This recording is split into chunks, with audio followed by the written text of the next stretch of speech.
Welcome, ladies and germs, to another wonderful episode of Records of Remnant Team Supernova. How we doing, everyone? How are we doing? Pretty good. Great. That's great. You don't have enough. Right. You need applause. We need something good for that.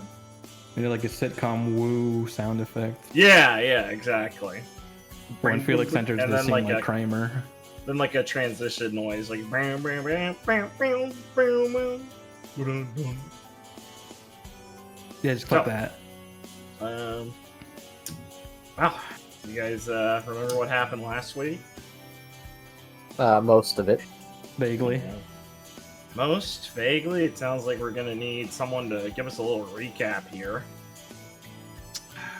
Man, that would be helpful.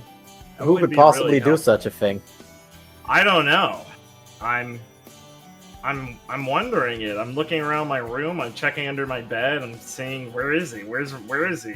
Oh my god! Who's that? Who's that knocking on my door? It's Ben! Oh my god! Hey, buddy. How's it going? Nah. Take a seat. You're doing the recap with me. Look, man, I got somewhere to be. That's okay. We've got time for this. Because, Do we? well, yeah, I mean, it's wall-to-wall traffic out there, bumper to bumper.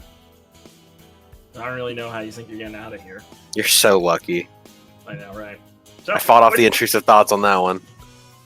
I don't know how much longer I can last. I probably should get this over with. Yeah, that's what I'm thinking. I'll pour you a cup of coffee. You get started on that. No, don't give me any coffee. What? No. I gotta give you some coffee, buddy. Look, man. I gotta be honest. I don't remember how it started, but I know how it ended. You want some?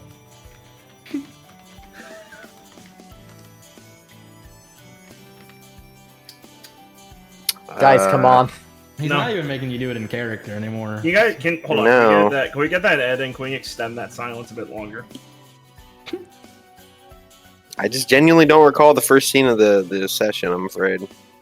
Clara. Just half of it.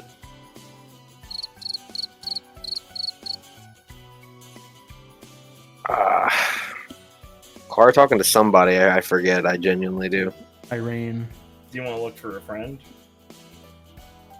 I guess I mean, Liam's yeah. right here. Liam, welcome to the show! Oh my god, Liam, welcome to the show!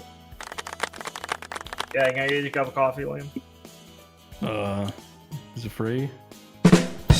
You're always a card, Liam. Here, take a seat next to Ben. Do you remember what happened last across session? from Ben? No, next to him. He next to him. kind of. Yeah, fine. Liam's got 1 HP, everyone. Be careful. His voice sounds a little tired. Oh! Oh my god. This is what happens when everyone tries to pull this anime-style bullshit of volunteering other people instead of manning up themselves. Mhm. The first No, scene, right? Clara and Irene, they're having a talk together. Does anyone remember what it's about? No, why do you course think I'm I not volunteering? Yeah. Oh my god. Okay, hold on. They were- I got they someone were- else at the door. Hey, Richard! Hey man, I just... I don't have any more seats for you. That's fine, I'll just stand. Here's Ben's I- coffee. Alright, thank you, I need this. Mhm. So Clara and Irene were having a talk. Irene wanted to talk to Clara about her concerns. Both of them wanted to talk to each other really about their concerns with Roslyn and some other things going on. Irene got to Clara after class and was like, "Can we talk?" And Clara was like, "Huh, yeah, your room or mine?" And Irene was like, "Oh, well, I guess it doesn't matter." And they talked for a bit. Irene had some of her cigarettes. I forget the intimate details. Blake can fill you in on those, because he actually had the talk, but I remember that it was them going over, well, I'm worried about the Red Fang and the way they attacked us and everything else going along with things. And I'm worried about you, Clara. You do not seem well. Yeah, basically. Yeah. Alright, Irene good. has sacrificed herself to talk about Clara about her emotional state. and she had given Oh, her yes. advice, which was, you seem to be thinking about this incredibly oddly, and I don't know why you assume something so weird about not being able to talk to your partner about a problem you have. It sounds like a bad situation to be in, buddy. Yeah. Yeah. Uh-huh. Okay. Right, so then something I have personal experience with, Felix wanted to talk to Viridian at some point. So he caught him coming out of the things and was like, we should talk about Kit. And Viridian was like, oh, is this private? And he was like, maybe. And Viridian was like, oh, well, what's it about? Oh, the Red Fang and her. And he was like, oh, it is private. Let's go to the janitor's closet, where numerous misunderstandings happened. They talked for a bit in there. It wasn't awkward because a man died or anything. Yeah, yeah. But anyways, the important bits are that, yeah, he was concerned about Kit and her connection to the Red Fang because Irene was concerned about that and draw that to Felix's attention. And so Felix said, I'll go talk to Viridian about that. And so he did that, and Viridian was like, I don't think she's involved with the Red Fang. But then again, maybe this is something that we should actually talk about. Thanks for the heads up, Felix. Yes, of course, if things get dangerous, I will absolutely have you involved. You're my boy, man. We can handle this together. And then Gale showed up, and Yusuf is the new janitor. Yay! Man, Felix is like sniff Kid out though. I mean, I guess Irene did basically say it has to be her. Poor guy doesn't even know she's a Faunus yet. How rude of her. Yeah. Pretty fucked up, Irene. Outing people like that. Ah, well, you know. That's on the employment though, Yusuf. Lions don't concern themselves with it, but I'm glad you do. Yeah. I mean, she's really good at that. Yeah. She needs more cigarettes. Yeah. Damn, I noticed you haven't sipped your coffee yet. You gave it to Richard. That was Ben's. I can do yours. Oh. It's right under your seat. Uh-oh. Why don't you take a sip of it and then tell us what happened in the next scene? I knocked it over. Why'd you put it on the floor? Alright, well, forget about the coffee. We'll see through the floorboards. What happened in the next scene, Liam? The squad was hanging out, doing homework. Don't look at me. Guys, please. Yes, that's what happened. Continue on. Yep. Nebu kind of crashed out about why no one was talking about what had happened and about how bullshit it was that had happened. Gwen didn't take too kindly to this viewpoint, and similarly crashed out. In the background, someone flicked over the channel, any channel, and it was describing what had happened in the events of Mountain Glen, at least to the public and whatnot.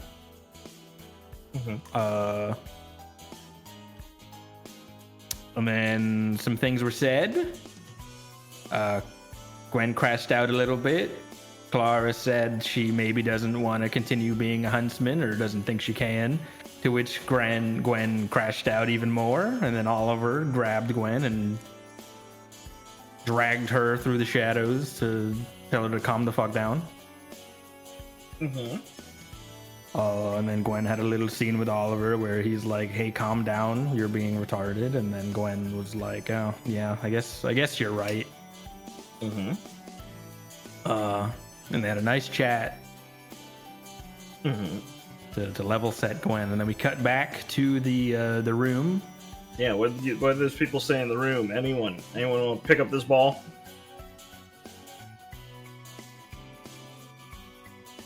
Come on, guys. Jesus, guys, come on. Yeah, God.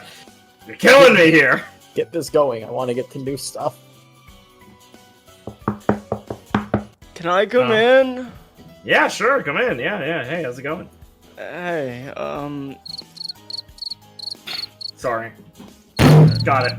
I got it. No, I can't. Got it. Okay. What's up? Yeah,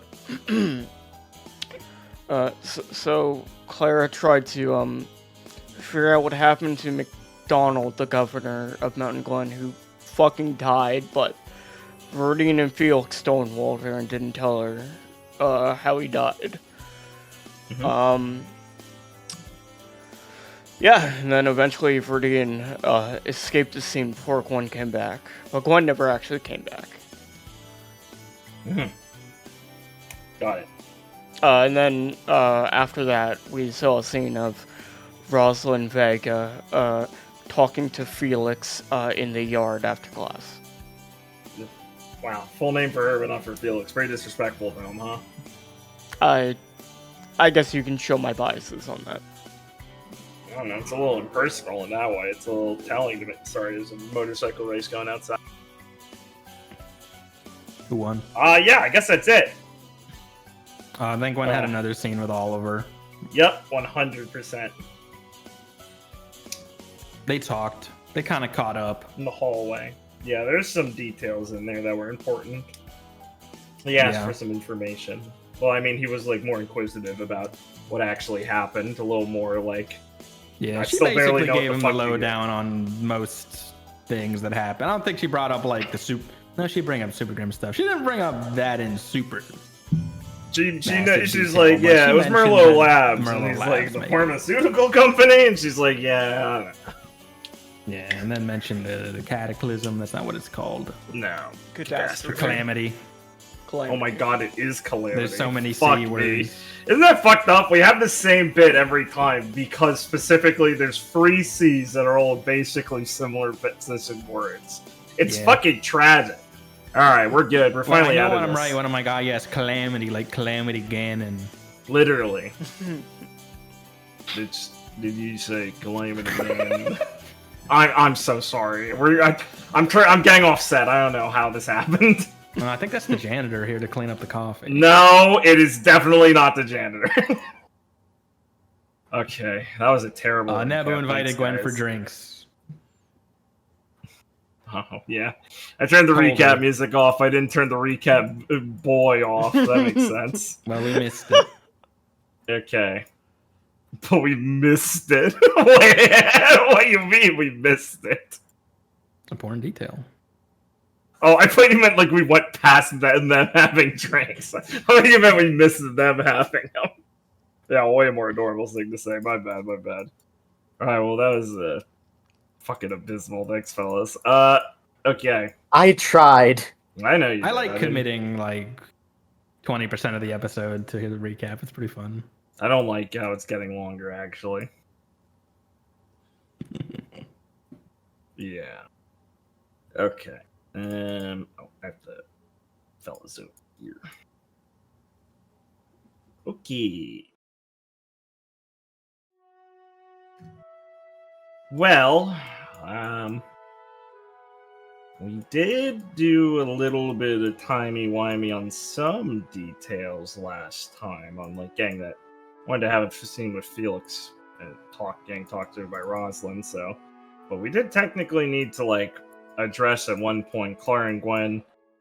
I think Clara wanted to re-talk with Gwen. Yeah, After Gwen was everything, also she was Gwen like too. sitting around, being like, "I gotta talk to her when she comes back." She left her stuff here, so Clara assumed she was coming back. She didn't know she would be hours. Well, we don't Eventually, know I if she said- was I said- hours. I said eventually she would take his stuff back to her room if she didn't come back. Well, we never addressed what happened there, so that's not necessarily a detail. Yeah, I don't know. How long do you think it would take Gwen to consider returning, Liam, if that's how you see it happening, for her to go get her shit or talk to Clara or whatever she sees in her head happening then? I believe Oliver and her went off, cooled off, and then they made like pancakes or something. Yeah. So, that's like That's a really funny scene that's off screen. 20 minutes at most or more, depending on how slow it goes. It's Gwen you're talking about.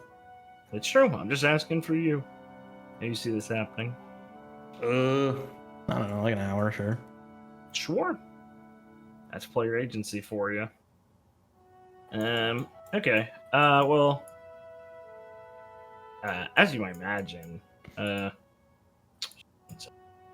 Tokens. Jesus fucking Christ. As you might imagine, in the meantime, while Gwen was cooling off herself, while we were stuck with, or not while we were stuck with Clara, but Clara was still stuck in the room, the common area, waiting, doing her own form of coming off of that argument after people were starting to disperse. I think the only one who was left at the table besides Clara could have been Felix if he wanted to hang around for that much longer. That's obviously been your prerogative on what you might have done. But like I said, it's like a more packed room. There's like more people in here, obviously. And this will obviously matter. Felix is here too, but eventually, you know, people will come milling over towards Clara to start asking her some things because, I mean, eventually someone's going to be like, oh yeah, I guess Team Supernova like was on that mission, right? Now that it's out there. And you might get a couple inquisitive people asking some things or coming up to you and asking if you're okay. Because you guys did have a blowout, but as I said last time, it was kind of a room full of people like buzzing with attention, talking, yelling about things, really all in their own zone. It's kind of like being in the room when you hear the Twin Towers went down. It's not like everyone looking over and seeing one fight happening is really drawing everyone's room to a fucking silence and looking over at you. I'm sure people noticed, but there are plenty of those, so you kind of had that cover. But now that people are more recognizing this, they're a chance you're getting kind of mobbed by some people. So for now, Ben, did you want Felix to have left by now? I would say Felix is left by now, yeah. Graceful. Okay. Yeah, so leaving Clara there, so, you know, a group of students had come up to Clara and were kind of trying to ask her about some stuff. I mean, I wouldn't exactly call them rubbernecking, but you can obviously interpret, I mean, I don't know how Clara's feeling about a group of people, like, moving in, like, right now. And they're just, like, starting to ask her basic stuff, like, what happened? Are you okay? Did anything, is that what happened to your eyes? What's up with your is that what happened to your injury? How bad was it? You know, stuff like that. You want to give me like a zeal roll or a poor roll or something? Not a poor roll, like a zeal or wit to see how Clara's handling this. Yeah. I'll go with zeal more than wit because it's more how she, I think, is handling her emotions more. How's that? Sorry. Because like she just got into an argument with Gwen. The questions are very loaded because they're about a topic dealing with like Mountain Glen because it's very stressful. I don't know. Does that make sense? Oh, no. That answering obviously is fine. I just meant related to zeal over the wit one. It's more just like, you're saying since it's stressful, it's more of like a discipline thing, and you're trying to say Clara's like gritting her teeth and trying not to look like completely like annoyed or anything by them. I just meant like how is it related to how she's feeling about it too. Yeah, it's not so much annoyed, but she's obviously uncomfortable talking too deeply about it, but she isn't very good at like shooing people away. So her answers wouldn't be like super long or very in depth, but she'd also have a tough time like just like telling people what she actually wants, which is probably them to go away. Yeah, okay. Yeah. So it's zeal because it's like, oh, I'm just trying to keep myself together because I feel like I'm fucking snapping. Yeah, I got you. Cool. Thank you. That's just what I wanted. Perfect. Please go ahead. I don't think I have any highlight about this. Most likely not. Okay. Well, luckily, you have a fat zeal roll, so Flora has the patience of a well-regarded saint for enough of dealing with this. where Clara has a good enough reputation and enough, respect among the student body that no one's being too aggressively capricious with it and asking too many insensitive questions. There are a few just kind of thrown out by people passing by and kind of asking without thinking too much, and some self-moderation among the group of people trying to be a little conscious of it. But between them, respecting her enough and not being complete assholes, and Clara's own ability to swallow some of the uncomfortable feeling in her stomach and just put on a neutral or brave enough face to not look like she's going to break apart or run, she's able to start slowly kind of getting people to get some answers and then just shut some down in the politest way, like, I don't really know, I'm trying to do this, or something like that in the meantime. Where you will have time in the meantime to, I just kind of loop saying that, my bad, ward them off before someone taps you on your shoulder as they kind of get their way through, as it's your lovely partner Rosalind, who's kind of shooing away some people with a glare as she walks up, and a few of them will kind of walk off. Still there's some are in the area kind of buzzing with things, and a couple trying to walk over to ask you a few things or ask some people who are talking to you. But she's moved her way through the crowd, and has a slightly concerned look on her face as she's squinting down at you. I see that the news has become public. Yeah, they just said an announcement from the Huntsman Commissioner about it. Rosalind scowls for a minute, for a second, huffs, and looks at the table with some of the papers still spread that you were doing and things, and some of the work that Nebu or Gwen left, who both were either A, kidnapped or left in a complete huff and disregarded themselves. Unbelievable. She just mutters, looking at the table, and shakes her head and then smiles down apologetically at you as she rubs your shoulder. You can run away from this also here. You don't have to stay here like it's a press conference, right? You think they would have told you that when they got up? I know, but I was waiting to see if Gwen was coming back. I should probably... Oliver stole her away. She raises another eyebrow. What? Why? That's... I don't exactly know, but it didn't seem like anything that bad. Things were just getting kind of heated here. Some arguing and whatnot. And he really thought he respected her at least a little bit. That's disappointing. No, not entirely unsurprising. She does have a way of wearing people down. I mean, I started raising my voice, so I appreciate him getting her out of here before I said more. Why? What happened? Nebu started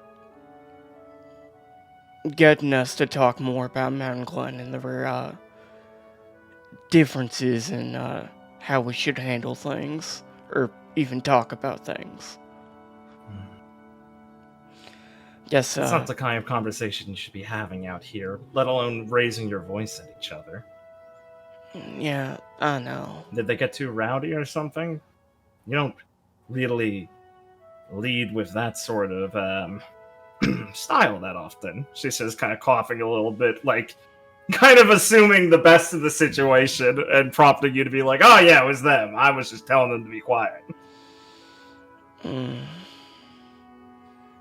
I guess I wasn't feeling as patient today.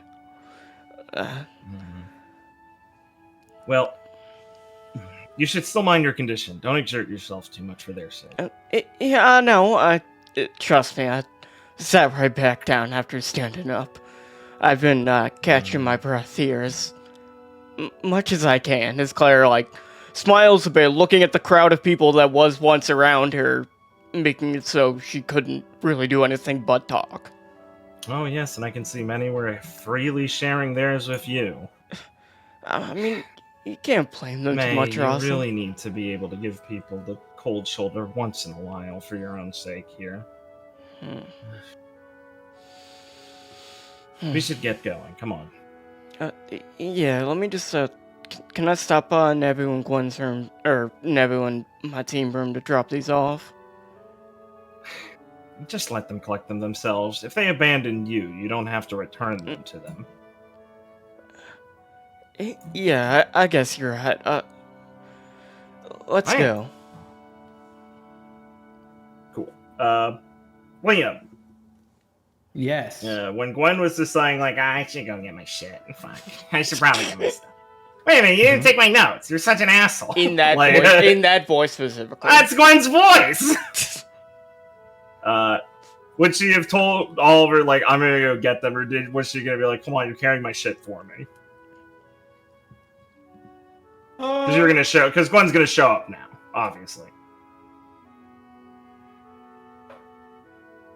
Am I making Oliver tag along, is what you're saying? Yes, I am.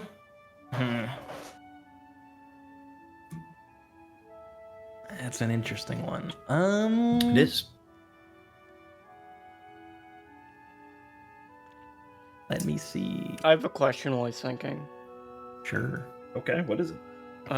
Is like the broadcast still going, or is it ended and just like now general like news, probably like summarizing what they talked about? Oh, well, we're doing, there's still there's a 24-hour news cycle going on right now. The Huntsman Commission, the union is not, it's not the, is it chairman? What is the position I called it? Let me go look. I think it's chairman. Yes, correct, thank you.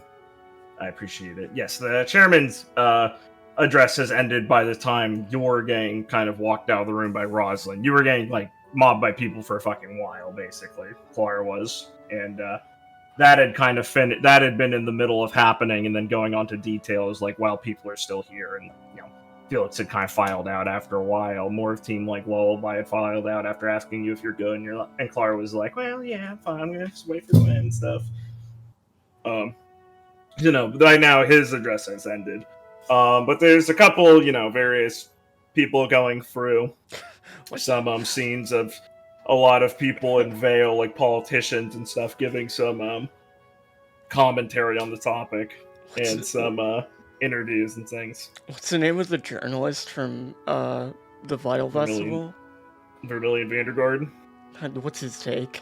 I wonder if he's on TV. He's part of the Huntsman bi-weekly or monthly or whatever. That's not I guess they would if on the union's address, but he's not like a headliner. He's like a special reporter for, you know, he's in Huntsman news and stuff. So I guess you'll be able to see one of his articles soon on it. They're definitely going to be running an emergency what do you call it, emergency print run of commentary, especially on what the union just did, like slamming the government. A lot of Valish people are up in arms about that both ways. From the idle things, Clara's kind of caught in the background, but I don't think she's had the ability to pay attention much since she's been here. That's focused on not blowing up and crawling into a ball and running away. I think she's I can't been run under away. pressure. I have crutches. Yeah. You can run, you just run out of breath. Yeah, I'll say we can take Oliver. We like Oliver here. Liam has decided to make sure I'm on my toes now. Thank you. Right, Just sounding super bitter about it, being like, oh, thanks. Yeah. Anything to make Moore's job more complicated. Yeah, absolutely. So, as I was saying, Rosalind stood arms crossed, scowling at the table and stuff, and talking with Clara as she's kind of collecting her stuff. As Gwen can be walking in with Oliver, pushing through a group of people and stuff, and spot them together over at the table. As Oliver lets out a whistle a little bit. Whew. Man, yeah. Guess you waited, huh? I should have expected that. That's a Clara thing to do. Want me to run interference? No. I should talk to her. Man, Guess those things were really good, huh? He says, talking about his pancakes as he kind of smirks for a second. Shut up. Yeah, whatever. Alright, come on. As he gives her a little push on the back through the door.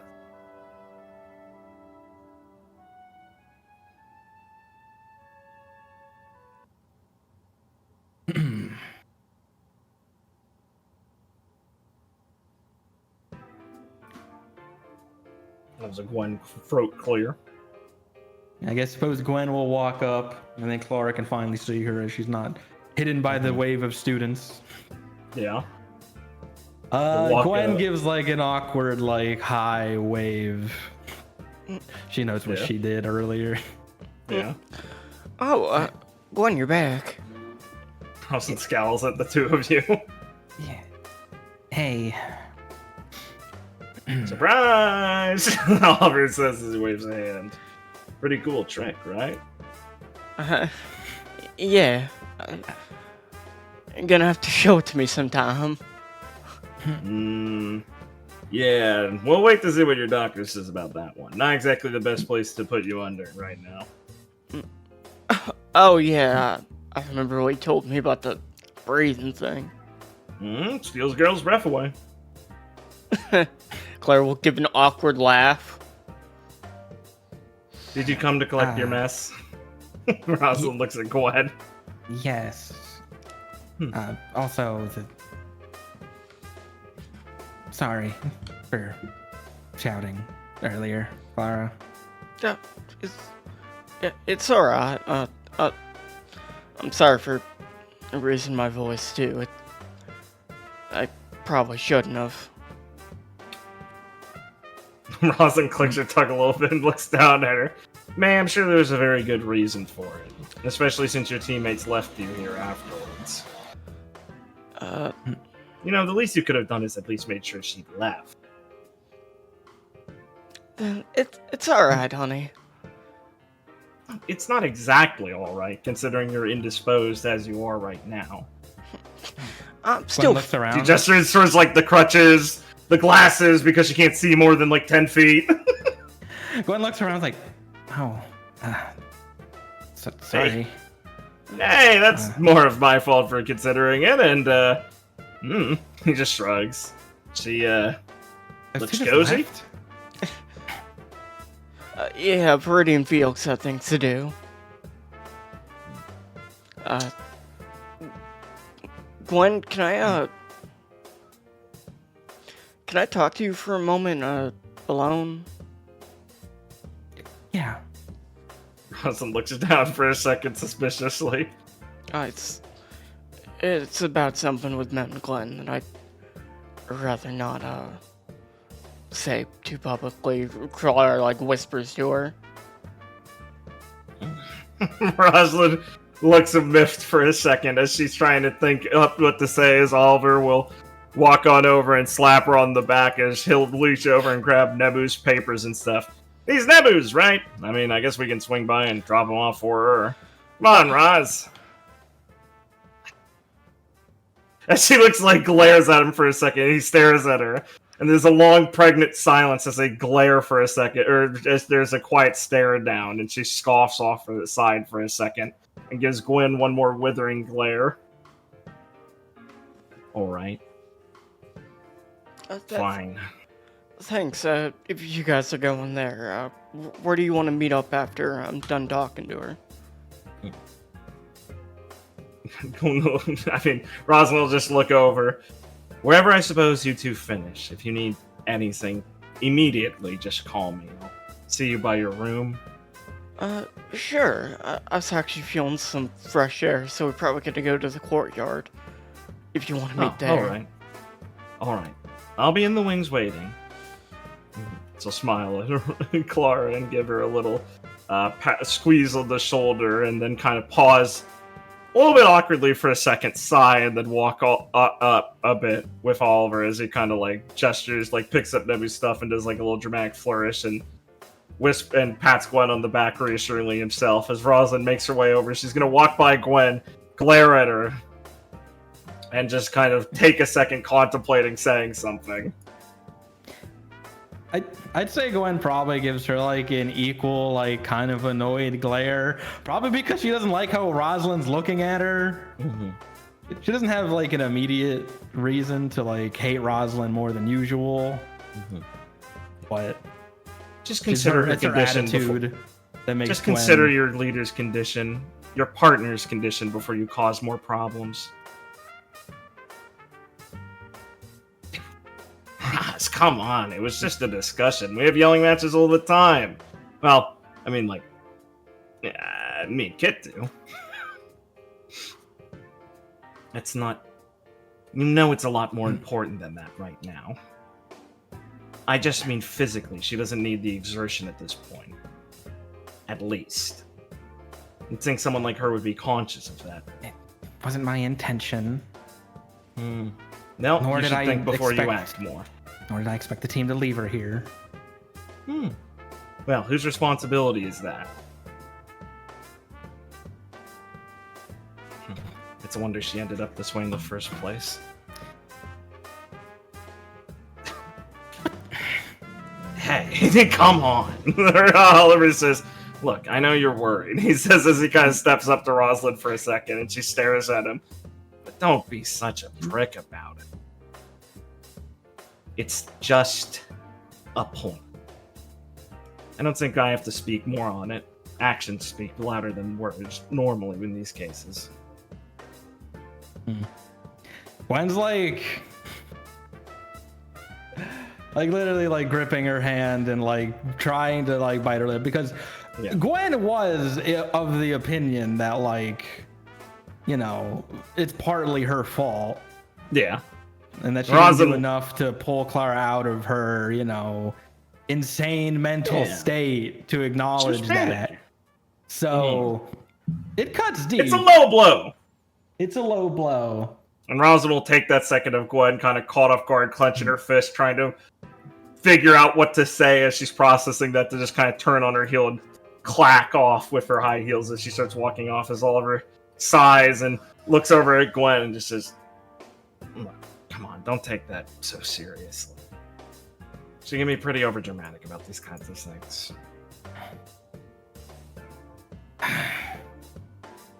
No. People say weird stuff when they're mad and worried. It's okay. Not that you should have to take it or anything. I just mean, don't take it as accurate. Yeah, I don't think you actually want to punch me. Gwen looks frustrated.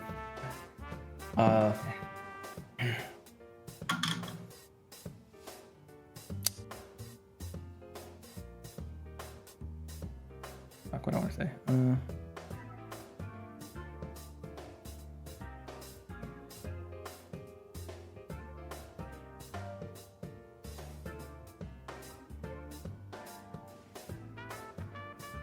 Shit.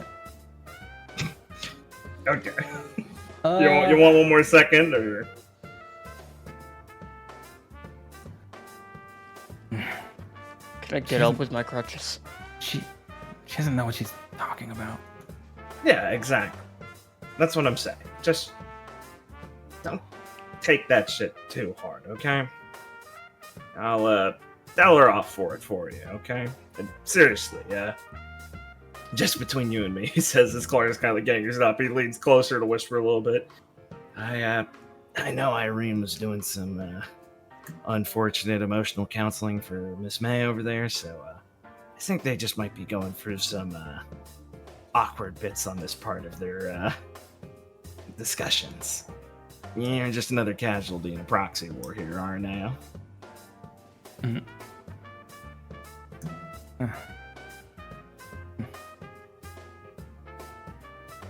If anything, you should be more mad that she's not keeping her on a better leash. He says, nodding towards Clara.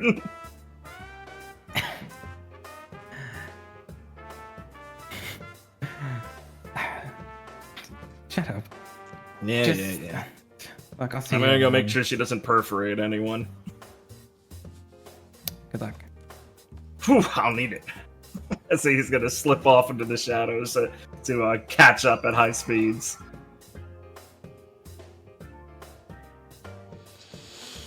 Alright, sorry that took me so long. Still getting used to these things.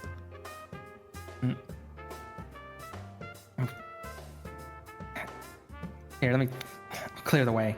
Move. They kind of scramble backwards when they hear Gwen shout at them bluntly and glare at them. They're both first years. Webs them to wall. No. Webs them to ceiling. Yeah. Only if they didn't move. Gwen, the blood's going to my head. Let me down. You guys can make your way to the courtyard. That's the psycho who beats up first years. We don't mess with Gwen. I think top right-hand corner is good for more harrowing discussions. We love the two trees. Lots of emotional They're conflict done beautiful! under these two trees. I could add more. My map designed with simplicity. There's plenty of trees in this place on the edge. It's a beautiful garden in the desert. No, it's a metaphor. It is. It's also a lot less crowded out here. People have moved inside and are watching things on televisions and are simulacrums, or what the fuck we're calling them. Not simulacrums. Televisions or laptops. Did I ever come up with a name for TV screens? Orbs. Oh, this sucks. Orbs? Vomits? Yeah, that sounds good. Yeah, they're televisions. Dude, Carrie was so uncreative with those. I know. They didn't need that. Scrolls was all they had. They said, that's it. We're good, buddy. We got that and dumb vehicle names like they're shitty Halo vehicles. Sir. Yes, sir! They said And credit CCT system, the cross communication transmit system. Woo! That was a hard acronym. That's the only thing we got going for ourselves. Okay, Clara will come outside with Gwen as quickly as she can. And then after they get outside and are in a more private environment, Claire will look over. Listen, I'm sorry again about raising my voice.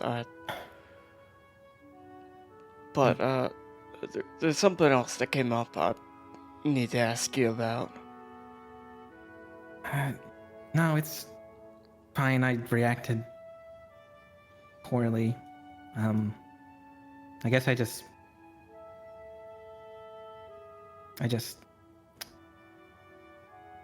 didn't expect you to say that. Yeah. Do you mean that?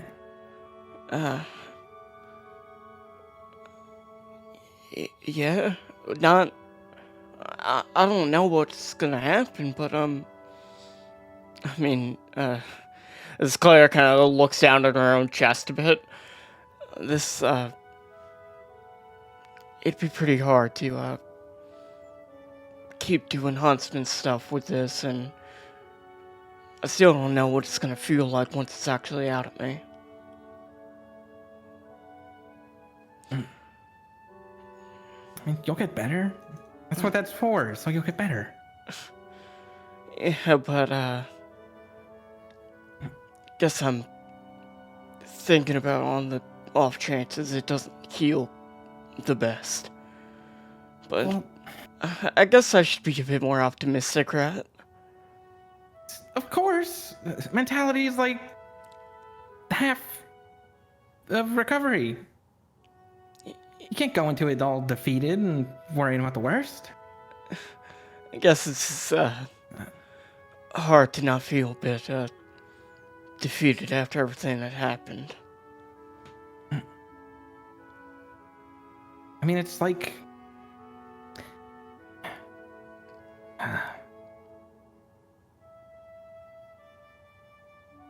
I mean, it's just like another fight, you know? You can't go into a fight with Graham expecting to lose. That's how it compounds on itself. You know? Yeah. That might be, You're right. You shouldn't be a huntsman if you're afraid you're gonna fail at doing what a huntsman has to do. Right, and you're Clara. You're not afraid of anything. I don't know if I'd go that far. I mean, you have seen me, you did see me out on the boat, right? Back when we were in, fuck, what was the name of it? That's good enough. Rio de Janeiro.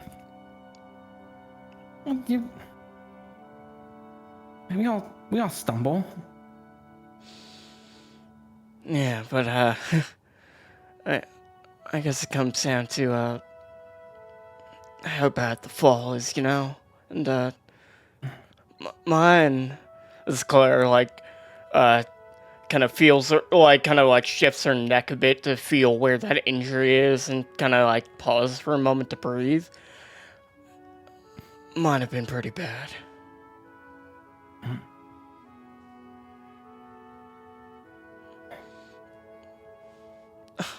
I mean, think about it, Glenn. You wouldn't want a partner like me in the future if I'm injured like this. It would just slow you down. What do you... Of course I'd want you as my partner, Clara.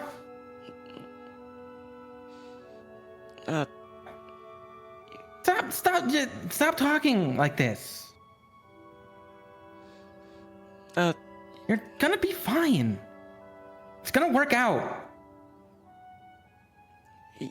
Yeah, sorry. You're right. I'll try and be more positive about it. But, Glenn, as Claire will try and refocus herself and look at Glenn seriously, I heard something on the television after you left. Felix and Verdine were dodging me on it, so I need you to tell me what happened. I heard the governor died, but there's no way he didn't make it out of the city. He was so prepared.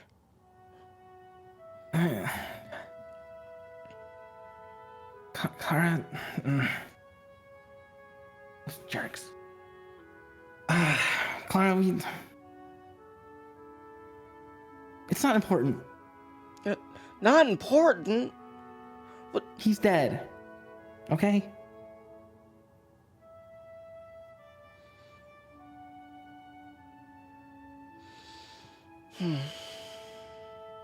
It's...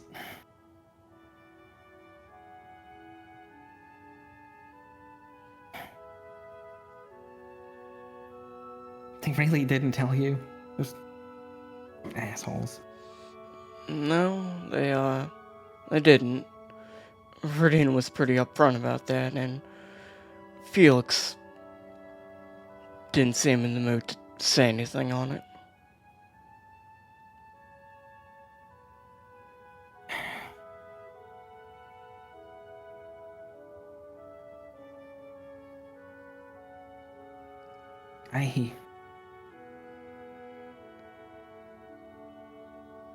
We sort of agreed not to tell you.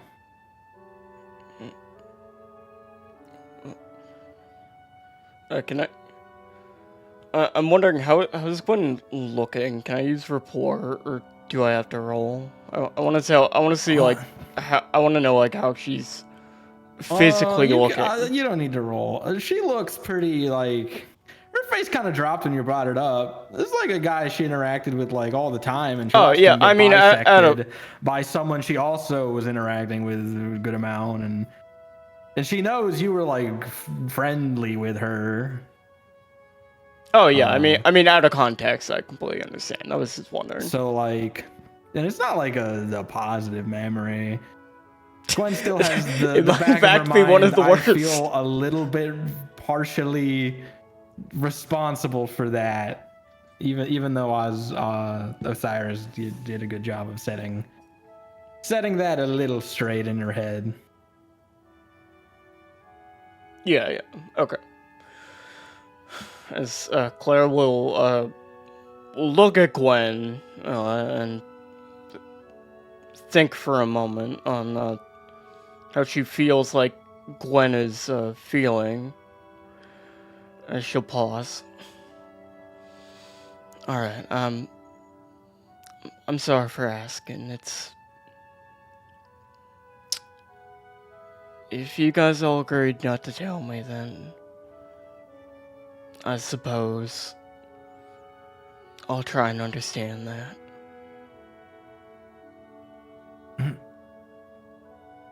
Gwen feels even more bad now. It's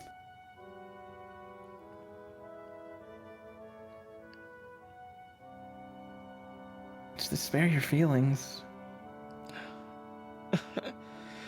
I don't think you need to worry too much about that right now, Gwen.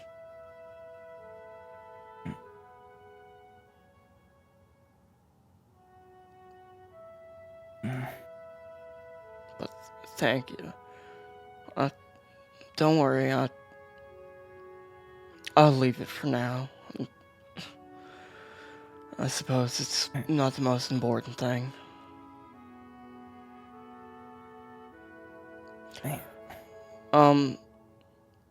Sorry. No, it's Gwen.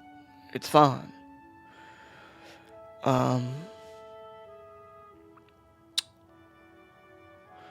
So I'll try and be more I'll try and be more positive about the healing thing. And hey,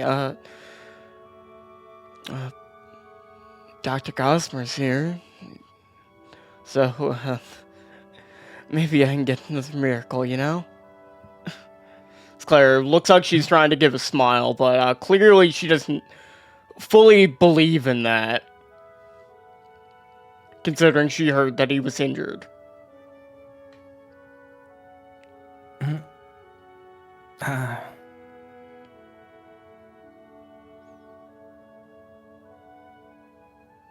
Hush. Does Claire seem serious when she mentions that? Like, bringing him up? Well, she mentions it, being, like, trying to give Gwen a slight smile of, like, she wants to be hopeful about it, but she's clearly pretty pessimistic right now, so probably, like, deep down, she does not think he's gonna be able to, like, fix this as easily as he fixed her last injury. Well, it was pretty horrendous last time with the whole, like, vomiting black goo. So... Yeah, but he lost an arm. That's probably gonna make it a bit harder. I suppose. But Gwen knows he's getting a sick robot arm, so... I'm not gonna run through all my options to Gwen.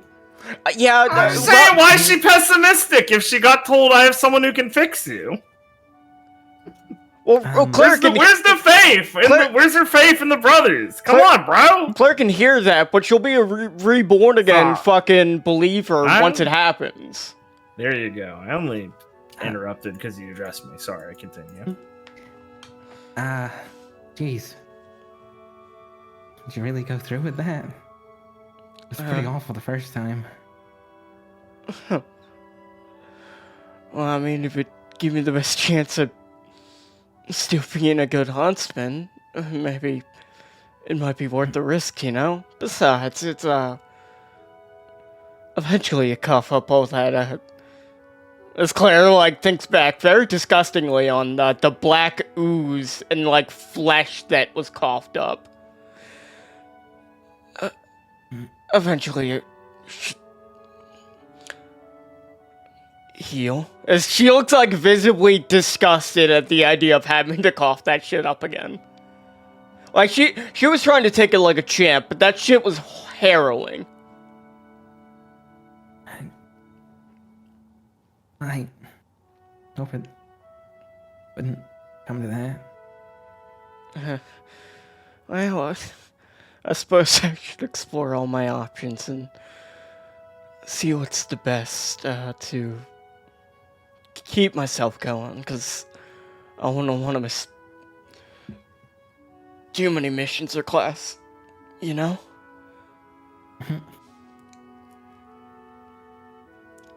But, yeah, I guess that's how I'm feeling on it. There's a lot I don't know about the future going, especially right now. I'm sorry if that's worrying you. But you still want to be a huntsman, right? Regardless of whatever your injuries, you want to be a huntsman, right?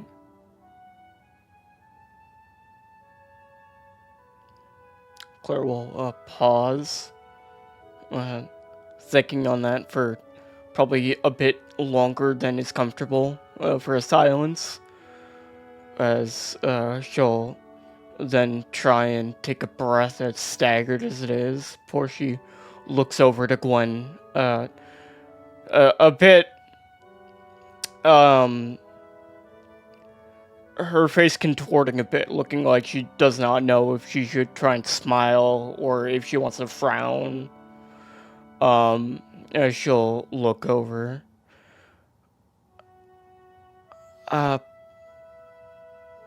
really hope so. I guess it's... I'm sorry, I can't say sure on that. As Clara like looks like she is looking in pain. Sorry, what'd you say? You either want to or you don't. Gwen gets mad at your wishy-washy response. Even if you can't, you want to be, right?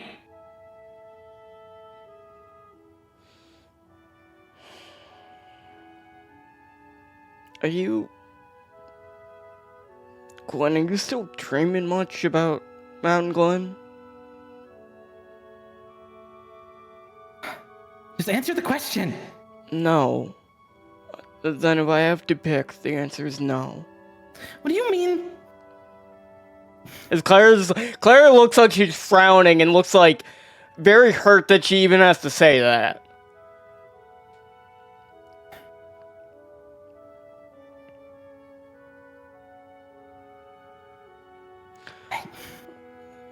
Gwen, I'm sorry. Do you think we can continue this talk at another time? I don't Gwen's want. like clenching her fist and just like, yeah. Thank you. Sorry about that. Claire will kind of get ready to start petering off towards wherever she's meeting up with Rosalind in the courtyard. I assume Clark would just say, come to me. And Rosalind would have said, like, just tell me to come to you. You've got the fucking crutches, so you can just start texting her or something. She'll probably walk off a bit and start messaging her. There you go. Okay. Gwen will walk off. Okay. How's Gwen doing? Ooh, that's not what Gwen wants to hear. That's not what Gwen wants to hear. Alright, well.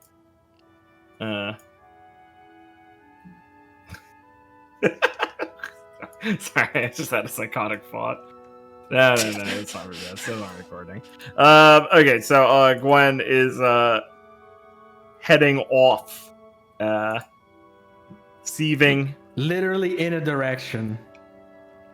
Just walking back into the school. Well, Gwen, coming down the hallway in the school, towards the courtyard. I'll just put in this vague area in the school. You can bump into Rosalind, who's moving over towards Clark because she just got her text. Awesome. How does she Gwen look? looks frustrated, mad, angry. Exactly what I expected. Rosalind instantly narrows her eyes, like, shark who smelled blood when she sees you like that. And she strides up to you immediately in the middle of the hallway. What happened? Don't tell me I left you alone with her for 1 minute and you've already caused another problem. Gwen's eyes just flick to her in anger.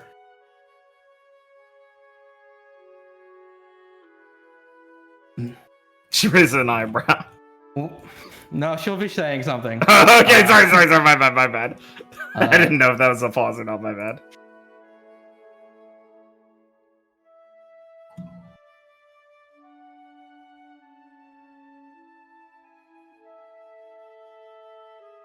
Me? I didn't say anything. What have you been saying to her? Claire's not herself at all. She scoffs a little bit and brushes off her shoulder, and she looks at her chest for a second and goes, "Make sure not to get any spittle on me, Aranea." Unbelievable. What is your problem? Seriously. The girl just came out of the most harrowing experience, second of her life, and she's still alive, and you have the indignity to not be happy that she's not in a chipper mood? She's defeated! Oh. She's giving up! She doesn't even want to be a huntsman! That's what you're upset about? That's what... Yes! You're not? Unbelievable. Do you even know Clara? Of course I know May. If you know the first thing about her, you know that's not who she is. Oh, I'm sorry. I didn't realize you've got to be the one who decided how she functions now. But can we talk about this sincerely, or do I have to put up with this charade more? Don't act like you care about her that way. Excuse you? She just scoffs and looks around She's in the my hallway partner. to make sure there's, not a crowd of people around. Look. I've put up with you for a long enough time because May's a kind person, but it's not like anyone else really has the gall to say it to your face, apparently. But this... She just gestures towards Gwen. It's not very convincing.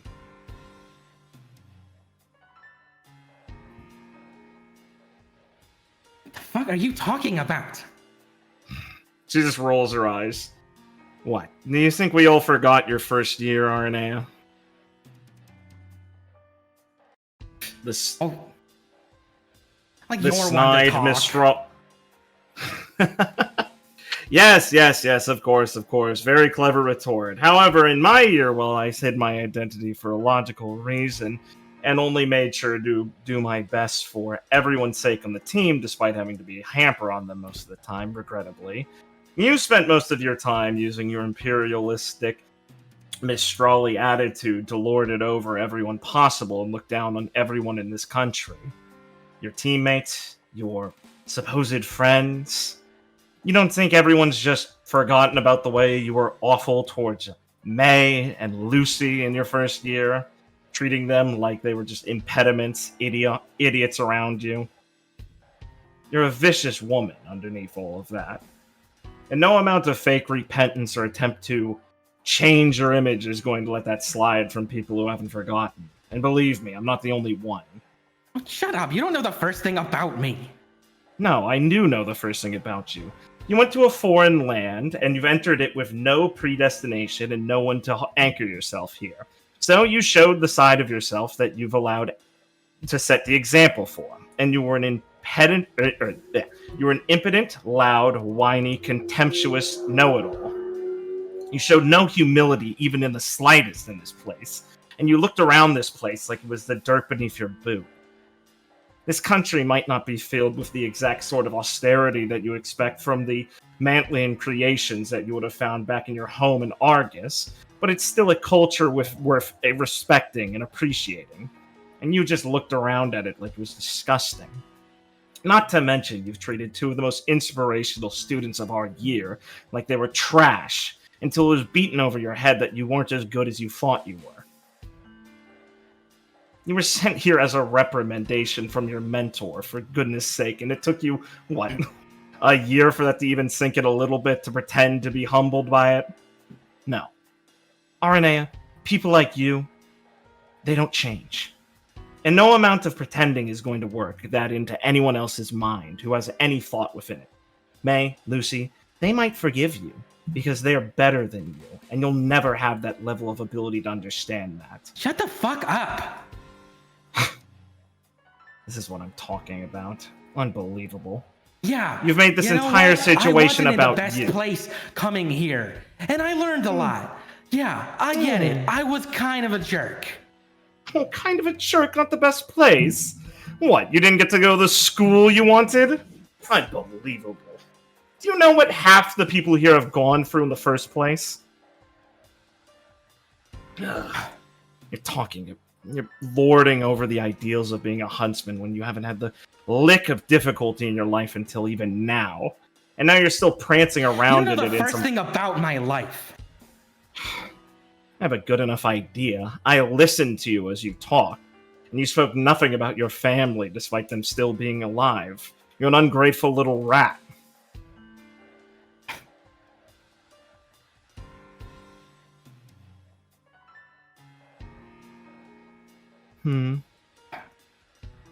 She tilts her head and sneers down at Gwen.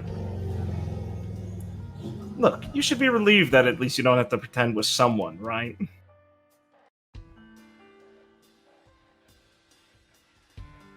You don't know anything about me or my family. You don't know what I've been through or gone through. Nothing of repute, honestly. Oh, I'm sorry, we can't all be princesses of a nation. No. That's probably for the best, considering a woman like you gets a hint of any sort of recognition and immediately goes to your head. What, are you still riding the high of the Vital Festival, and that's why you feel you have a chance in this career?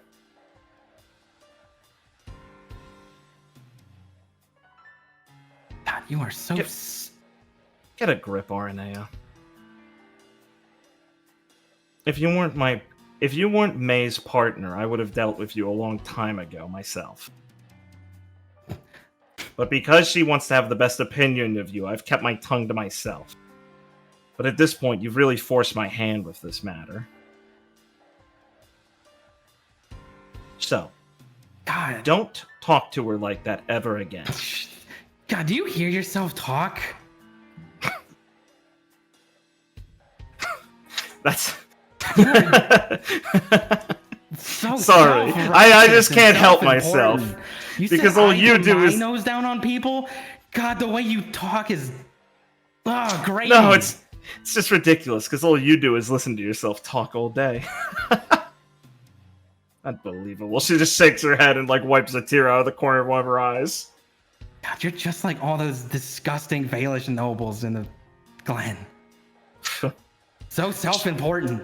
Thanks, you're so much better than everyone. Yes, I know you've only met a handful of important people in the world. Comparing us must be very easy for you. But unlike you, I've met enough people in this world to broaden my worldview. I was humbled by this land, unlike you were. By tragedies in my life, and I've pushed through them. You can keep gripping onto this ideal after having your first taste of what the world's actually like, dealing with that mess of a city the Valish cows let to go to rot. Oh, and your union, the huntsmen you so hold up in regard, the ones who let it happen, just another political chess piece on the board. So I don't know where you get the idea that you're above it all because you peruse a career path that includes violence and mercenary work. Get a grip. It would help a lot of people out. God, what does Clara even see in you?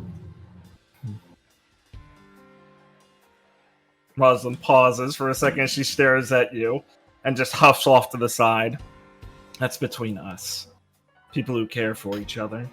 It must be difficult for you. Yeah, like you care for Clara. I do care for May. I do care for May. Fuck me. I do care for May. Because I've actually tried to stop her from throwing her life away, unlike you, who's happy to have a partner willing to risk her life on every mission, almost throwing herself into the fire and dying for it because you want a better grade. This isn't the first time she's ended up like this, you know. And it's your responsibility, Rosalind says as she starts shouting and grabs Gwen by the shoulder and shoves her against the wall. You think I don't She's know that? almost dead! What do you have to say for yourself? You don't have the lick of responsibility in your eyes. All you're worried about is having your team fall apart so your year is graded poorly. Are you the one putting all these words into Clara's mouth? That No! she doesn't want to be a hunter, I don't know give what's... up, that she can't do it?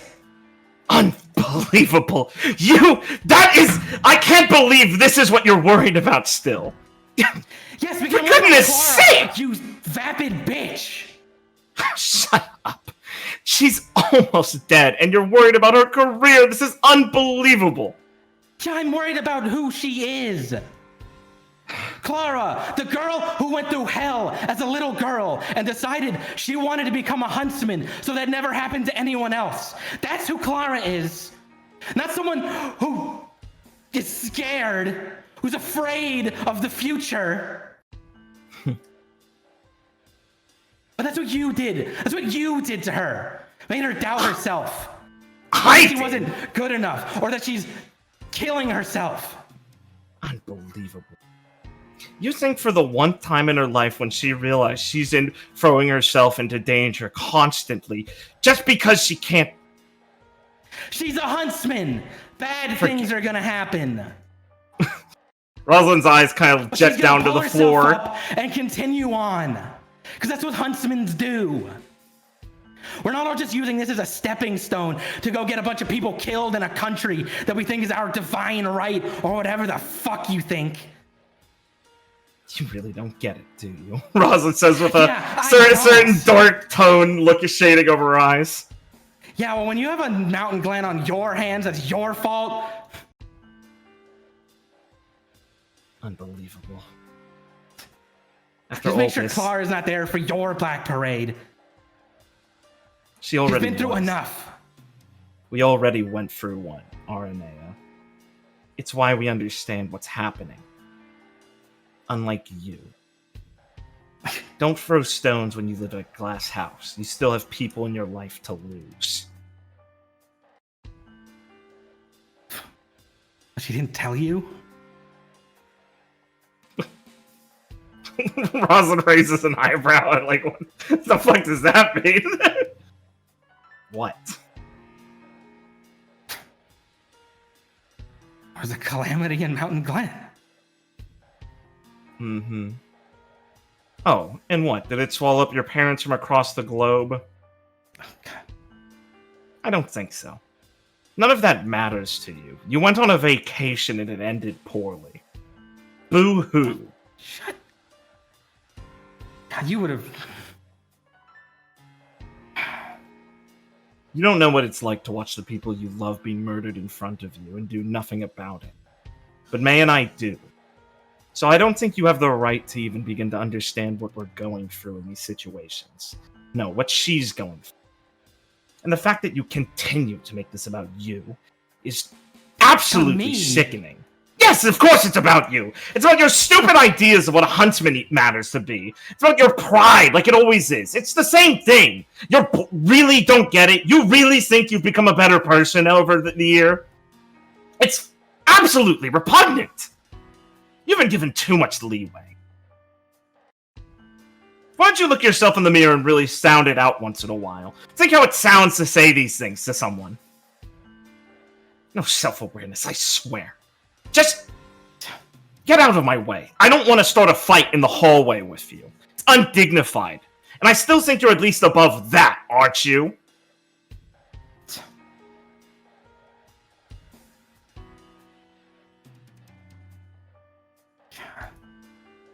Yes, whatever. Not Copency, holy fuck. Seethe about it all you want, you little tramp, but just go deal with it. Cry on Oliver's shoulders or whatever. He's very good at comforting girls in distress. But don't be surprised when he drops you once he realizes how vapid and empty you are, really. I mean, he has better taste than that. Rosalind's just gonna start walking past her in the hallway.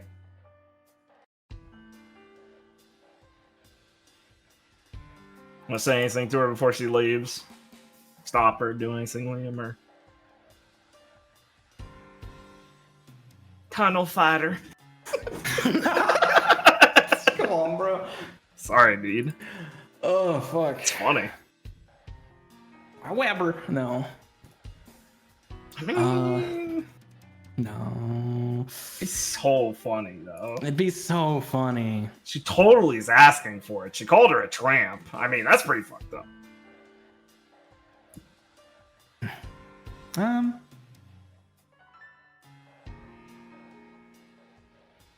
Yeah. Damn, she is such a bitch. Yeah. Sat in her a long time, dude. She holds grudges, Liam. She's...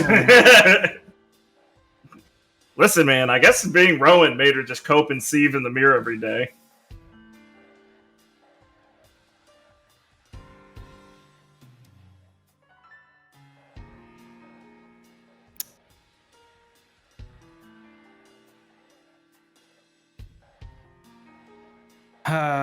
No, I guess Gwen will let her go. Yeah. She kind of, got in the rhythm. I don't really blame Gwen. It was pretty vitriolic. You'll just hear the tip-tapping of her heel, click-clacking of her heels, and the couple notice a couple of people have gathered in the halls as Rosalind had started shouting loud enough to be matching you at that point.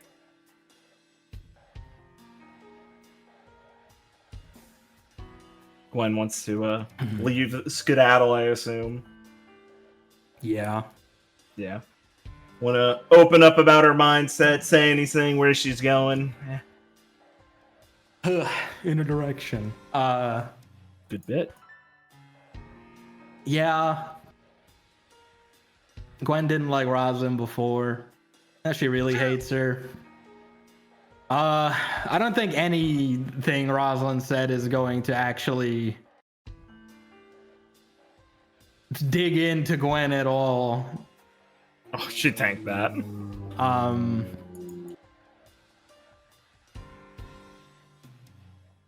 Yeah, Gwen's pissed. And is like,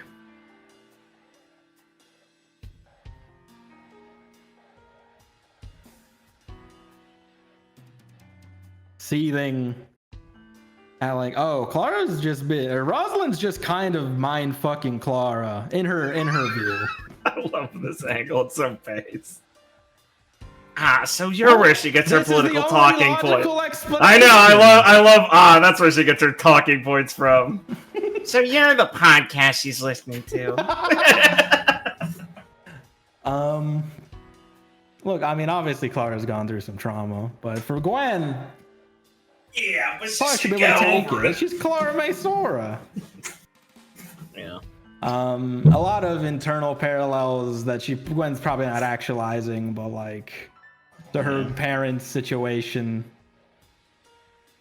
of like, you know, Gwen, she hates thinking about her parents. Exactly. Rosalind kind of. Rosalind's so lucky. They're dead. Her mom whispering doubts to Clara. You know. And it makes her very mad. Cool. I want us to leave Gwen off there, or you got anything else you want? Gwen can stew. Yeah, cool.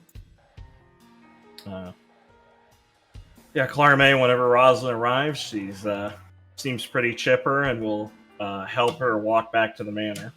Psychopath. No, she just took 5 minutes. So I don't... No.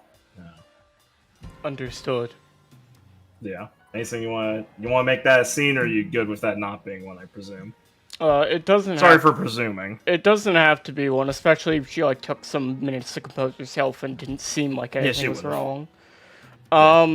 She would have asked May if she's ready. You know, she's going to be ready to actually talk to Vespuccia. Yeah, no. I was like ritual. literally about to say Clara would probably bring that up and ask her about that, being like, when's a good time? Because I don't mind talking to her about that as soon as possible.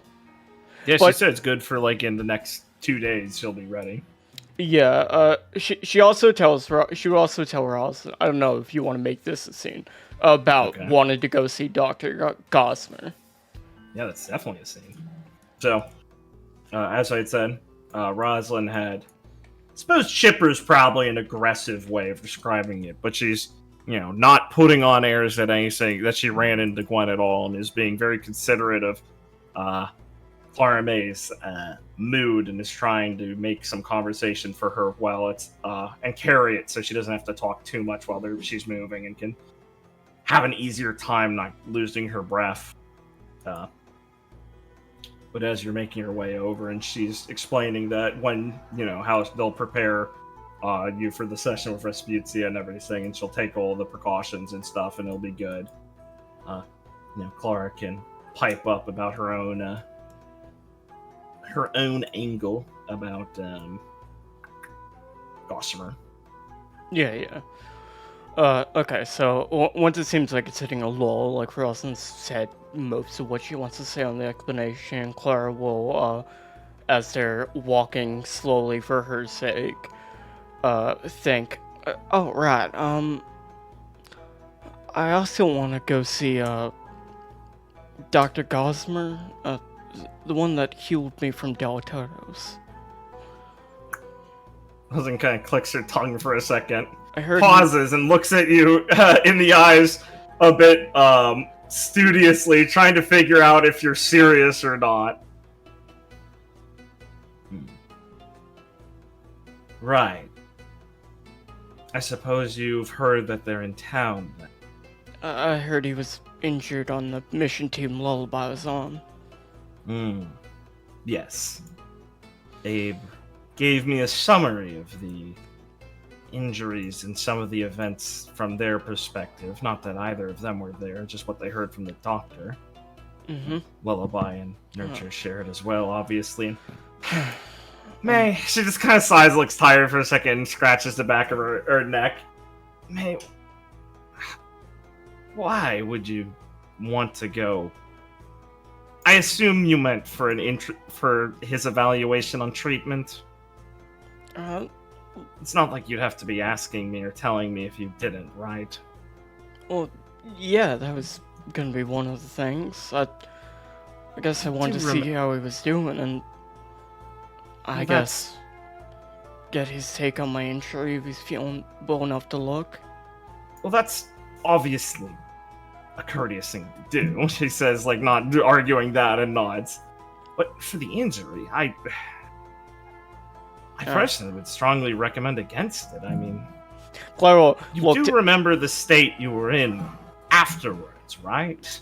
Clara will look down a bit, looking sad. As she'll think You to said herself. it was painful every time you still had to expel some of that rejected flesh from your body still. You were sick to half the days, unable to eat. No, it's.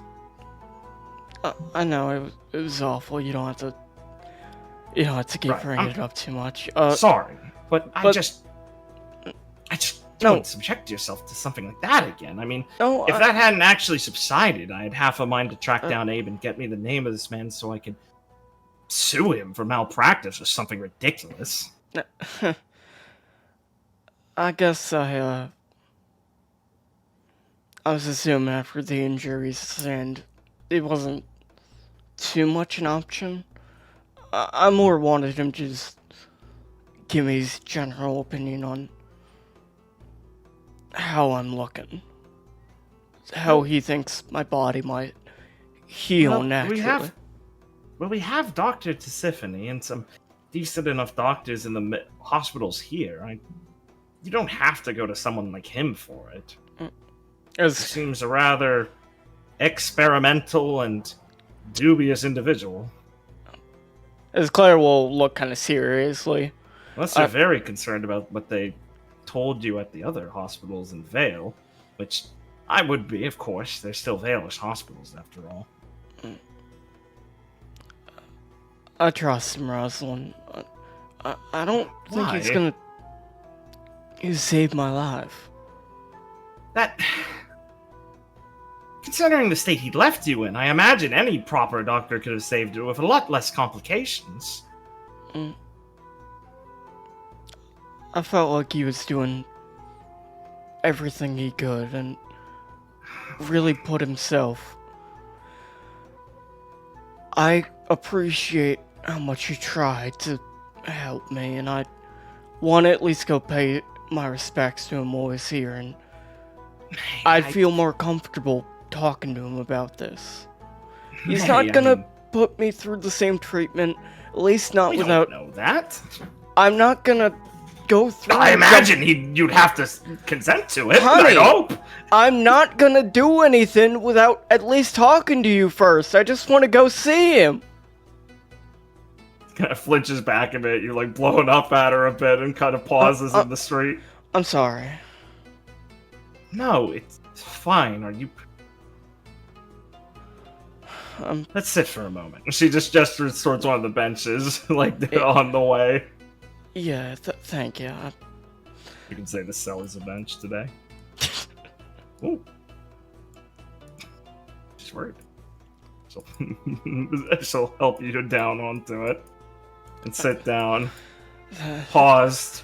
Looking off forward for the second with that similar sort of awkward pause she had back when you first reconnected with her at the manor after everything, where she looks uncomfortable with feeling like she doesn't know what to say immediately, and is just playing with her hands idly.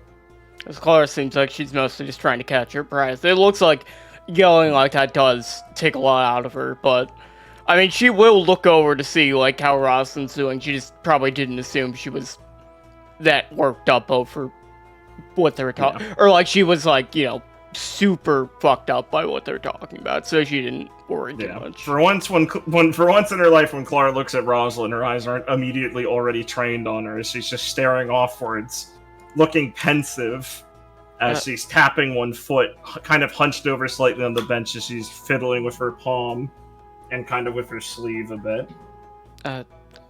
Honey, you alright? Oh, are you feeling better at least? You need some water? Yeah, water would be fine. I just need a minute to catch my breath and I'll be fine. Of course. Ms. Rosalind will dig around in like one of the bags you guys have and get you one of your water bottles and things. I apologize if I was rambling too much. No, it's fine. Trust me. Clara looks like a bit queasy as she thinks back. I'm not here to have the side effects I had last time, so I merely want to talk to him about just what happened at Mountain Glen, and I think, I think you want to speak to him about what happened at the Glen? She looks just kind of confused. Not initially, like, aghast, like you'd expect. Like, she's just kind of surprised, genuinely surprised. That was not what she thought you were going to say. Well, I mean, it's not exactly what I practice, but he is a priest, you know? He's pretty good at talking to people. Especially, I think, when things are tough. May, I would much rather offer... I would much rather offer Sister Resputia as counsel for this sort of situation if you're worried about that sort of thing. Do I have to pick? Clara looks confused. Rosalind looks equally kind of confused at you. These are spiritual matters? Well, right? I mean, I'm not converting or anything, I'm just... Right, so you would speak to Sister Stranik. I mean, I can talk to her too. I mean, if you trust her, I definitely want to feel comfortable. Why would you speak to a Fen priest?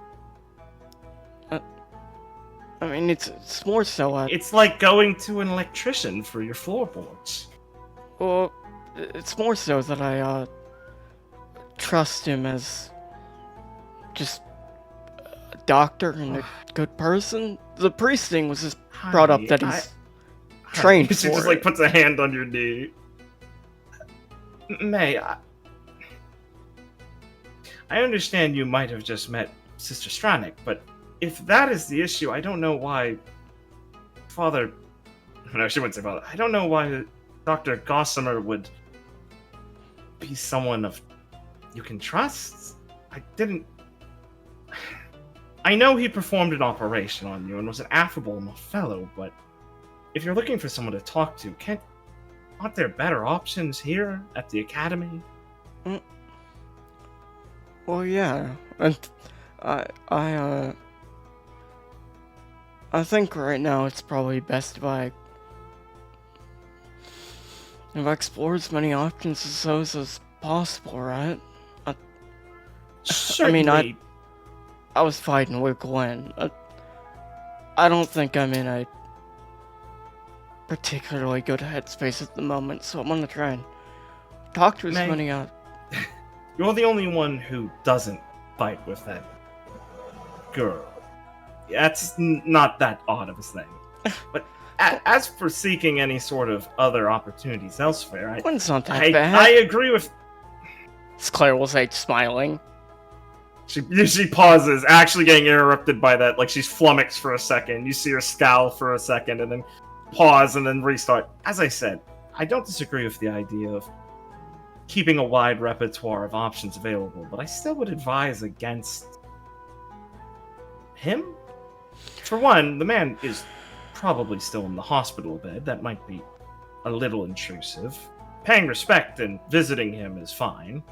But more so, really? A Fen priest? They're not very reliable. So you said paying respect is fine.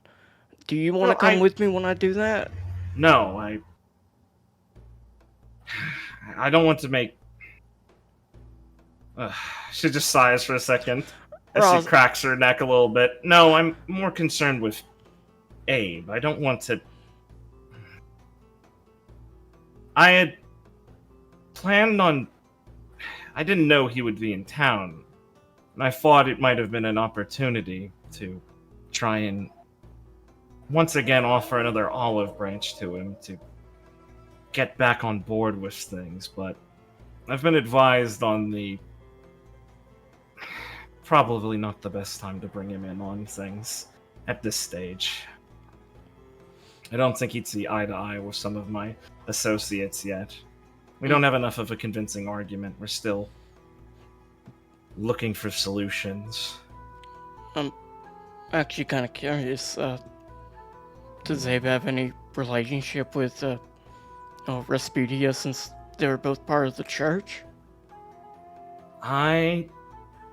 No. Abe, of course, was still a child like I was by the time everything happened.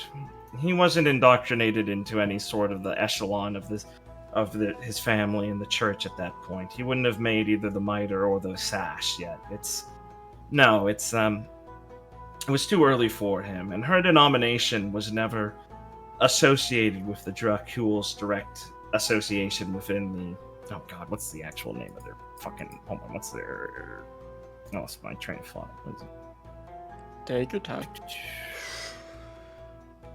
Where is their Vatican building called? I thought I had one of these. I'm pretty sure he's named it last time he was on screen. I sure hope so. I could be hallucinating. It's been 6 years. The brand. There you go, the brand. Yeah. The association of the RWBY were never ones who really were members of any sort of the congregations of the Bran, or even in many contact with many archbishops or anything. It's a denomination within the faith, obviously. So, and most of them eschew the hierarchical structure that it held. It's a complicated enough distinction, but to boil it down to simplistic terms, the RWBY had some century ago identified the slow seeping rot of the corruption within the high rectorship and the insular nature of the communal archbishops that held power within the brand. And there was some fair critiques of things, unfortunately. The Dracul in the last few generations have held less than acting standards. And things are probably a whole lot different now. Well, yes, after all, they've completely ousted anyone who, despite their status and their ill managing of things, still held claim to it in a violent ousting revolution and had them murdered. So, yes, the High Rectorship has been in constant strife recently, and no one's really following the current dogma accurately. The current acting one is a charlatan completely. The RWBY have not suddenly found any sort of satisfaction in their position now just because they killed. Rosalind just kind of spits it out violently a little bit. The last corrupt one. It doesn't change the problem of what's happened to the position or what's going on at the heart of Freighterism now. No, so they would not have even been in the same circles if he had. Right. Though, I do have to say, personally, I do think that Abe should understand their position the most. Well, like I said, he was too young to really know things back then, but as he's grown older, he's only grown more uncomfortable knowing what his family might have been involved with. If anything, if we had just held on longer and not let the revolution overturn things completely, with Abe's ascension to the position, I think the RWBY and many of the branch denominations would have been quite happy with the state of affairs he would have put things in. He's always been a good lad, even when he was a bit of a idiot when he was younger. He still understood right and wrong incredibly well, like a Vega does. Well, as seeing as I've only known him after everything, I have a real good impression of him from our talks to Weddle Festival. He's I really appreciate speaking with him. He's a dear friend of mine, despite everything that I've said to him when I was a more rambunctious child. And I would have really enjoyed being able to bring him into council, which is why I still think he should be able to understand it, and he would be incredibly helpful for the restoration of the Dracul's lineage, right? He's the perfect heir of it. Is there anything I can help do to help you and him see eye to eye more? Oh, May, no, I would want there to be. I'm sure he would at least take your opinion into account. He's a fair-handed sort of man now, but he's just very lost. She says, just kind of sighing and slumping down. I mean, he's let the Fen convince him of a complete change of ideology then. He's grown up within their monasteries and things and listened to their words long enough that he started to repeat. I know it must have been very hard for him not to associate the words of the Principatus with all those of his parents and see the problems that might have been there, and some very uncomfortable feelings knowing what they were accused of and ultimately unjustly murdered for. But I just wish he would get out of this rebellious streak of his and get some sanity back into his life.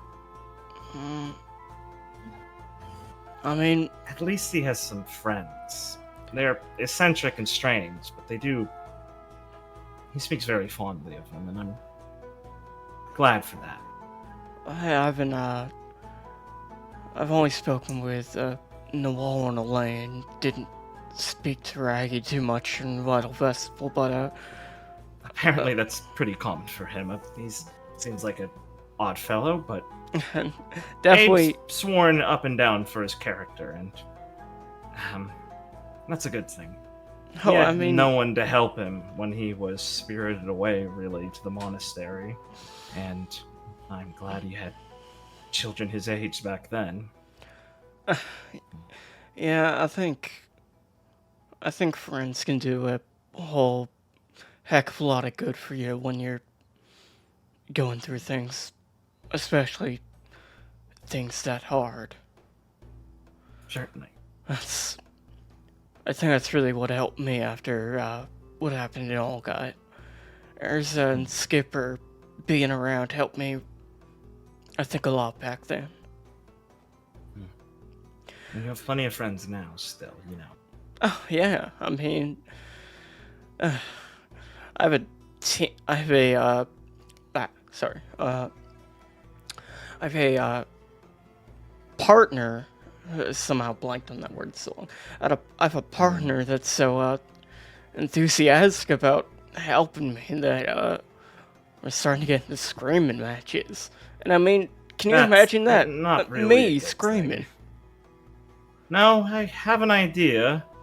Believe me, I think some of your screaming can be quite handsome once in a while, but you should not be getting into arguments about these sorts of things. Oh, It shouldn't be bothering you with these ideas, right? no, we talked about it, and there was no yelling. I don't think we really worked anything out, but we at least I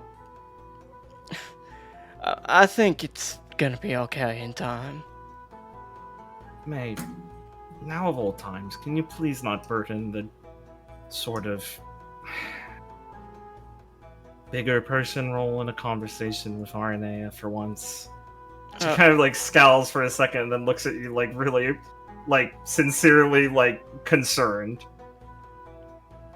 You've spent a lot of your time being able to take it on the chin with her. Can you, for once, not worry yourself with it and just concern yourself with your more positive teammate, Felix? Well, Your friends like Lucy, Mary. I heard Irene was giving you some help recently. She's always so poor at actually expressing her, well, sincerity when it comes to her friends. She really does hold you in pretty high regard. yeah, well, I think she has a certain charm of being able to get to the point better than anyone I know. Charm, maybe. Inability to do anything else, perhaps is more accurate, but it's fine. It's not exactly a terrible flaw to have. Refreshing in some cases, worrisome in others. I'm just glad she has people patient enough to be her friend.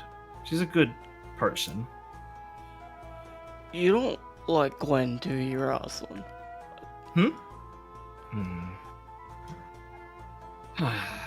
She just sighs a little bit and leans back on the bench.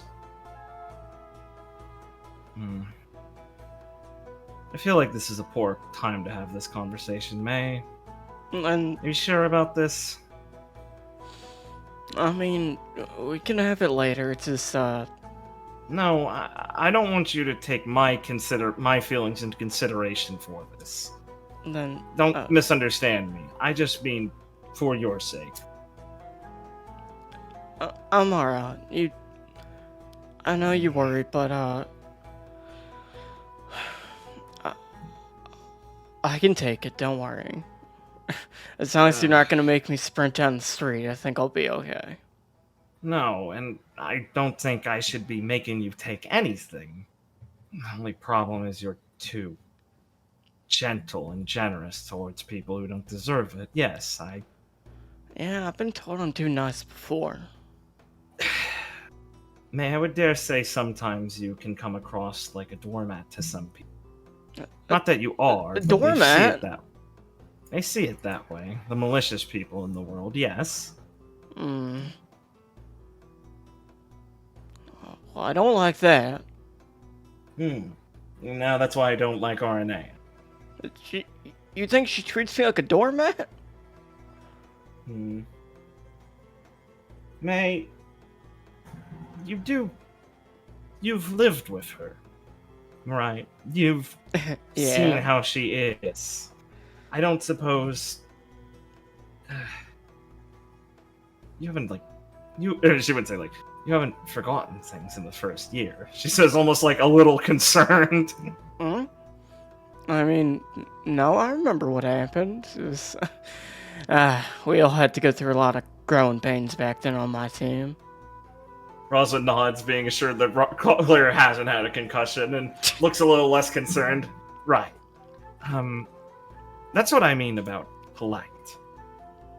Take it from me. I know you're willing to give people more rope before they hang themselves, but... Claire looks aghast at the expression. I had plenty of time to experience RNA myself when I was incognito and allowed her to trample around the place like a brute, and she was not a very kind person to anyone.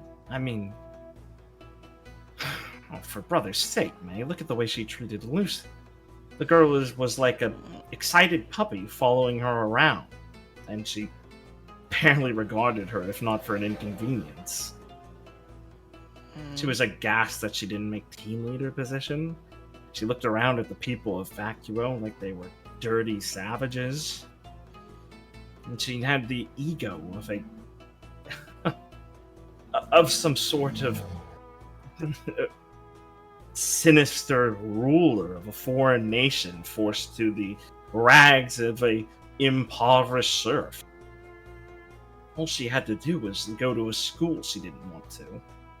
She was still going to a school for a profession she wanted to. I mean, I just feel like you're so quick to forget this. The egotism on her was impressive. It's impenetrable. Claire is contemplating it. And then she'd just say such awful things without a second guess. And I mean, you remember hearing about what she did to Rotier at the Vital Festival, right? Sorry, what the Back at their school and saying... Well, she's referring to Gwen being a bitch at her school and getting shit. Oh, right, yeah. That plot line. Sorry. These characters have talked to each other. No, you know, I the know Vital Festival guys, that. everyone. I just need to connect the dots on who that was again. It's been a couple years. She's friends with Willow, the biggest gossip at Atlas. Yeah, no, I remember that. She knows the lore. Part of Barclay's team, and that's Yeah. that's an easy thing to probably spread around. As Claire will. She spent her time in primary academy berating and disregarding others' efforts to reach to her status of a huntsman, the only thing she thinks is important in life. And she was trying to tell others they don't have what it takes. I mean, the girl is an insatiable egotist that just spits on others as she climbs up the higher regards, pulling up the ladder out behind her. It's unbearable.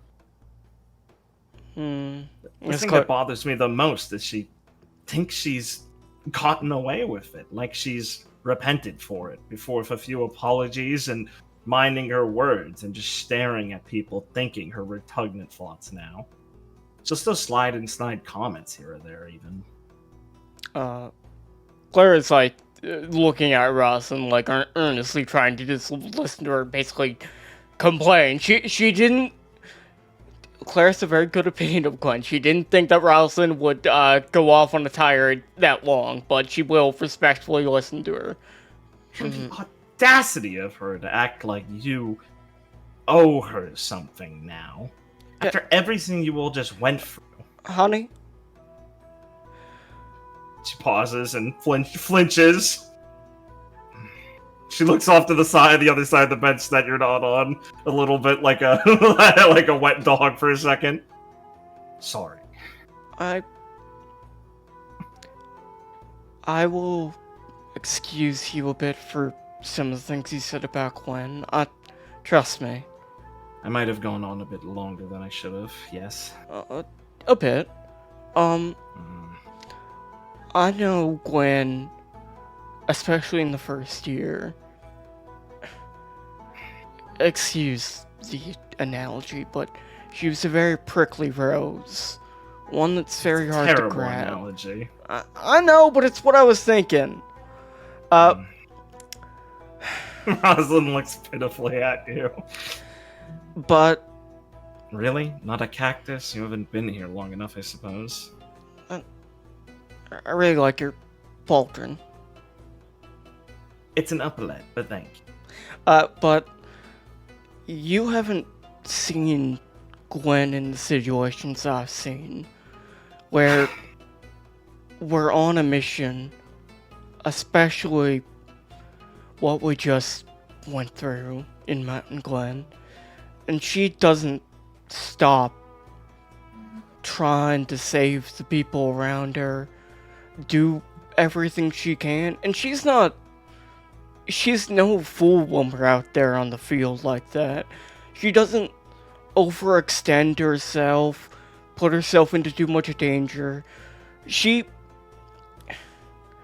I can't say she's fully calm because no one could be in the hell that was going on, but she, more than anyone on my team, is, I think, sticking as close to what should be done to save lives and make the best of the worst situation. I'm not saying you have to like her. I'm just saying the Gwen I've seen up till now, side by side with her as her partner, is one of the best huntsmen I think I could ever be in the field with. And I respect your assessment of that, May. I would trust you when it comes to matter of huntsman competency above many of the people within our year, and possibly up to the regard of some of the teachers with all the experience you've had in your life, the troubles you've been through, and the professionals you've gone along to work. But forgive me, but I just don't have it in me to find that as an excuse. If the butler steals from you, no matter how proper he is at etiquette and how well he performs his job, he still has a trait that's nasty and unbearable to work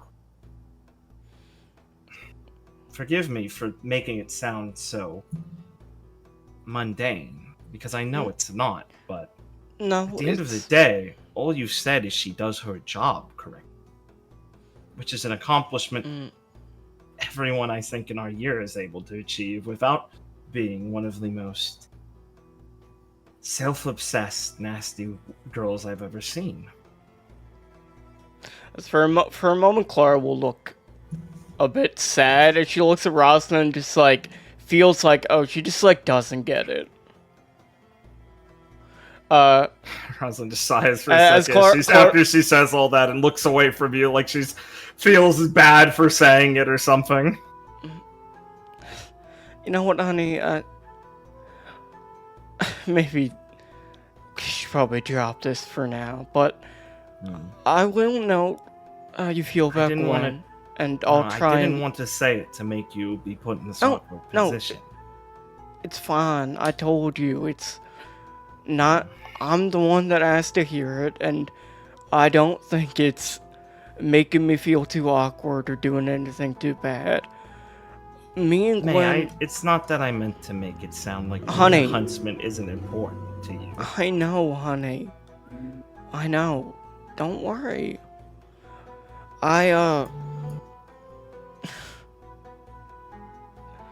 Suppose I haven't told you, I'm starting to have, a bit of, doubts about what I want to do in the future. Especially since I'm still pretty fresh into dealing with this injury. I know. Maybe she just pauses pauses before saying that for a second and looks over at you sympathetically. Someone told you? How? May, I figured as much halfway through your account of the Glen. You look hollow. You need to recount every detail. Like you were still seeing it at the time. Which I assume you were. I'm having bad dreams most nights. She nods. I know. It's an effect of being around those calamities. But I mean, it could also just be from everything that happened. It's impossible to say when you come to blows with Grim of that caliber, yes, but I imagine it's not entirely just because of its malaise. I'd be surprised if that was it either. It's just a whole mix of awful things from going through that. And that's why, honey, please try and cut Gwen a bit of slack. She went through that just like I did. And she might not be hurt in the exact same way I am, as Clara kind of looks down a bit. But she's still hurt. Yes, I'm in terrible denial about it. I'm well aware. That doesn't excuse her actions still. It doesn't excuse her for... I'm what not she said telling to you to... I'm not telling you to forgive her yourself. I'm just... Good, and I'm not telling you to hate her. But I am making sure we understand reality. I understand what you're telling me and not... Likewise, then. Okay. That's You need why... to speak to Sister... You need to speak to Sister Stronic about this. I know, I told you I would. I want to talk to Dr. Gosfern. I want to talk to a lot of people about all my injuries, if I can. Alright, but... Please be careful of what you say to that Dr. Gossip. And what do you I want me to don't- watch? As Claire looks like a bit more serious, just like looking at Rosalind with a sense of like, if you're going to give me a warning, you have to be specific. Well, for the first off, I don't think he's exactly some humble, affable, strange man like he just puts on airs completely. He's been on Abe's side since he's been there at the monastery, and I'm sure he understood how useful of an asset the lost heir to the Dracul family was. He's a very politically minded man, considering he's been to at least 2 of the Fenish sacred academies in his career, and teaches at a 3rd now. It's safe to say that wherever he falls in the Argentum monastery hierarchy, it's rather high up. Yeah, I mean, from talking to him, I got the sense that he was probably more important than he lets on. Did you? Good, good. I mean, not just anyone could do what he did. That's one of the other problems, exactly. It's suspicious Honey? what he honey? might know. Claire will put a hand on Rosalind's hand. Hmm. He's not gonna do anything to me. Especially not without you knowing of it first. I just want to go talk. I know, but I'm not necessarily afraid of him doing anything in the state he is. I'm afraid of him learning something. You heard what Sister Stronic said about the silver eyes and that sort of thing. A man like that should be aware of it. And you know what they say about what the Fen do, then, right? I think he already knows pretty surely. Well, you should stay away from him then. I don't think he's gonna go for my eyes, especially in the hospital room, honey. I know he's not going to go then, but a man like that is conniving. Honey? He'll be able to dangle something in front Rosalind? of you. What? You said you'd listen to my concerns. I would. It's just... now they're starting to agitate how I'm finding it a bit harder to breathe now. Oh, man, I'm sorry. She says, looking like aghast all of a sudden, No. like sitting up and leaning over towards it, Clara. No, it's fine. I was just wondering if we could take a pause on this. Yes, of course. No, we can shelve it. It's fine. No, it's... Honey, I want to hear your concerns about anything. About who I'm talking to, who I'm spending my time with. If it's worrying to you, I want you to feel you're able to tell me that. It's just... maybe not all at once. Right. Okay. Thank you. Don't Yes, worry. Of course. It's- Thank you. I'm just trying to pace myself and make sure you don't do anything you... I know if I was struggling to breathe a bit more for longer, you'd just beat yourself up over it. Well, I would first find someone who might be able to assist you in the medical condition you are first, but I have plenty of time to lambast myself at the same time. I multitask quite well these days. Even with the sling? It's not exactly a physical thing, she says, smiling a bit and kind of smirking. A lot of it is just continued reiterations of plans in my head and proposals to bring. I know, trust me. I'm well aware of how thorough you can be, honey. Right. On a less serious topic then, I suppose. On the topic, though, of business, you wouldn't happen to have any recommendations on how I can... Roslyn furrows her brows and looks distraught for a second. Form a good enough, affable connection, perhaps even friendship with Miss Everly, would you? 1 second. Tammy! Okay, sorry. Gosh. That one might be kinda tough, honey. She quite likes you. You don't have any idea? No, I think you could, but... how, I'm just assuming you're not big into fishing, right? And I'm just gonna say, honey, I don't know... I think you guys would step on a landmine pretty fast. I have enough tact to swallow my concerns and the need of more important issues, which this is, and... Oh, you just need to ask her about something. Well, no, I need a...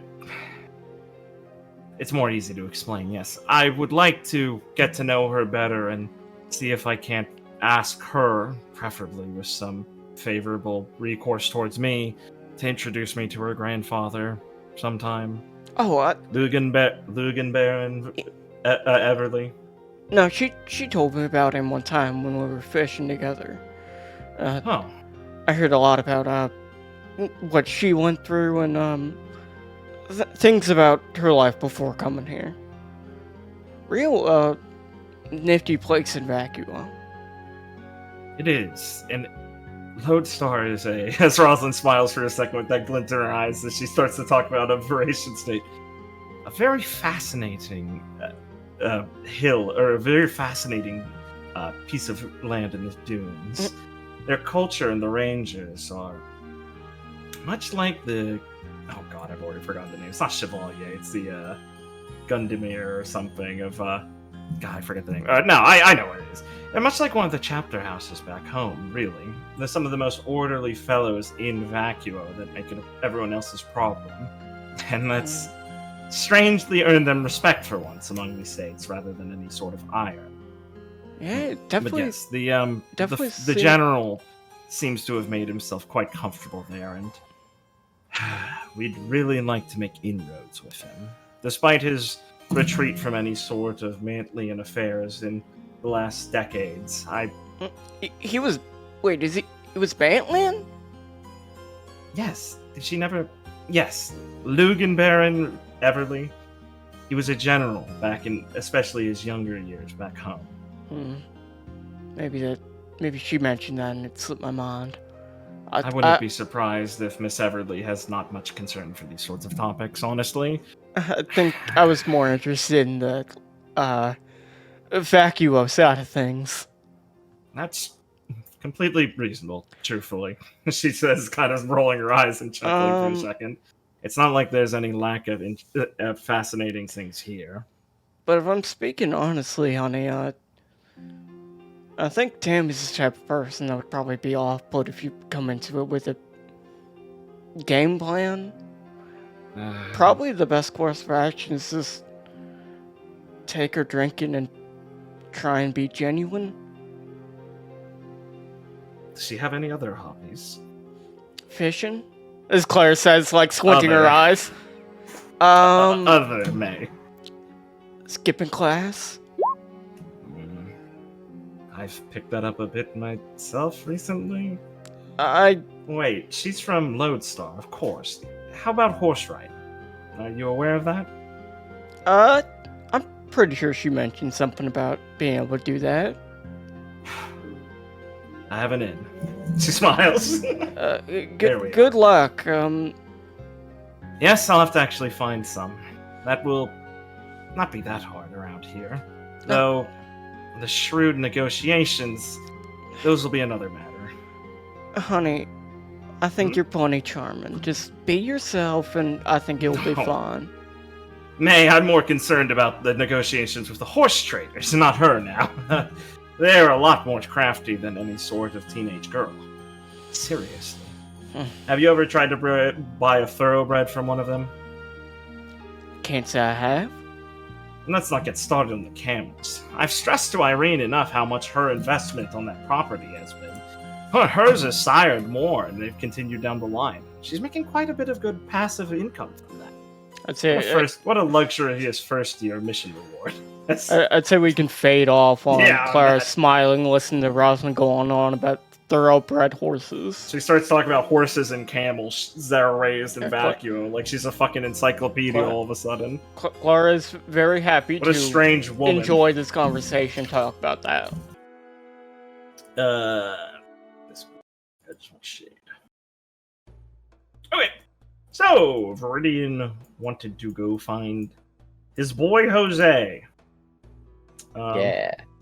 Upon investigating his opportunities, I don't know if he did get a new scroll. Yeah, he went with get that time, so he could have just texted it if he felt like it, or just swung by his dorm and find out either way that he would have been out in the city. And he's been apparently volunteering with the VRA, apparently, and said that he is working with some of them in the city right now, or he was doing some work for them, and could be found downtown by one of the sides of the river. Oh, okay. Just give me 1 second. Of course. Center myself. Of course. Yeah. On a hustle and bustling street, it's he's been back in shade for almost probably a week now, I think, for Viridian. So it's finally sinking in that you're out of that caged-in shithole and can get used to the more familiar streets. While busy, not as busy as the Glen, and certainly not as large buildings and stable infrastructure, but comfort, of familiarity, and liveliness. They're a lot friendlier here. People look you in the eye here, unlike in the big city where they just wouldn't. Viridian can look past people as they kind of make cracks at him about being tall or something, or recognize him and say hello, or just stuff like that. He's a name around the city from the festival still, and plenty of locals already knew him from his life. So, eventually, winding his way down the street, maybe picking up something to eat on the way or whatever, he can find Jose, who is just finishing talking with a couple of VRA soldiers who are just kind of, it doesn't look like an official debrief or anything. It looks like they're just chatting and a couple of them are snickering and laughing about some stuff and are just seeing him off as as they are going off somewhere themselves. Ah. All right.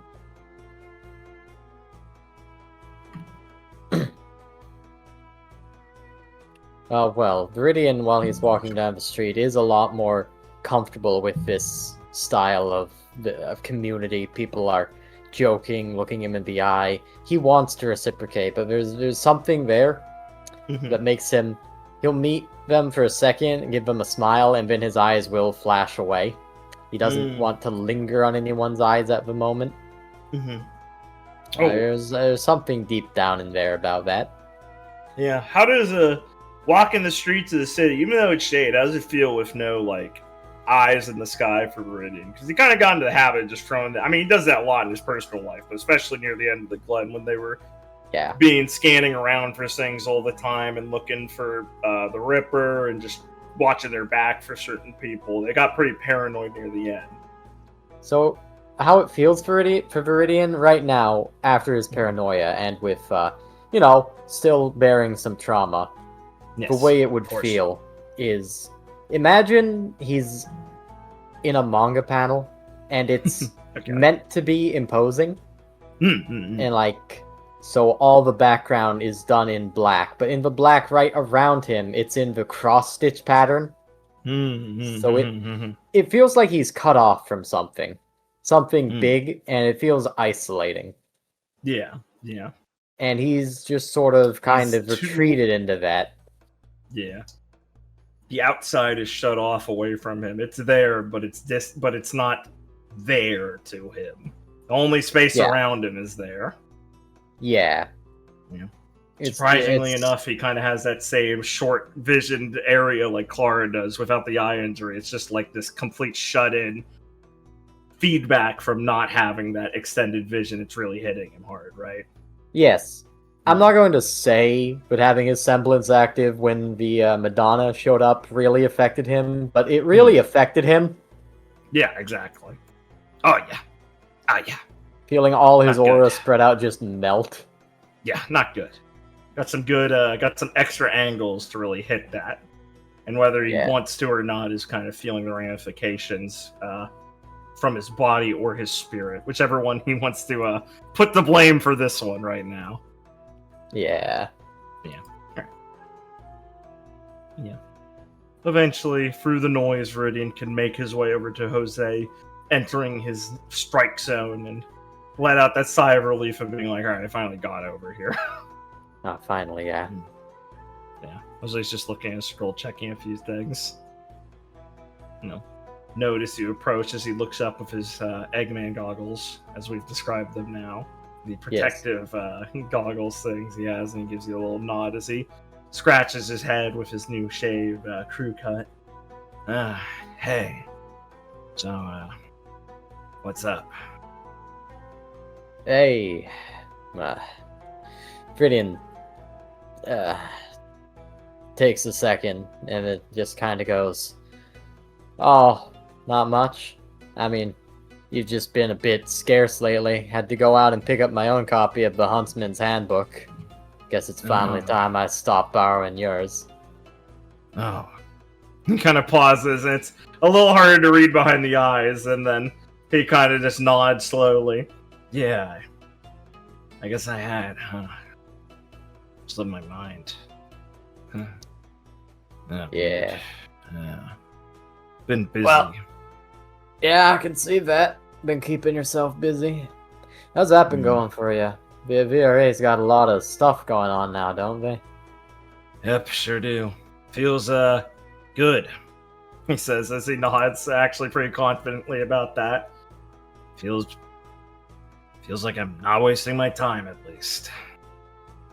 Learning a lot, too, slowly. You be around military enough, you're gonna pick up some things.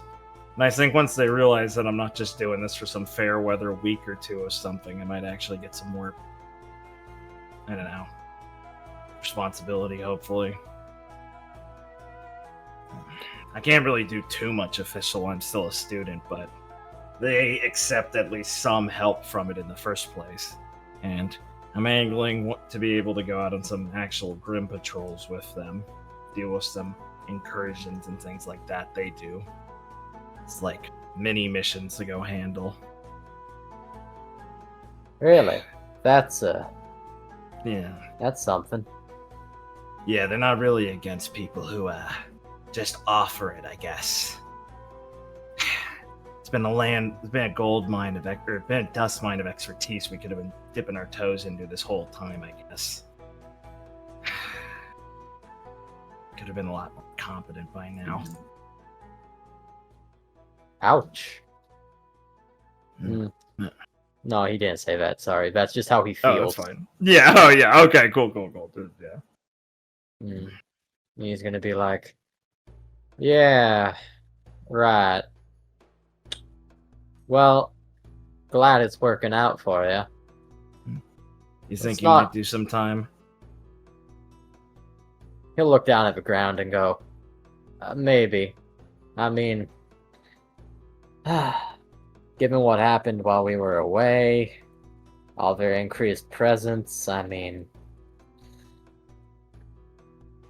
I'd hate for the troublemakers to start thinking that things can just keep going on. Yep. I mean, is it really doing as good for you as you was just saying? What? Yeah, totally. I mean, look, I know it's not like you live. I know it's not like this isn't your. Let me rephrase it. I know it's not like your country, so maybe it doesn't have that same appeal, but it's doing something with your day to day.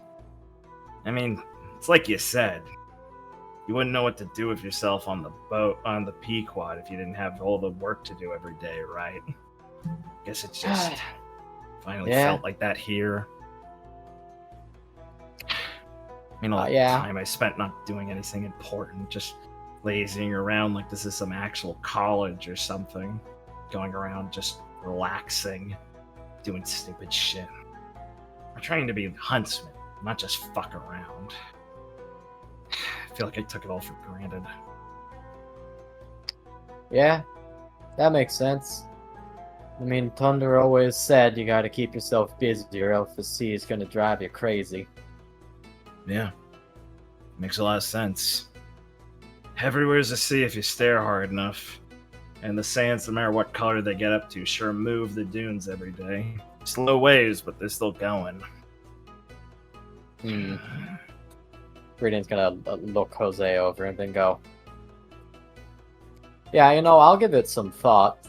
I mean, at least with, I mean, they might not be my country, but, I've been all over the world, and, at least here they ain't stuffing you into some fancy uniform. Nah, I don't really give a shit about that. You get an armband at worst when we're actually on any sort of mission just for identification. And half the time it's for them to recognize you and not shoot you if things get hairy. Not that I've had much experience, that's just what they told me. Besides, you've got a pretty good reputation around here after the Vital Festival. They could probably treat you like an honorary veration, so you don't have to worry about hazing or anything like that. I don't want to live off of that. I mean, that was for the school. If they're going to treat me like an honorary veration, it's going to be because I'm drinking them under the table. Yeah, that helps too. And so we'll hump back and on some camels and stuff across some dunes to go deal with this mundane shit for them. Well, I have been looking for something more to do. Until Toto gets better and back to school and starts riding my ass to go to class again. Yeah, he says, pausing for a second and looking down. Have you seen him? You go to seen him yet? I imagine they both asked that at the same time. He kind of laughs, kind of disparagingly, and scratches the back of his shorter cut hair. Kind of his brows furrow for a second. He gets a bit stonier in his voice. Honestly, I can't really work it up to go see him. Yeah, same. I mean, it'd be so weird, right? Yeah. Plus, it's kind of like after everything that happened, I don't want to. I know it's not like you'd expect us to have done more, but still, it feels like shit to go see him. Yeah. I mean, It's already weird with the way Gale's acting around us. Brennan's gonna shake his head and go, I know. I mean, got us in the frame. I wish we'd never put that report on the TV. Everyone saw it. It's so fucking annoying. He just You know- growls. You know, ever since then, even if people aren't coming up to me and asking what's going on, you can see it in their eyes. Of course they can. And some of the stupid shit they say about it. Fucking It's- civilians. If it's not the Red Fang, it's some other stupid horse shit. They just come up with any reason. Act like it's not just because the Grim came in and ran people down like dogs. Simple as. Yeah.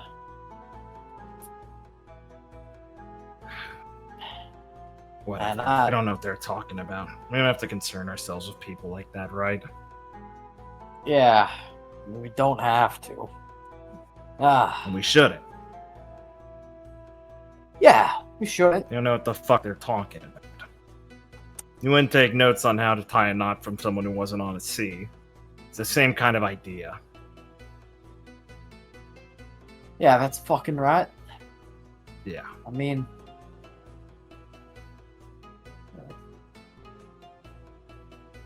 He's gonna stare down at the ground for a second and then go, just wanna get over it and not even get back to normal, but get on to something new. You should definitely work with the VRA then. Yeah. Look, I don't know if it's the same as you, but ever since we got back, I've just had a jump in my foot the entire time. I went out like a bitch out there, Viridian.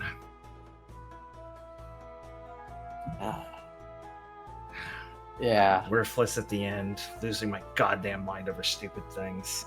I was caught flat-footed the entire fucking time. Yeah. Ever since I don't know what you were- Superman. I'll be honest, I don't know what you, Nebu, and the rest of your team are going through. Like, Hey,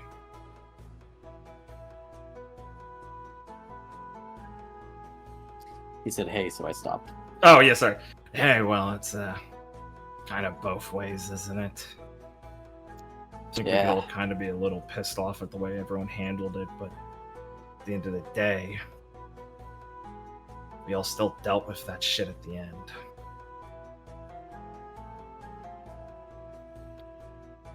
Yeah. He's just gonna be like, shake his head for a second and go, yeah, there was all that. And there was the stuff that happened after the end. Clara wasn't even there for some of it. It was all a mess. Sorry I wasn't there for it.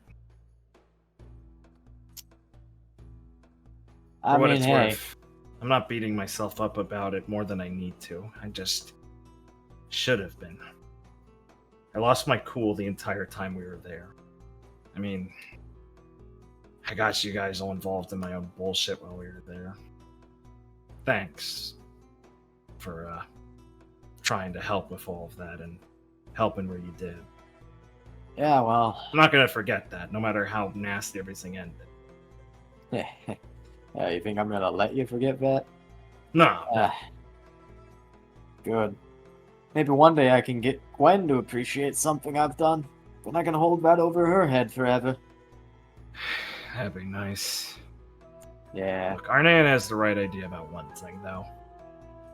We gotta just get, I don't know, our head around this the right way. Things went bad, but we still showed up.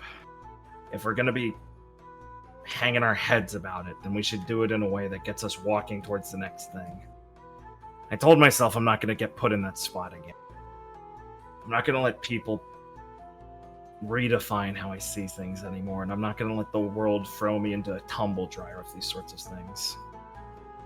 I'm sick of acting all half-assed about all my own bullshit. My family, my legs, country here. I can't believe I thought I was more Valish than Varation when we went there. No offense, but it just doesn't make sense to me anymore. You know, I like the parts of Vale I grew up in. Yeah. Don't much like where I spent the last couple of weeks. Yeah. I don't like a lot of places in Vacuum I've been to either. It's the same thing, isn't it? It's a little short-sighted to just think we can coast off of it. There's nasty shitheads everywhere. Yeah, there's some guys out there that made me slurp worms when I was realm wandering. Ugh, dickheads. Yeah. Fucking hate the bugs. But still. He's gonna clench his teeth for a second and look off towards the river, glaring a bit. It at least gave me a kick in the ass. I lived. I saw everything I knew was just immature. And now, I gotta handle it now. God.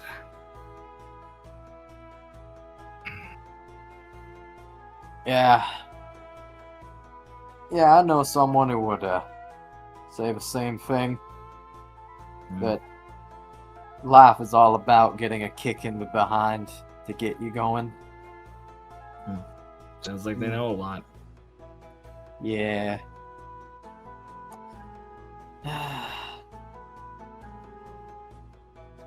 So, hey, I don't mean no offense by this, because I know it's a long shot, but, Go for it. you know anything Just about shrugs. you know anything about what's been going on with the Fang since we got back? I wish. Oh, everything I learned was that I should have been paying attention to that shit way more. I mean, you see the bullshit they put people through, or they put the faunus through in Vale. Still bad shit here. I just didn't know where to look to. Yeah. I've tried to put a few feelers out, but turns out being the scion of a now at least disrespected family of wealthy nouveau riche engineers isn't going to get you a door open very easily. But I'm gonna try. They've got the right idea about things at least. Ah, damn. And here I am needing to look into them too. The latest we heard is that shit that happened with Noir, so kinda tough. I Well, thought maybe Carol I will look into helping the VRA and keep my eyes to the ground. Look, knowing the way the VRA operates, there's got to be someone there connected to the Fang, probably. And I'm pretty sure Carol knows someone. She seemed real dodgy about it, but I didn't push her that much. I'm not that big of an asshole yet.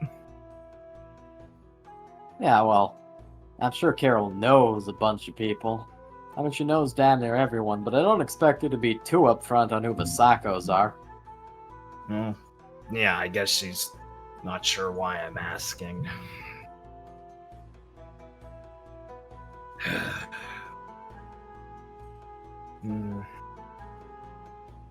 If only that jail didn't get sprung back during the festival. Or back after the it was during the festival. Would have been a lot easier to find some guys in there, probably. Yeah. Real poor bit of luck with that hawk. No, is it the hawk here? It's the owl Yeah, it who was the runs hawk, the yeah. Dalish one. Okay. Real poor bit of luck that the hawk got out of his cage.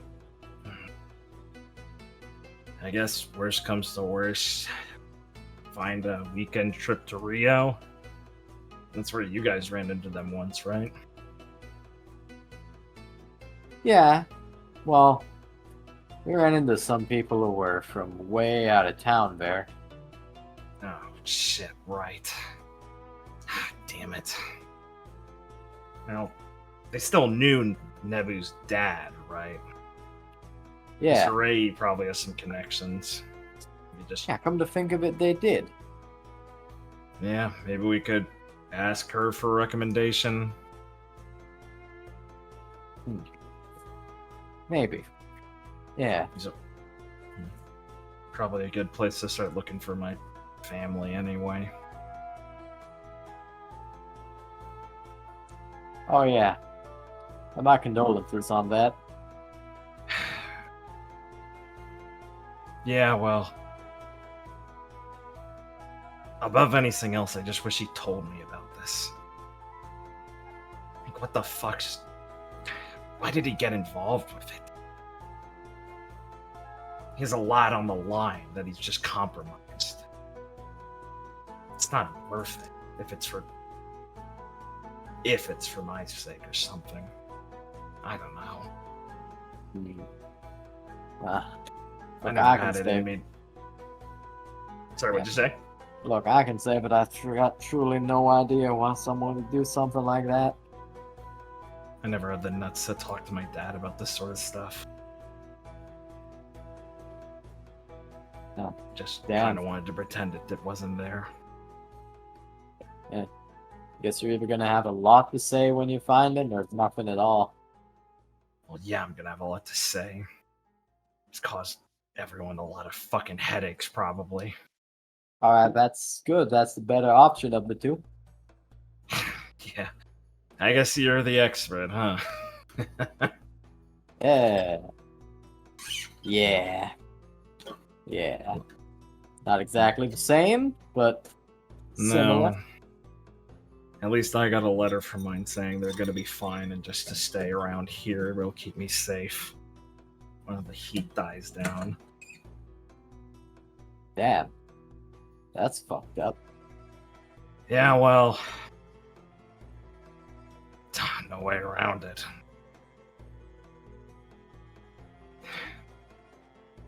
Fucking dads.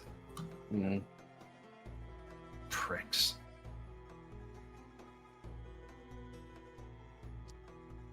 Yeah. Well, I'm gonna have to get my weapon situation sorted out before I think about helping out around here again. Yeah. I mean, they throw a rifle in your hands just for some simple stuff, but probably want something more comprehensive and useful if we actually go after some Grim. Oh yeah, I mean, I'm sure I can make do with whatever they got lying around. I mean, I wouldn't be afraid to fend off a Beowulf with...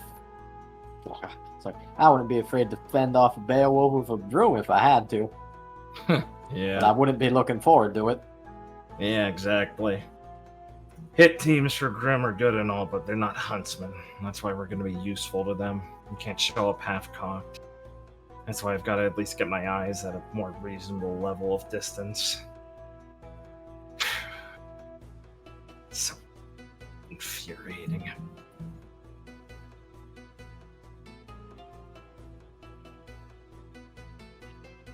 Yeah.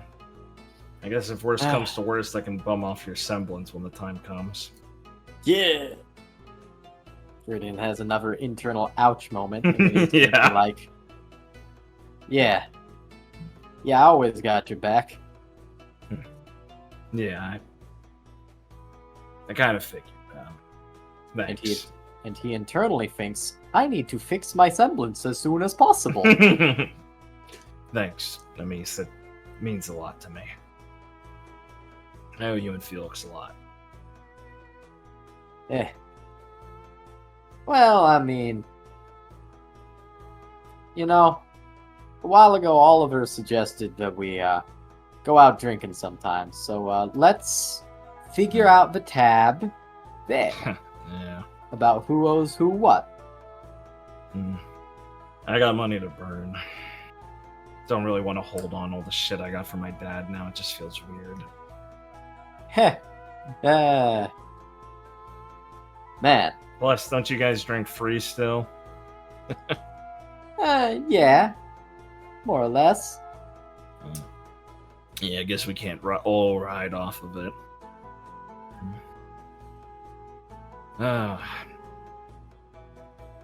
Is Felix down in the shit too still? I haven't had a chance to speak to him much. Don't know if he's being mopey or if he's being his usual self.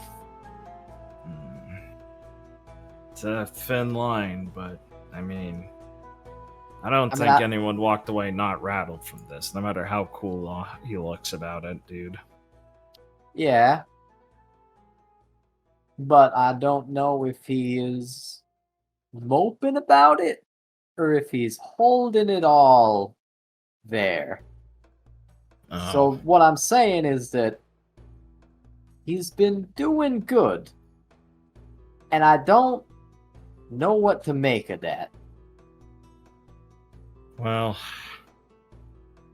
the drinking should help figure out where he's at, huh? Yeah. Yeah. Well, hopefully it doesn't all come out. Fuck it. Let it come out at this point. Then it's out of your system and you can stare at it, no matter how ugly it is. Hard to see when it's inside you. Yeah, I suppose. When you've emptied yourself over the bow, you ain't got nothing left to get sick off of. That's my 2 cents now, at least, yeah. Well, alright. Look out, Felix. We're coming for you. Damn right. A regular deer in headlights.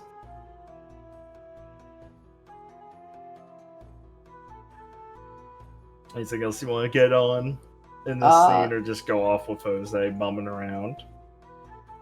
Yeah, he's gonna go off with... I was debating personally about how if Viridian wanted to bring up his concerns about Kit. I think he does. So Cool. they bum around for a bit. Absolutely. Walking down the place, hitting up spots, talking. Yeah. Yeah, and then he's gonna be like, let me just think how I want to approach it. Of course.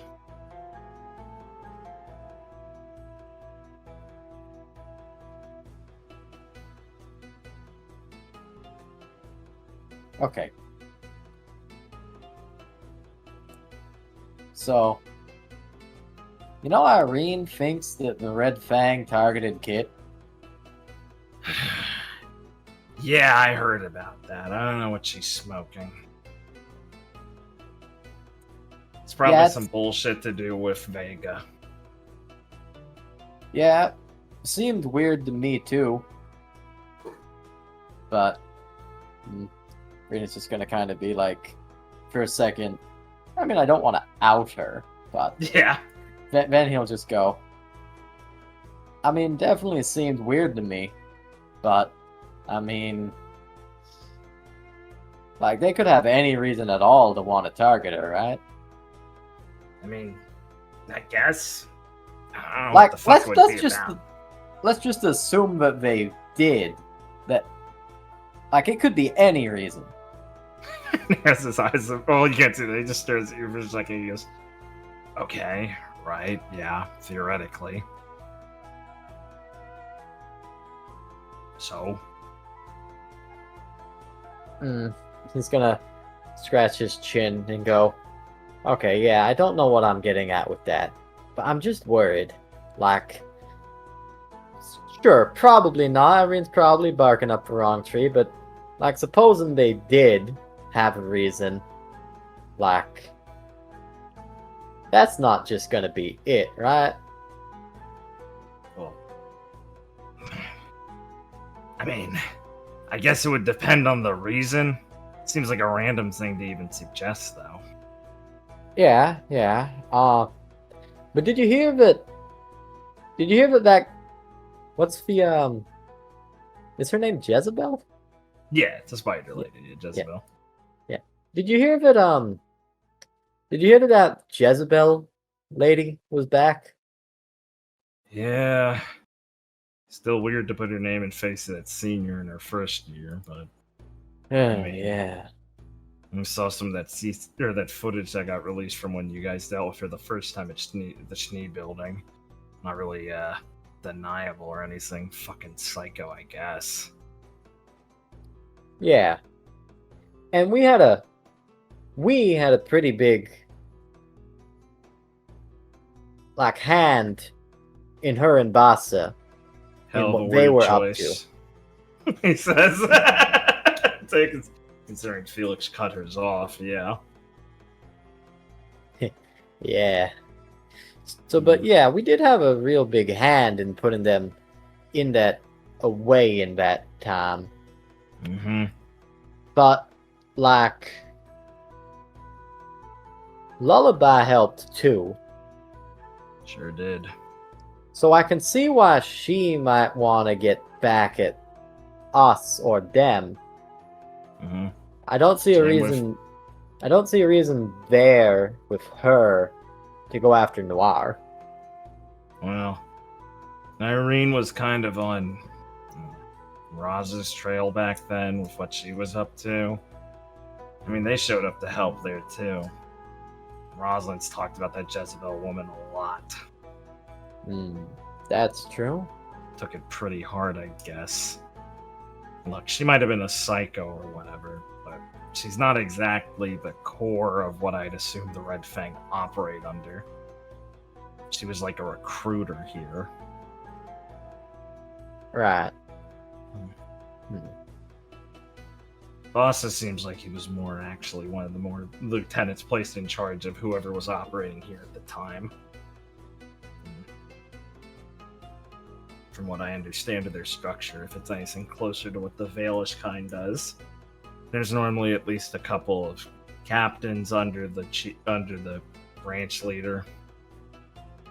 And I mean, the Hawk was just there, so I'd assume whatever reason they had, he was either okay with it or behind it himself, right? Kind of important guy to just show up. The one in Vale doesn't really go on field operations that much. He's got a whole fortress stronghold thing that he operates out of. Scaramouche is a pretty serious deal. Guy's like a war veteran and everything. Real entrenched in it. From what I understand, he was there for the founding of it. Used to be their war chief before he stepped down to take the Valish branch. So, Right. Guess he's behind it all, really. Right. Yeah. I mean, look, I'd be more than willing to hear, but I'm just barking up nothing. But I mean, I'm worried Clearly about not. Kit. Yeah, you're clearly not. You don't worry about things randomly, Viridian. You don't pick reasons to be worried randomly. Oh well. Thank So- you. Greetings. So what Gonna bees kinda, like, in your pick it up. bonnet about this is my point. He says, kind of giving you a look up and down. Why do you believe it? You normally just roll your eyes at what Irene would say. Right. Yeah. Well.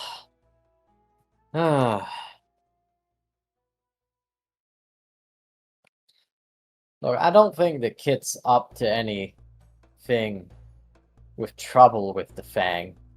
Well, yeah, why would she be? Yeah, that doesn't make no sense. But Something weird to me about it. Never heard anyone complain about her. yeah, right. But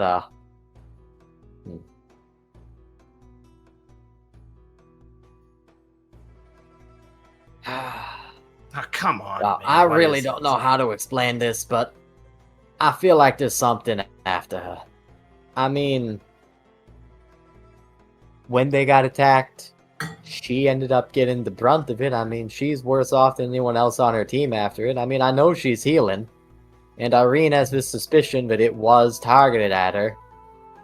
I mean, they put Rosalind's arm in a sling, put her leg in a cast. Okay. Come on, that's not it.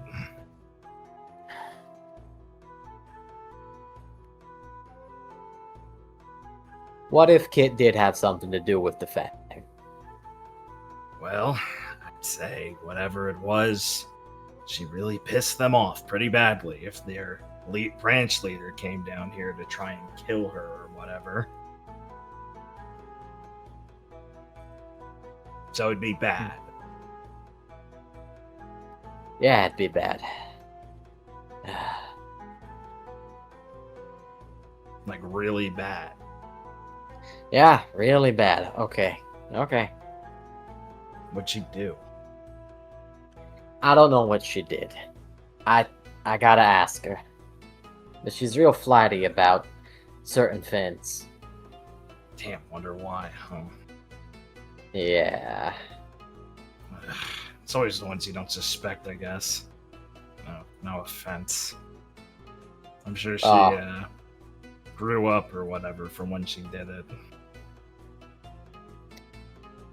Yeah, Brittany is going to say, yeah, I agree with that, and internally is going to go, yeah, I mean, it sounds like she ran away from whatever it was. Jose taking it as, it's okay, Brady. She might have been racist once, but she could have grown out of it. It's my favorite fucking takeaway from this. Yeah. So, yeah, you should probably figure it out sooner rather than later for her sake. Yeah. Mm. Yeah, I know that. So, like, if there's like, if there's ever anything I can, squeeze out of you, be sure to let me. Don't be so distant, okay? I'll tell you, I know you're open-minded enough about this stuff. I don't want to get into it and then start immediately leaking any private details they're willing to share, but I'm also not going to hide anything that would fuck you or her over if it's something like that. I know you. Alright. I know you're a good guy, and I know she's not going to be someone they. I don't know why they'd have a problem with her, but I still trust your judgment here. So, look, hopefully it's just something that could be talked out. Maybe she just owes them gambling money or something, like really bad. Girl's got an eye for nice jewelry once in a while, you know. Snatches up some with her semblance. Yeah. Hopefully that's all it is. He'll say with the chill on the back of his neck, like, I know it's not. But I can be hopeful. Oh, whatever. I'll be there for what I can help with, huh? Yeah, thanks, Hans. No problem, Amise. Don't worry about it. Come on, I'll show you some of the routes we took with the VRA and talk you through what they'd expect you to do. Yeah, that'd be a good change of pace. Mm-hmm. Keep our minds busy. March off with Viridian, rattling off information he gained from them, as Viridian can stew with his concerns or allow himself to be distracted by the pre-gaming of what he'd do here. Yes, of course. I am worried about Kit. I am worried about Kit. Kit is in danger! We can jump in on the boys' night, as people have arrived already. And, how are Felix and Viridian feeling? Are they going into this, with any actual hope in their heart that this will be a good night? Yeah, Viridian has hope in his heart. It's falling through the pit in his stomach, though. Yeah. I'll say that Felix is. Oh, sorry. Go ahead, Richard. Yeah, he is like, yeah, this could be good. Yeah. I'd say Felix is a little pessimistic right now. He's He's like, I have like no excuse not to go, but maybe it'll make me feel better Maybe. to show up. Just maybe. I'll get something here. Yeah. Sounds good. So. This music's cheery. I'm gonna just put back the shade. I can't take. See, make up your mind. Oh wait, I had a Shade Nightlife track. What is this? Oh yeah, perfect. I forgot I had Shade music. The classic.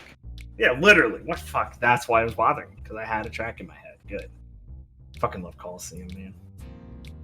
Alright, yeah. So you guys can position yourselves wherever. I'm just kind of moving these guys wherever. There we go. Alright. As Lance starts putting down a tray of drinks he got already and hand over, and just pitchers and stuff pushing in the middle of the table. Woo! Man. I think I don't got a problem. I'll say you got a problem. Where's the nuts? We need something salty to go with these drinks. Oh, come on. We haven't even started. You're already asking for something like that? Come on. Surely you've got enough sand in your mouth by now to be fucking thirsty. Oh, yeah, I want it to be gritty. Yeah, sure. Ooh. Fucking boo. Yeah, Radiant's gonna grab a glass and slide it down the table. Felix will keep sliding it. Because they will take it, sniff it, smirk. Ah, yeah, I miss this shit. As he'll down his. So he'll go to take a seat. I'm surprised I haven't spent much time back here yet. I guess I really did get out of the habit. Yeah, you're telling us. He says, looking over at him as he's just staring at the drink as Yuri takes his. Lawrence wouldn't shut up about this on the trip over. All I'm saying is, we was hanging out with the tribe a little bit, and I was really expecting to get some good stuff. Back in Menagerie, Raina hooked us up good, me and my gramps, with their local brews. Those codgers were so stingy up north there. For goodness God's sake. A little hospitality would have gone a long way. I know the father was already taking some stuff from them, but that was a fair trade. They should have been a lot more happy about it, I think.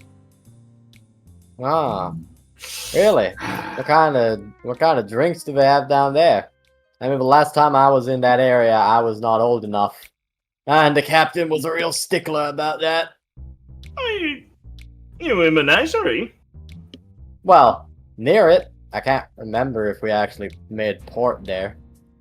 Yeah, from what Grab says, it's actually kind of like a pain in the arse to actually land in a lot of places there. They got the shallow sea and all that stuff where you can get walking in the middle of the ocean and stuff.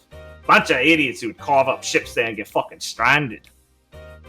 Hey, you gotta go through one of the narrow passages or something or go up north around it. Just crazy, huh? Yeah, it was real pretty. I mean, gotta look at it. Couldn't get too close. That water is blue as...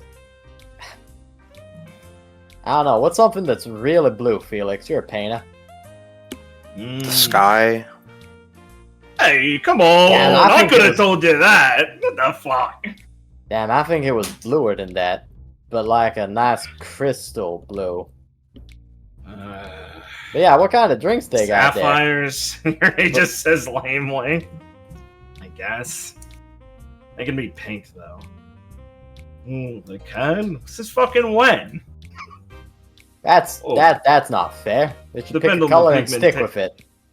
They can be many with the pigmentation. Gemstones and things like that are... Why did you just say water dust? It's the first thing I think of.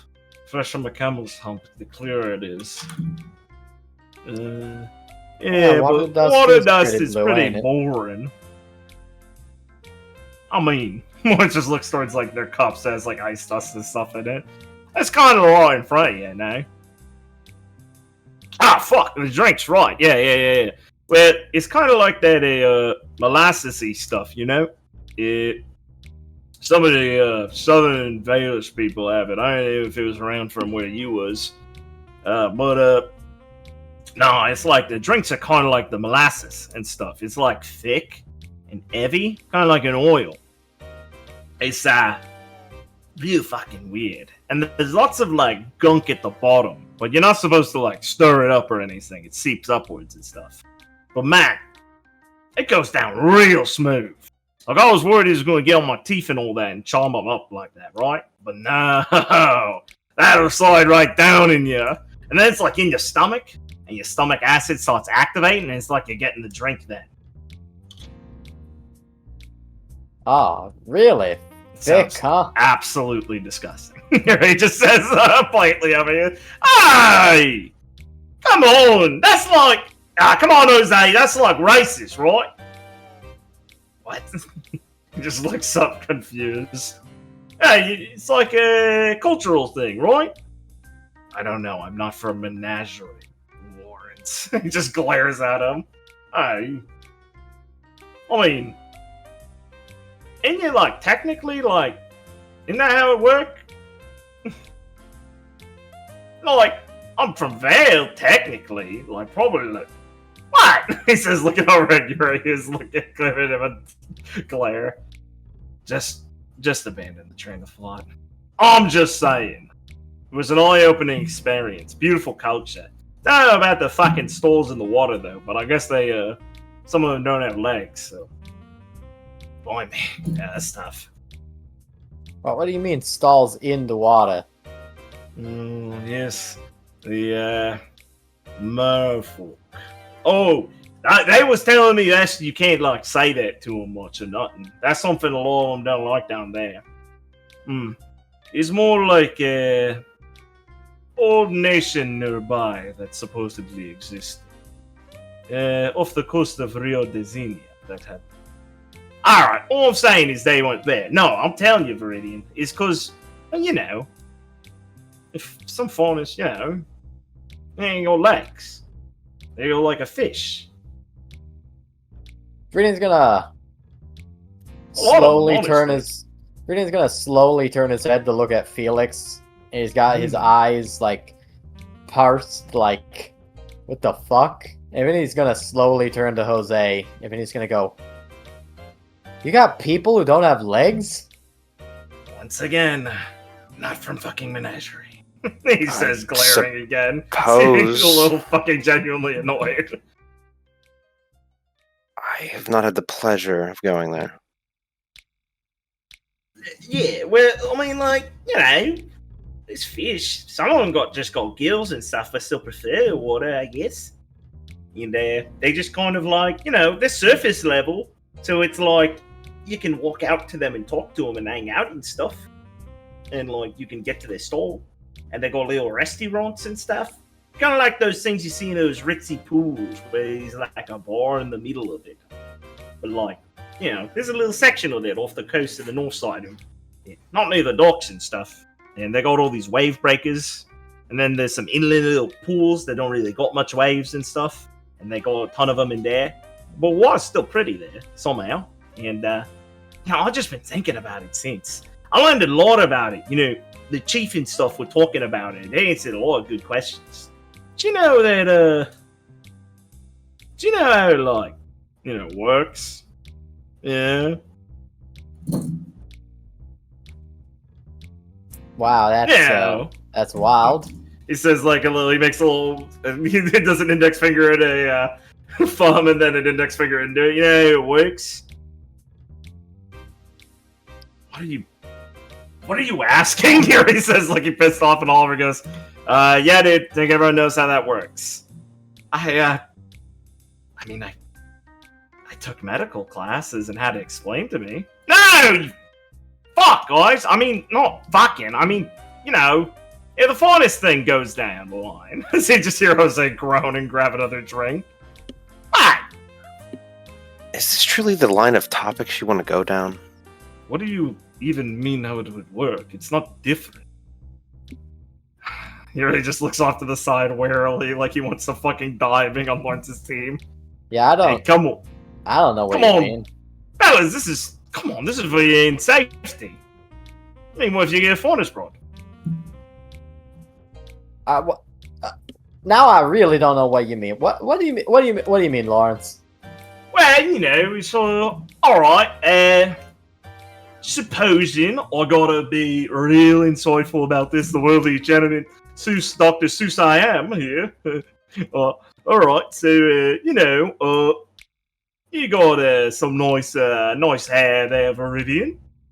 Well, you got that from your paw, right? Yeah? Yeah. So, when you're looking at Felix over there, how you think it works? What's his little darling little daughter gonna look like? Please do not bring me into this. Thank the goddess. I thought you were going the other direction, but What the fuck? What's the other direction? Hold on, Dr. Mace, what's the other direction? no. Don't do this. He's just gonna like You're all wave. fucking bent over the pool table, dying of laughter. Yeah, He's just gonna like what do you got for us, Dr. Mace? He's just gonna wave his hands and go, No. Lawrence wouldn't do that. He knows Felix don't. Alright. I don't know, Lord, Felix. Yeah. I don't what? We've heard some, oh, we're still laughing. Yeah, I don't know him too well either these days. I feel like I heard some, rumors going around about you guys. As Lloyd starts also dying and grabbing the table. Oh my god. Who's blabbed? Congratulations, You know who you blabbed. two. Gale. Why, Gale? For what it's worth. Why did you bring us to that closet? For what it's worth, Felix. I figured you would have better standards than Viridian. I know you're messing with me, but it hurts all the same. The closet. No, I mean it. The closet is where everyone has private talks now. We have a room. No, dude, the closet is where people go to fuck. Viridian, there was a mattress. Yeah, what the fuck is a mattress in there? I thought you were fucking with me, Lord. There's a fucking mattress in there? Yeah, I don't know who cleans it. Fuck, I hope someone does. Really? A closet? Oh, fuck, Donnie, you're gonna do it in your dorm? I mean, you could just find time when everyone else is busy, right? No, wait, hold on, this is important. Donnie, you know the system, right? Don't make me play the guessing game like they did. It's a losing game. No. This is normal. It's your uniform, right? You're like one of the only guys I've seen actually know about it. You go a uniform? No, it just looks over at like Yuri as he's saying it. So you take the tie from it, right? And you know how to do an over/under knot. You do that for if you're busy with someone in there, and then you do a loose one if you want someone to walk in and interrupt. Why would you want someone to interrupt? Well, I don't know. Some people do it for a prank. Some people do it because they, man, yeah. I don't know. I feel kind of bad saying it to you. Why? Well, Donnie. Oliver just pats him on the shoulder and looks over. Sometimes you're up to some business with a broad or something.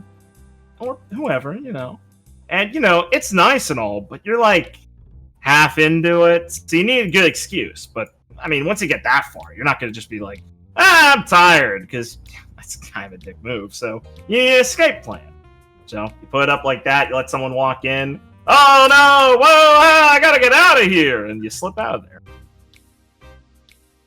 Oliver, that's horrible. Why do you sound like you're talking from experience? I would never. I'm not picking someone I don't want to spend my time with. Yeah, but just he is someone right. you don't That want is to the spend your system. time with for long.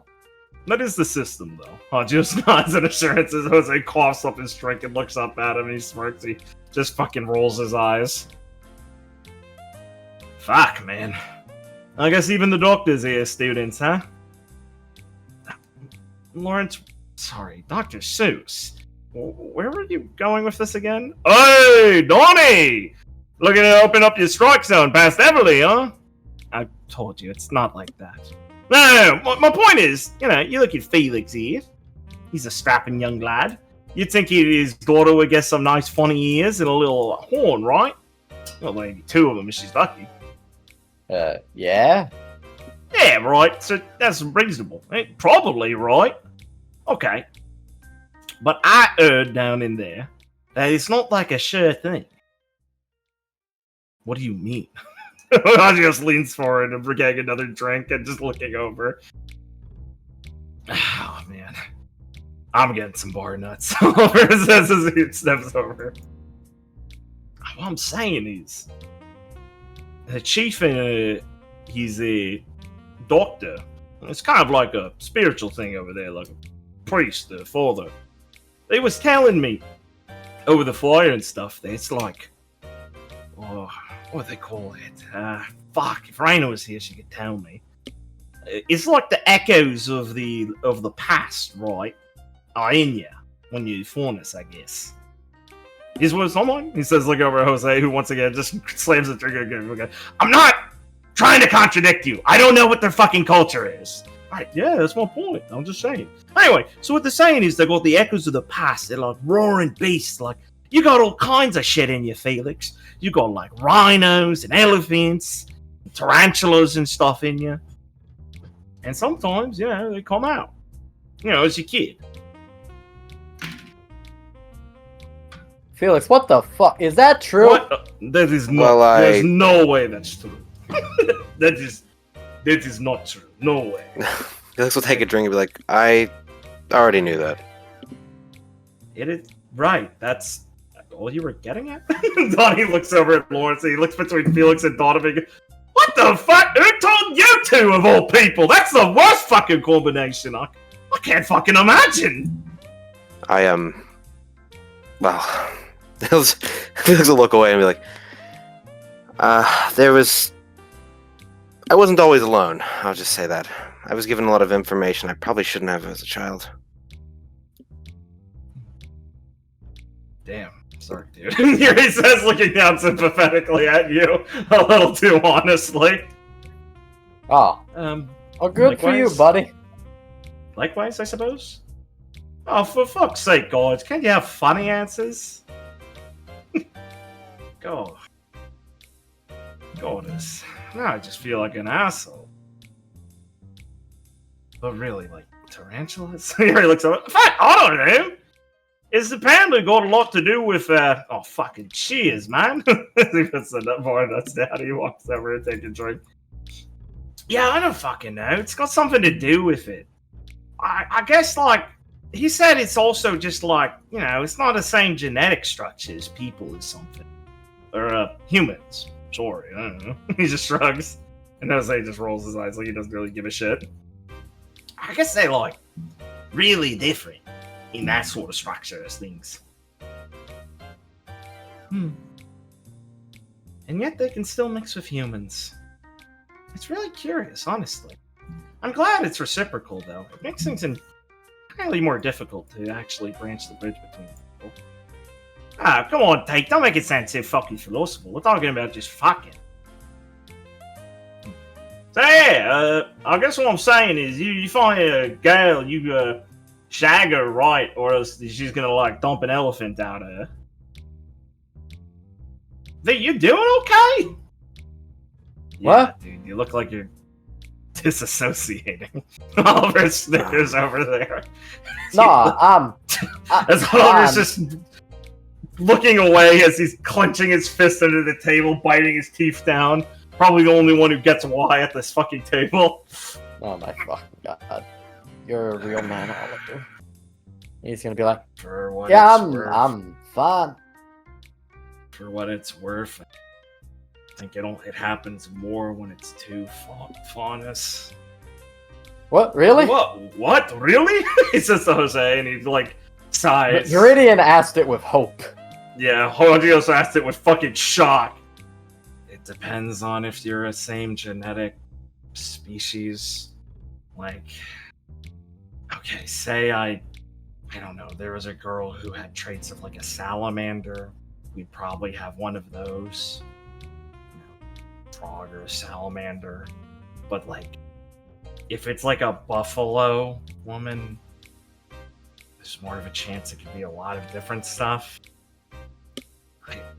Don't ask me how it works. He just shrugs. That's just what my mom told me.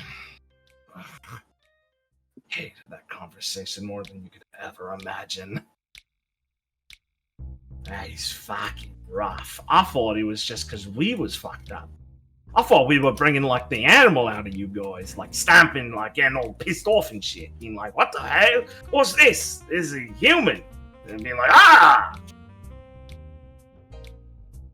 Fuck. I'm gonna Brittany get some is more just- drinks. Brittany is just like right now thinking, fuck, what is Kit more like, a buffalo or a salamander? Lawrence just leaves his hands at the table. He's gonna be in penance, cutting this with just his stubs. The next While he's tray. away, Felix will be like, Ferdinand, are you alright?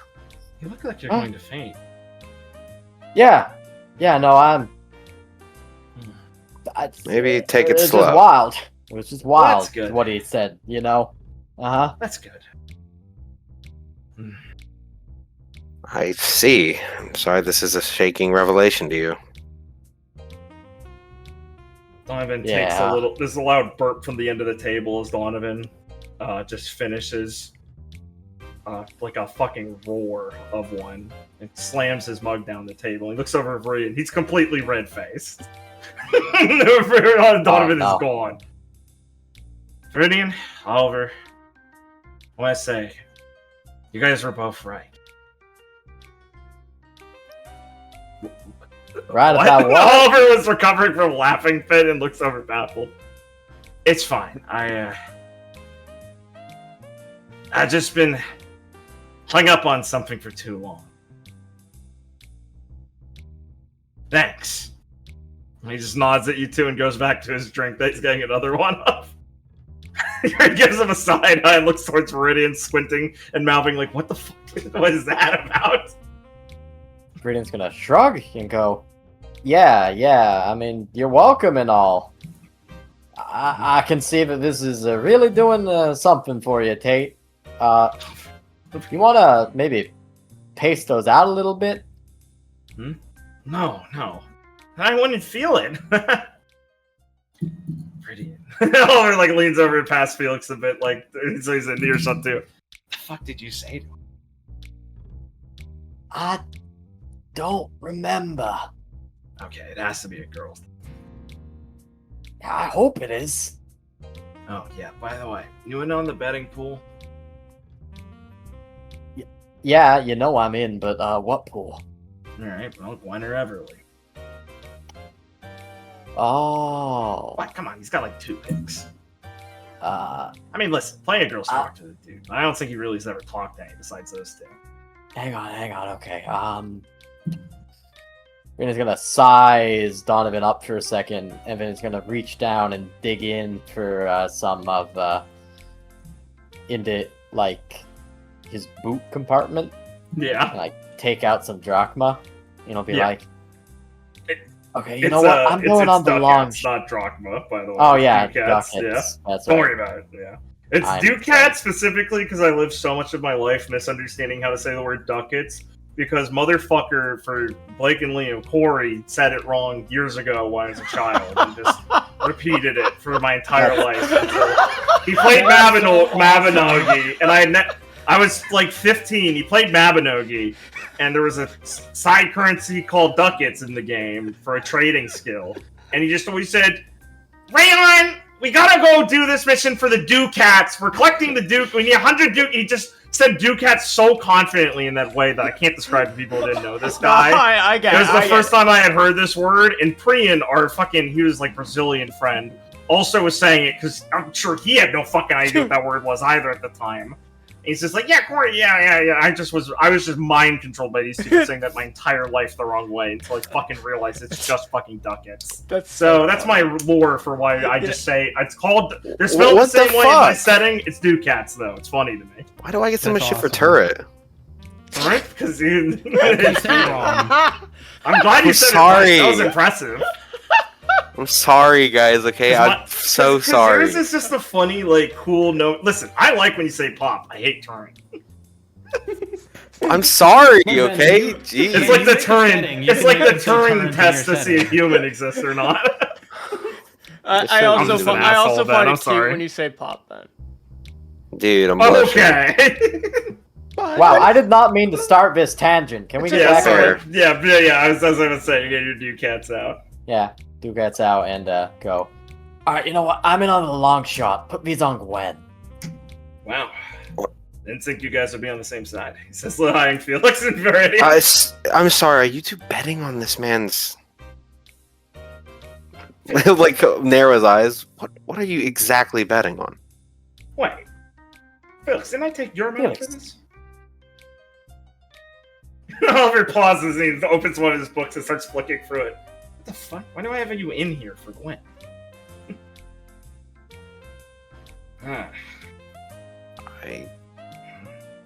Damn. Kit found one of my books. He says as he flicks it shut and looks like he got caught and is leaning back in his chair smirking and pissed off. Son of a bitch. Fuck, I gotta go through these. I think that is Yeah, very out you're- of character for me. You're slipping. Yeah, Ollie. well, you know, listen, I didn't feel like I don't judge a book by its cover. Look how far I would have made it if I didn't.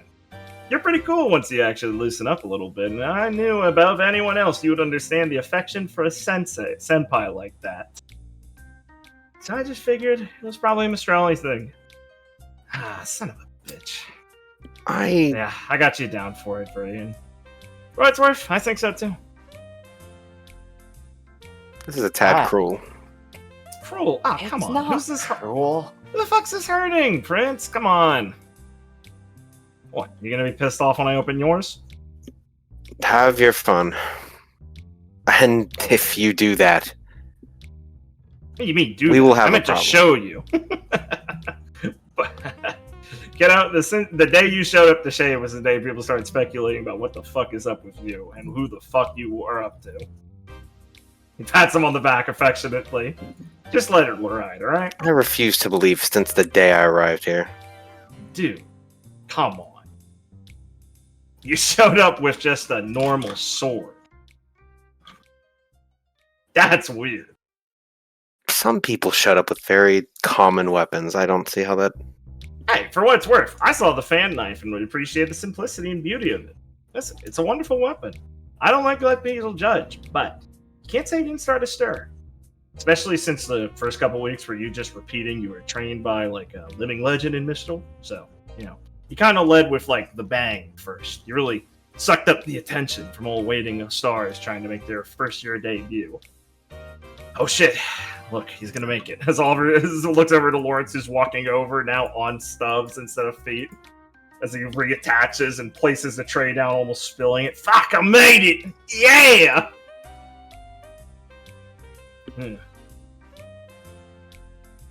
Fuck, that was tough.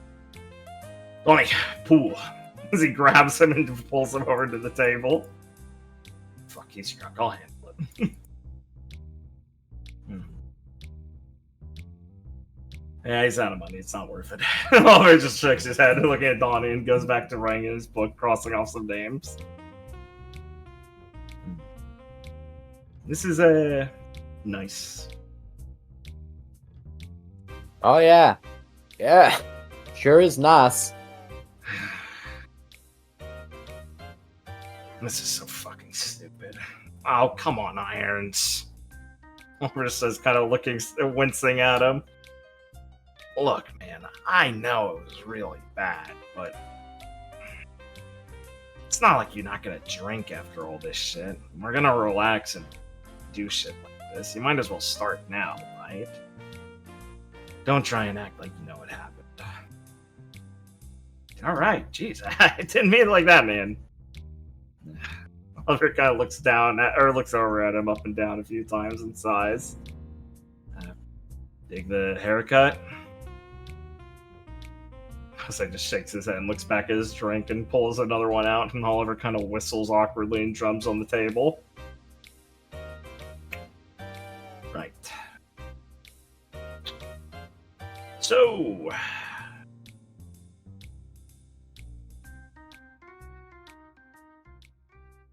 between you all a few times.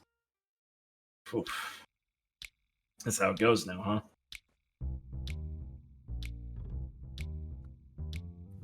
Did the nuts here get worse or something?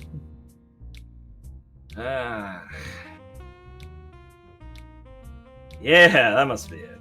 No, maybe they changed the spice. The nuts didn't change.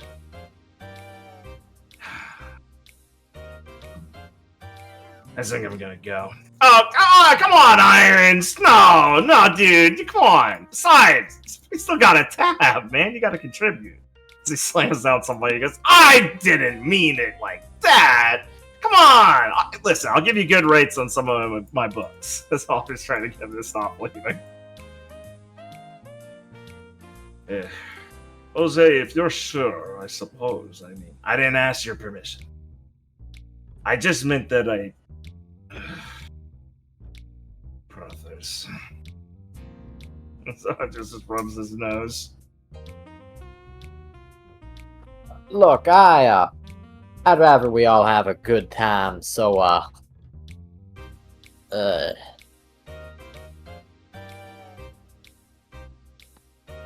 man, I don't want to make it sound like we'll have a better time if you leave, Irons, but I want to make it sound like if you really want to go,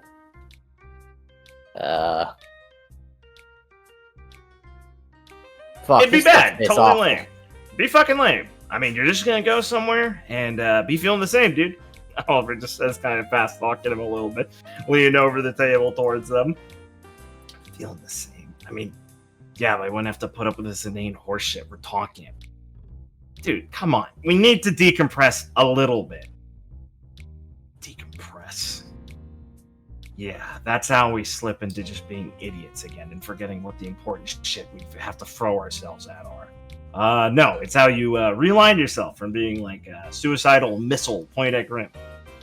You can do both of these things pretty well if you actually hone them. What, you don't have a fucking off switch now? Like, come on, Irons. I know you're able to. You've got shit in your shoe right now. It's just bothering you a lot. Yeah, I guess I do have shit in my shoe. And he's blocking my way out of the table. Dude, that's not even that clever. As I was saying, just shoulder checks Oliver a bit to move him out of the way and starts walking out, grabbing like his throwing them, making sure he paid his tab and stuff, and just gathering up some of his like checking for his keys and shit. As he's gonna start walking over, he's gonna be walking as these guys are walking around, kind of carrying drinks. He's gonna bump into one of them, and they're gonna spill a drink on the floor. And Jose's gonna go, "Hey, watch it!" As he's gonna grab him by the fucking collar and slam him up against the ground. Oh my god. Holy shit. Oliver says as he like drops his drink kind of on the table and runs over to intercept this. As he's shouting from these guys as Jose's got one of them in a chokehold. Yeah, Viridian's gonna turn around too and be like, hey, I missed something here? Hadius is gonna grunt and get up from the table, and you guys can pull Jose off of him, and he's gonna kind of glare at you guys and shake his arms like, just fuck off, I'm not gonna do anything. Oh, jeez, man! This guy fucking scrambles back. What's your problem? Got drink on me, you want a fucking problem? You've got one now!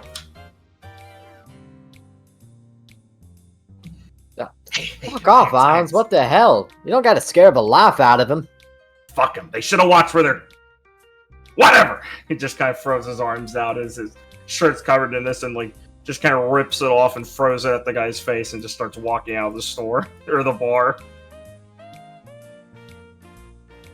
I see that he definitely needed to decompress. Fucking thanks, dude. Oliver just shakes his head. I'll go. I'll go do my best. I was like, Erhan just kind of pauses, like he wants to say, like, I don't know if I should go, and then he just sighs.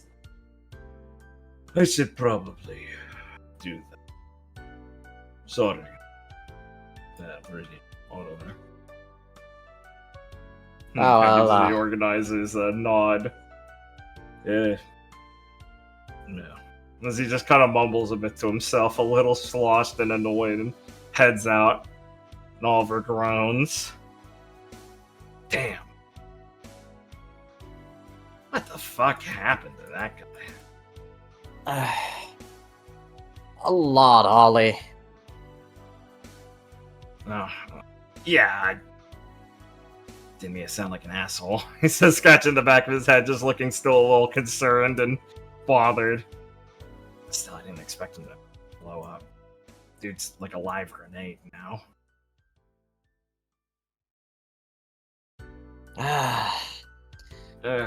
Yeah, well, when they start ticking, you don't go poking them.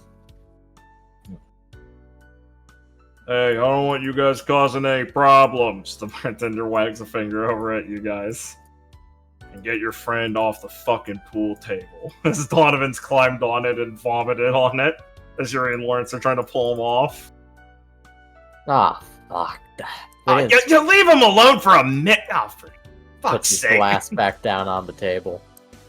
You will note that it's like only like a fair drunk. Yeah. Awesome. Marina can't even get himself to swallow it. It's so fucking over. Haha. As Oliver just starts bitching at Lawrence. He's going, I can't fucking hold him down. He's fucking strong, dude. These guys are a fucking comedy scene in the background trying to pull Donovan off something. Come on, what the hell, guys? You can't do anything? Fuck you, dude. He's fucking using his semblance. I'm not gonna just stab him. I'm just saying a pinprick. A pinprick. Yo, fuck! Someone falls backwards, arms detaching and still yanking in the air helplessly. As he looks up at Felix. Do you need help? Yeah, give me a hand, he says with one. I fell into that one. Did you vomit on the pool table? The bartender says, gang up from behind the bar. And, unless you have anything you guys want to say to these guys on the way out, some of them are getting kicked out of here. Oh, And, yeah. the boys' night energy is not ending well. After No. Jose tried to kill some guy. No, it's not. And now we're banned from the place. Yay. Listen. Listen. They've never banned the hometown heroes, but, you know, maybe just, like, a different bar for a bit. You know how expensive felt is?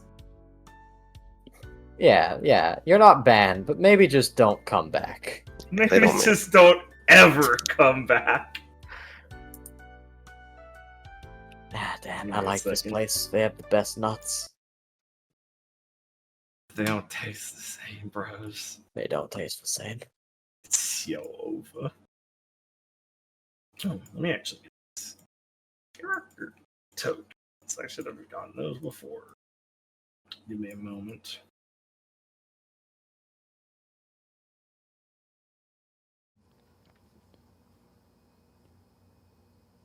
Can I have something inane, Noah? Something in name? Yeah. What? How so? What's up? What the fuck's the Rising Doe Pro Tourist? Oh, well, he was a Rising Pro Tourist originally in the circuit, and then this is the Rising Doe Pro circuit member of tournaments. Okay, I just want clarification. I didn't understand that one. Yeah. Well, it's a bit on the last time you guys were here years ago, so I mean, I expect you Yes. to be able to follow fucking Sorry. cohesion. Expect you to be able to follow A to B, but fucking guess that's a little too much to ask about some people, huh? Yeah, some things have happened in the meantime. Nothing has. I don't know what you mean. I guess you just forget things after you say them, huh? Crazy. Could not be me. Alright, Liam, are you still here? Yeah. Alright, you're gonna meet up with Nebu out on the road to go start hitting up some fucking bars. Let me use this. Yeah, I will use this map. I didn't make the club intentionally, so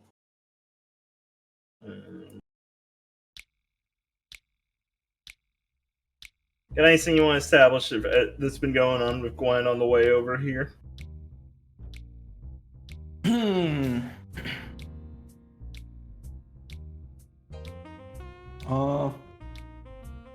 Yeah, when Nebu first told Gwen they were drinking, she was like, yeah, okay, fine, we should. But after the whole day, Gwen's like, fuck, I need this. She fucking needs I'm this. sick. I'm in the thick of it. I'm sick of this shit. Yes, sir. Understandable, of course. You're right. And Gwen, she probably doesn't mention it on the way. She's like, I will blow up the second I start talking about this. I know better. I know myself better. Hell yeah. She was probably in a, I have enough let's get to the self-awareness. bar now, kind of. Hell yeah. Oh god, I forgot to bring something up. That's fine. That can be next session. No. No, it's just something that sort of someone, like Lawrence or Yuri might have mentioned, but it's fine. That was mostly a decompression scene, as we say in the business. Alright. So yeah. You can meet up at Nebu at the exit of the academy and start making your way down the streets. She's in her, she's in a new outfit, some, halter top kind of style, saying the same blue and gold accents and jewelry that she, uses her semblance on as usual. She's eschewed her medical glasses for just sunglasses she has. Whether that's safe or not is not, you're not aware of. And then she just has like these long, high, like up to the knee boots and stuff. Gotcha. And then like a coat over it. Like a gray sort of, not full trench coaty thing, but something that goes down a bit to her knees, but just open up in the front. Come on. Probably is not just in her school uniform, but I'm not fucking good at describing clothes. So overly embrosed. Your stocks are rising so much, and then I'm so sorry. there they go. Oh, it's over. Okay. Right, yeah, okay. So they can get moving. What's the name of this outfit? What, Gwen's non-outfit? Or Nebu's? You can speak out loud when I address you. It's Nefertiti. Anyway. No, it's not a hard bit. Alright.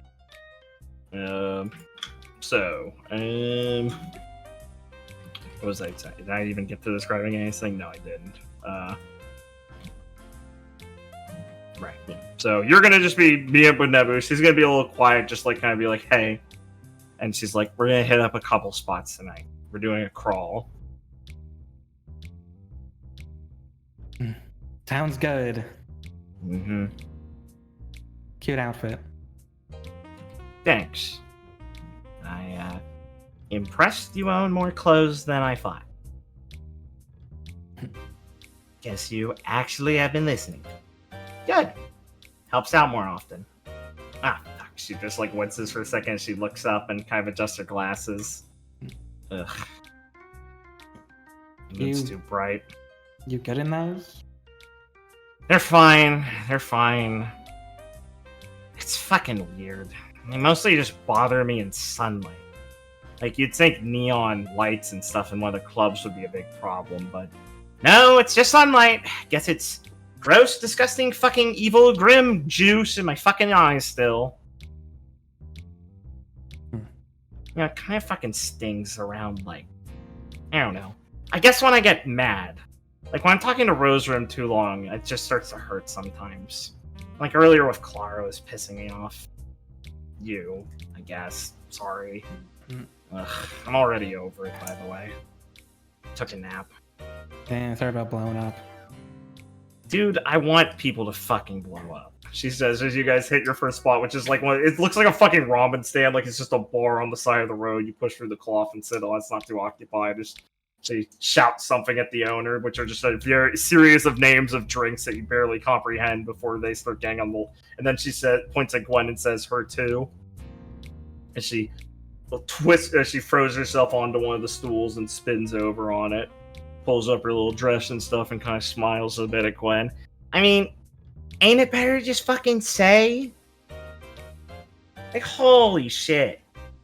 I guess it did feel kind of good to get some things off my chest. And it's good to know why you're mad at people. Like, you're mad at Clara for, I don't know, being like... Gwen just looks broken, I guess. Exhausted when she says Clara. Mm-hmm, there it is, see?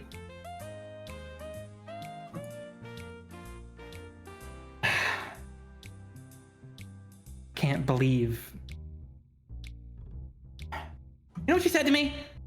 No, lay it on me. Come on. She told me she couldn't tell me she wanted to keep being a huntsman. Ooh, what a bitch! What the fuck? I know, right? Seriously, that's so mid. Like, come on, at least just say no. I don't want to. Like, ugh. I hate when people give halfway answers like that. I mean, you start wondering, like, oh, are they just trying to be nice about this shit? Like, if she's even questioning it, like, fuck, man. That shit must hurt like a bitch to bother Clara. She is such a masochist. Normally. I don't know, I'd put it like that. Dude. Dude, she was, like, throwing herself off buildings as a kid. She trained by getting punched by things. She's got a semblance based around it, dude. Well, that's what her semblance is getting hit. Oh, Gwen, like, come on. I strengthen my semblance by lifting heavy things. Yeah, bitch, and semblances are a reflection of the person. Okay? Wow, the girl whose entire fucking family blew up and she needs to protect herself, wanted a semblance to hold herself because she keeps throwing herself up buildings. Crazy, I didn't know I was in right? Miss Suture's class. Well, you know, she's a smart fucking lady. I really thought she'd just be like a bimbo the first time we saw her, but she's like cool as fuck. Yeah, and a snitch. What? Bullshit! I have totally not ever gotten in trouble for the shit I told her. And I have discussed a lot of fucking trips with her. She's been telling my mom about everything I do in school. Nibbers takes a big sip from her straw. Or something. Nebby's got the drinks and stuff. Like, hers is like this mix of red and yellow glowing stuff she's sipping from. It's kind of like milky looking. Ooh, are you sure? I mean, come on. I think Ain't your mom like you?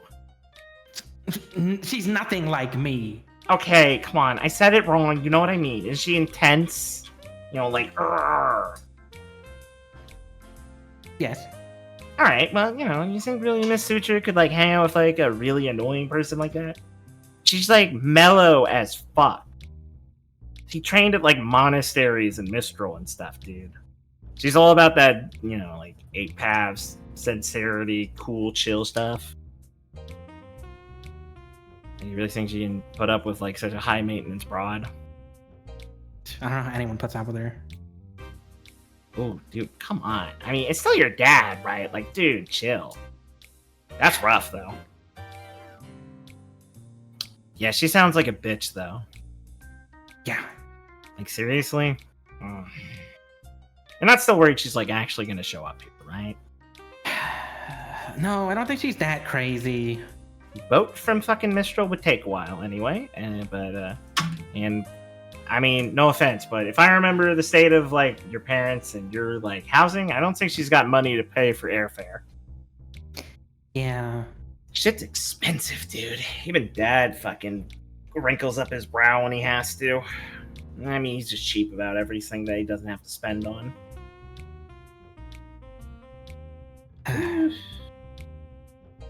Yeah, that's fucking nasty, though. I mean, really? A snitch? You sure it's not like... I mean, Miss Suture, that's so fucking lame, dude. What a bitch, dude. Right? And I was so fucking juiced for her. I was in her corner, and it sapped out right out of me. And you... Wait, how'd you find that out? Did your mama tell you? No, Athena said it was probably her. Oh, I don't know, my dude. mom said some things that I didn't tell her. Ah, dude, your master's so cool. I know, right? Yeah. She's coming to teach next year.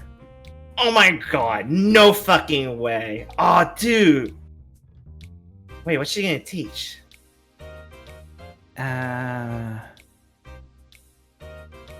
Combat training, maybe? Oh gosh. Would one have any guess?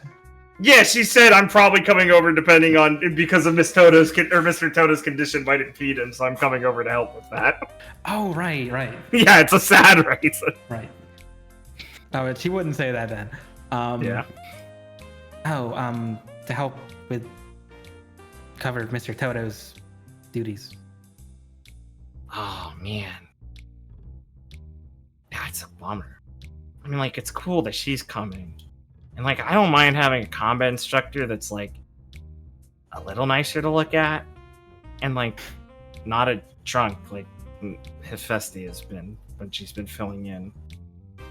Dude, we got like double free period because she showed up and passed out. Fucking hell, man. Anyway, yeah, I mean that's cool. Sucks ass though about Mr. Toto. Yeah, it sucks. Have you seen him yet? No, I've been busy. Plus, I'm sure he's gonna give me some lecture. I'm not in the mood for one. Well, I went by because I was getting an eye checkup thing, so it's like hard not to. Right. It was really weird. How's he doing? Dude, I don't know. He was like really gentle about it. It freaked me out. He looked like sad mainly. Tried to offer some advice on some stuff, but I kind of just made an excuse to leave. I don't know. Would have preferred to get fucking yelled at, honestly.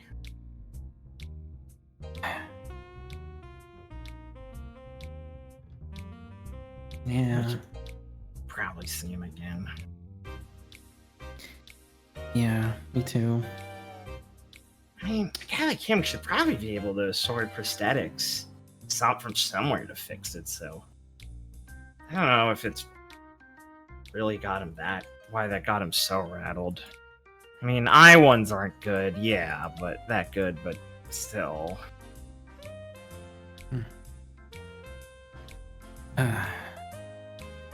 Shame that Psycho got away too. No fucking kidding. She sounds nuts. Plus that other one that was there or whatever. Oh, she was. Dude. Bitch threw me off a cliff. Fucking gross. Dude. I mean, she's the Huntsman Hunter. That's like... I still can't believe you guys and then now Lullaby and Nurture actually, like, survived that. I mean, she's like a story, dude. Used to talk about her back at Shroud, yeah. Used to talk about her back at Shroud. It's like a thing to scare the new kids and stuff. Fucking weird. Well, she missed her one chance. There you go. Man. As they're like moving on to their next location already. You fucking... You talked to Donnie, right? About their mission? Yeah.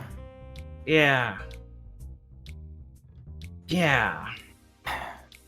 He said some stupid shit. I think I set him straight. Yeah, you probably did. You know how to handle that kind of stuff. I don't know. Mary was saying some weird stuff about it, though. Like what? I mean, you know, they went there and they ran that priest guy and stuff, and like that Psycho was there. It's already fucking weird that she's like chasing that guy.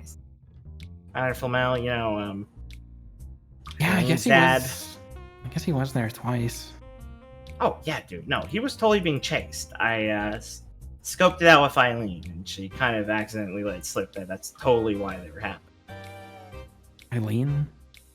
His daughter, dude, Felix and Sorry, I Vern said that fought to the- you. Oh, yeah. Oh, sorry, yeah. I guess I did do it in Team the comments, Dragon, that's fair. Vital Festival. Gotcha. Vital, Argenta Monastery, DRGN. Gotcha. Oh, Elaine. Eileen? Yeah, Elaine. Oh, yeah, Elaine. Dude. She finger guns you. Whatever. She didn't correct me. Yeah. She's like really easy to talk to if you get her alone, by the way. That girl is major wallflower vibes. Anyway. My point was that, what's my point? Oh, yeah. Anyway, so yeah, they were chasing like their dad or whatever. It was fucking weird, right? Already kind of weird. And like, I don't know why they were there for like the tribe originally or whatever. I think they were just going over there to help them because of some grim stuff. But like, that priest like wanted something from there, and they worked out some deal with the tribe and came back with it. I guess it's like some weird fucking treasure or anything. But anyway, I don't know what the fuck that's about. And Mary was saying some like weird fucking stuff about that bitch who attacked them with the Huntsman Hunter. I don't know what the fuck. I don't know if Mary was... she wasn't busting my balls. I was pretty... Oh, no, she'd say. She wasn't yanking my chain. I was pretty upfront about her. I don't know what to fucking make of it. They said it was like some tribal chick with like a grim on a stick. Huh. Yeah. Bad vibes, right? I mean, we just came off this shit. I don't know. Look, the only thing I would know about Invacuo is they're like in the middle of their third bar location already. Or their second one, probably, not third, right away. Mhm. Only place up in Vacuo where something that nasty would come out would have been Crone's Bed.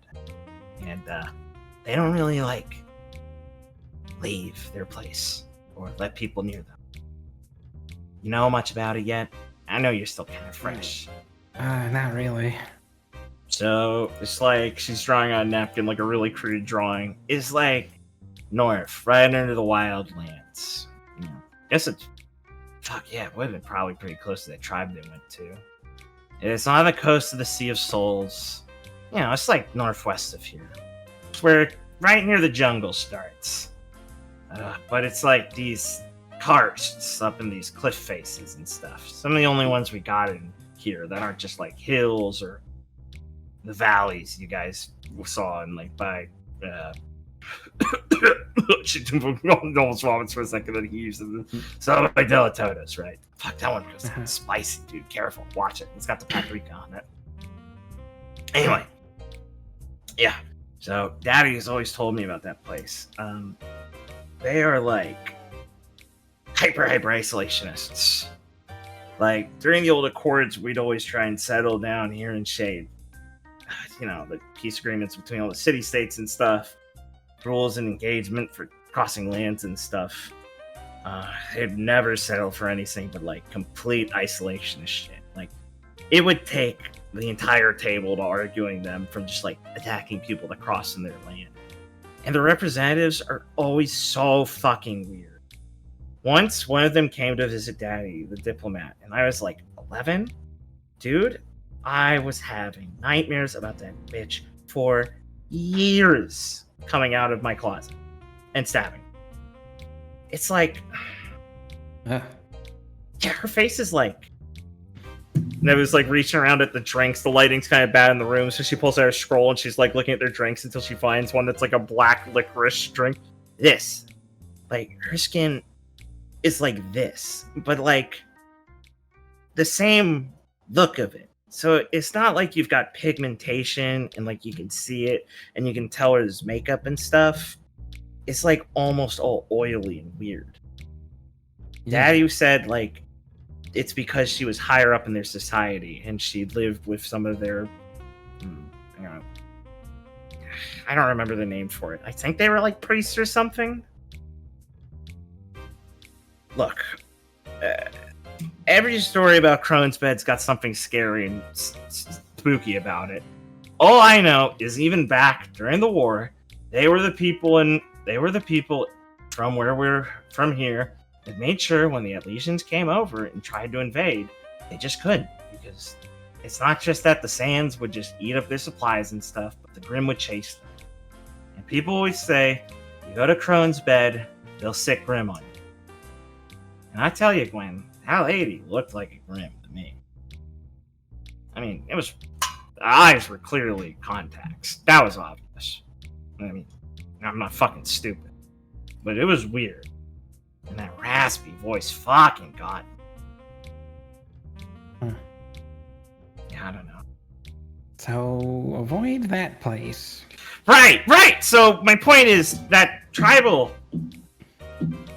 I mean, I don't really know. I didn't see her. They said she was tribal, but most of them are bumfuck idiots who don't know the difference between a tribal and a Highlander and an open lander here in Shade. So, Of course, idiots.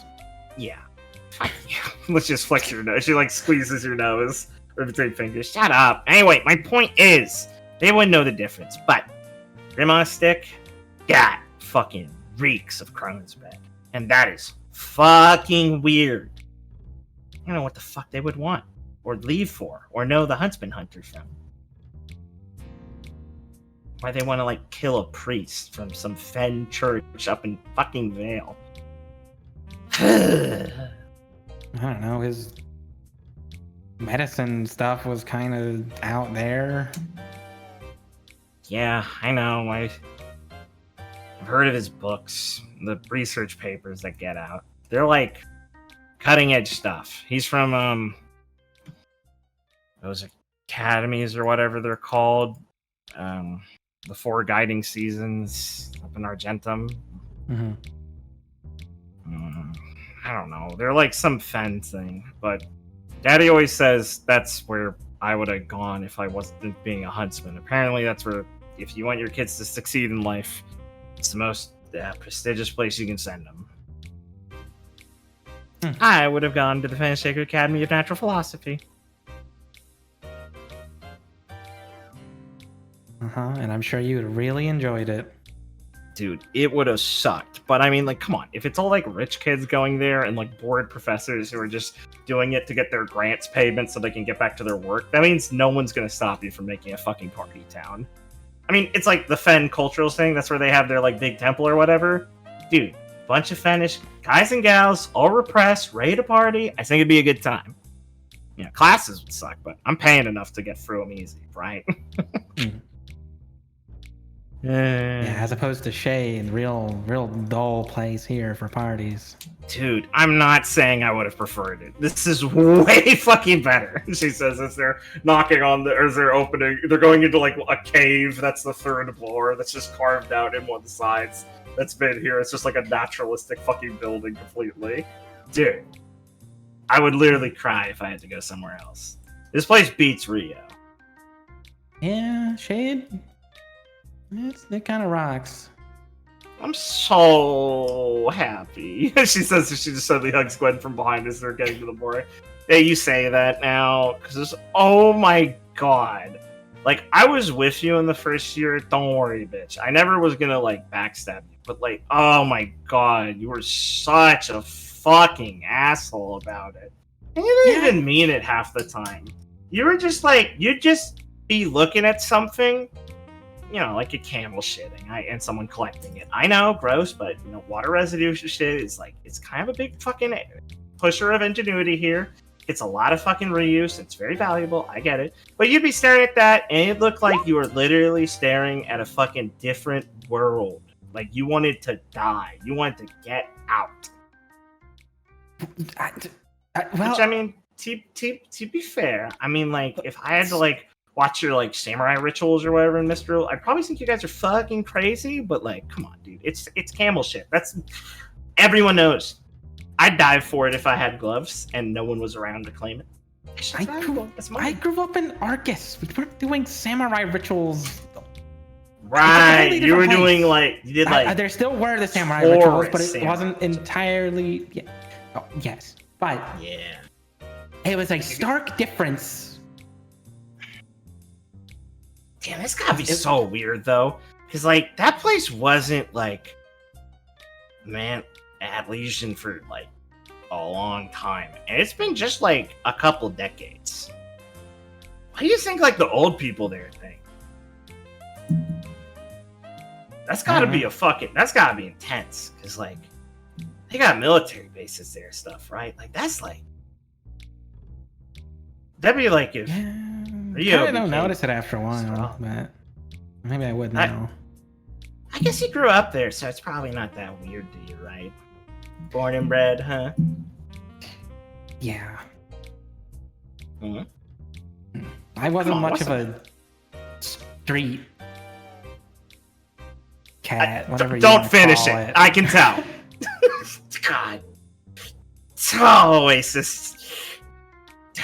Downs another as she closes it, or she plugs her nose to drink the other one and fucking hacks up a lung afterwards. Yeah, I got that. Don't worry. It's cool. But no, Shade's cool. Yeah. Really grows on you. Yeah, like a nice big fungus. Which are And- so fucking good, by the way. And you know, maybe I didn't like it at first, but fuck you if there's a problem with that. Yeah, exactly. Who the fuck cares? Fucking bitch, Rosalind. No. What? What'd Rosalind do? Fucking. What a strangler. Whoa, what the fuck? Yeah, I know she's annoying. But dude, what happened? What happened? He blew up on me today. I blew What? up on her back, but. fucking- Well, yeah, no shit. But what? Really? Are you serious? I Yeah. don't fucking hear about this. Oh, fuck, right. It She's happened- good at, like, hiding this stuff. Bitch. Excuse me for wanting to talk to my teammate after they question wanting to be a huntsman. Oh, yeah, right. She probably heard about Clara saying that stuff first. Yeah. Damn, dude, you're like the bad guy to, like, her baby girl. Fuck. She just Oh, talks out of shit. her ass. She doesn't even know what she's talking about. Yeah. I know, right? Seriously. Ugh. Like, I am selfish because I want Clara to continue wanting to be a huntsman. That's what she wants. I know, right? Oh my god. And she's like, ooh. God, what a bitch. She's such a fucking colonized. Fuck. Acting all voration and stuff. Jeez. Fucking bitch. God, she Not holds like a we- fucking grudge. We It's- kicked yeah, their I- you know, asses. yeah, I was a back real- then. I'll admit, I was a real bitch to Lucy and Clara the first year. Huge bitch. Yeah, girl. Fucking come on. Just bringing that shit up and cursing me I mean- out over it. I didn't even do anything to her. Well, I mean, yeah, it's kind of hard to remember Rowan was like her after a while, huh, dude? It's like weird. She We was totally. Well, she was literally lame on purpose. Sorry, I called her a loser once or twice or 5 times. Yeah, that's it's like taking the bait. You can't blame the fish for that. That's bullshit. I mean, yeah, we like called her a fucking loser and stuff, but like she was, right? Yeah. I mean, it was so tried to weird. get Like, why all the of her fuck kids she to would not go? break into her locker? I was trying to, I was nice. Yeah. we were pretty nice to her for being such like a if you showed up to the academy without a semblance and like that fucking pitchfork like blunderbuss gun with like a sword at the end, I'd kick your ass. I'd call you a fucking idiot. But I mean, it's like Shades. Like anyone can come in. We were just like all we did were taking like joking about having a betting pool for like when she died and stuff, and like we weren't serious. We thought she'd just go home. Huh? Oh, were you not in on that shit? Ah, Damn. I mean, I was Rowan.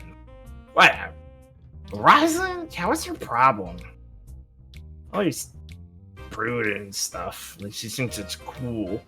Then Clara May shows up and she's all fucking puppy dog eyes. What a loser. Fucking What does Clara one-eyed. even see in her? I mean, you know, money.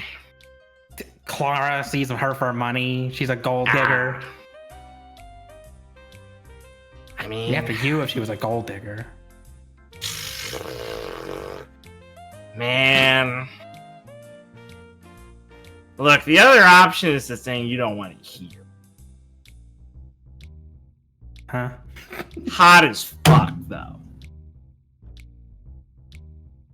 What? Come on! She's I literally like bred to be, dude. That's what they do, right? She's not that hot. Dude, I'd let her fucking ruin me. Jeez. Dude, once, I'd fucking... It's not a good idea.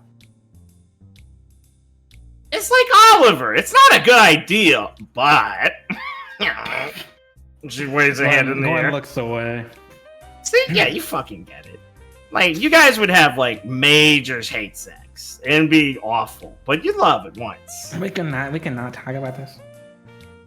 Oh my god, you're so cute. She just rubs Gwen on the head like a dog. Stop. Okay, go back to bitching about it, though. I won't even think about it. I kick her ass for you. I mean, what's her problem? I know she gets to, like, I know she, like, gives a shit about Clara or whatever, but, like... Yeah, She's sure. so... Nah, I think she does, because, like... It's the only part of her that doesn't make sense, you know? Like, that bitch is thinking about stuff. She's really intense about trying to change back her home and whatever. And, like... I kind of get that. I have to think about a lot of dumb shit for my idea that I have to take after my dad, which I don't want to talk about. It makes me feel weird now. But so, like, so, like, I get why she's like that, but then... No, but then, like, think about it. But then, like, how the fuck does Clara fit in that? It's, like, a bad idea for her. Like, actively. What? Is she gonna show up to town, reclaim their whole fucking system, and be like, by the way, I'm marrying some fucking bitch from, like, a tribal village because I love her. It's like, that's not how that shit worked. They took, like, fucking political marriages and stuff. Clara would be, like, a fucking, I don't know, fucking secret, like, side thing. I feel like she hasn't fought this out if she's serious about it. She's a fucking idiot. So it's pretty fucked up. I mean, either she's gonna really faceplant one day, or she's gonna have to fucking break that poor girl's heart. And I gotta be honest, I think it'd probably be stabbing herself too. She's pretty fucking stupid. Oliver can be such a downer sometimes, but he's totally right. You gotta be really careful about what you commit your heart to. That shit. It's gonna be a bad idea. Yeah. Like, pick people in your lane, like Ken Viridian. They're two beau schmoes who like to get into trouble and stuff and be silly. It's perfect. They're never gonna cross streams, you know? They're good. They'll find like a cottage and have 12 kids or something, right? Easy if that sticks. I mean, it's just fucking, it's a Huntsman Academy. I don't think any of these are gonna stick, dude. But like, that makes sense. But like, imagine like, I don't know, like,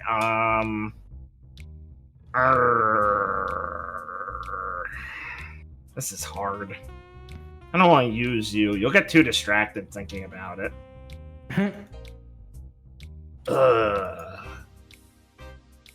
She frowns and looks down. I was gonna say Artie. Fuck. Never mind. I blew it! Fuck. She just slams her head on the bar. Fucking Artie. What a fucking prick. Fucking idiot.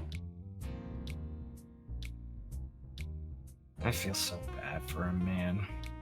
She just kind of buddies quietly, looking up at you sideways on the bar. Glasses askewed. I hope he's Hope he's okay. He's not. After all that shit, Gwen.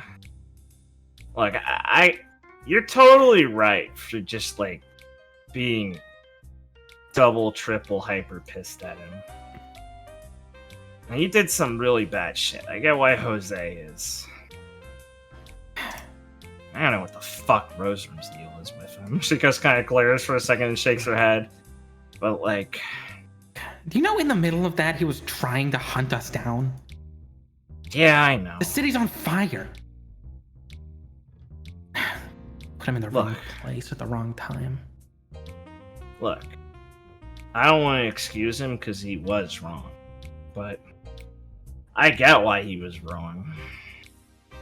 Okay. Look, Gwenny, I've been doing a lot of thinking. I'm really nervous about graduating. Sorry, what'd you say? She said, I'm nervous about graduating. It's a bit far off, but yeah, I get what you mean. No, do you? What are you worried about? I don't. No offense, but you got your shit figured out, girl, right? Guess I just. Want to be a huntsman? You're gonna fucking come out with a star-spangled career from here? You're gonna have some good options on your team if you want to commit to sticking with any of them for a bit. Bree and Clara are both pretty gung-ho about committing to being in, and oh, come on, Clara will get over it. So kind of bump her in the shoulder a little bit. Guess I'm just worried if they want to stick around. Oh, you're so fucking cute, Gwen. Shut up. Look, at worst, you're still gonna be friends with them and know them, and you'll find more people to work with, right? No one's gonna be turning you down. You're gonna be coming out with a good spangled fucking career here. A lot of field experience, won a Vital Festival in your second year, a lot of expertise and accolades, good grades and shit. You're gonna be good. For a huntsman trip path, you're on the road to success. You got friends in high places. You got Athena and stuff. Make a good impact, dude. Guess. You shouldn't worry about, like, the practical stuff. If you got anything you need to worry about, it's just keeping yourself on target. You know, stop finding reasons to doubt it and stuff. That's hard. But that's your main goal. So if you can focus on that, you can cruise in there, right? Yeah. What are you worried about then? What I'm gonna do?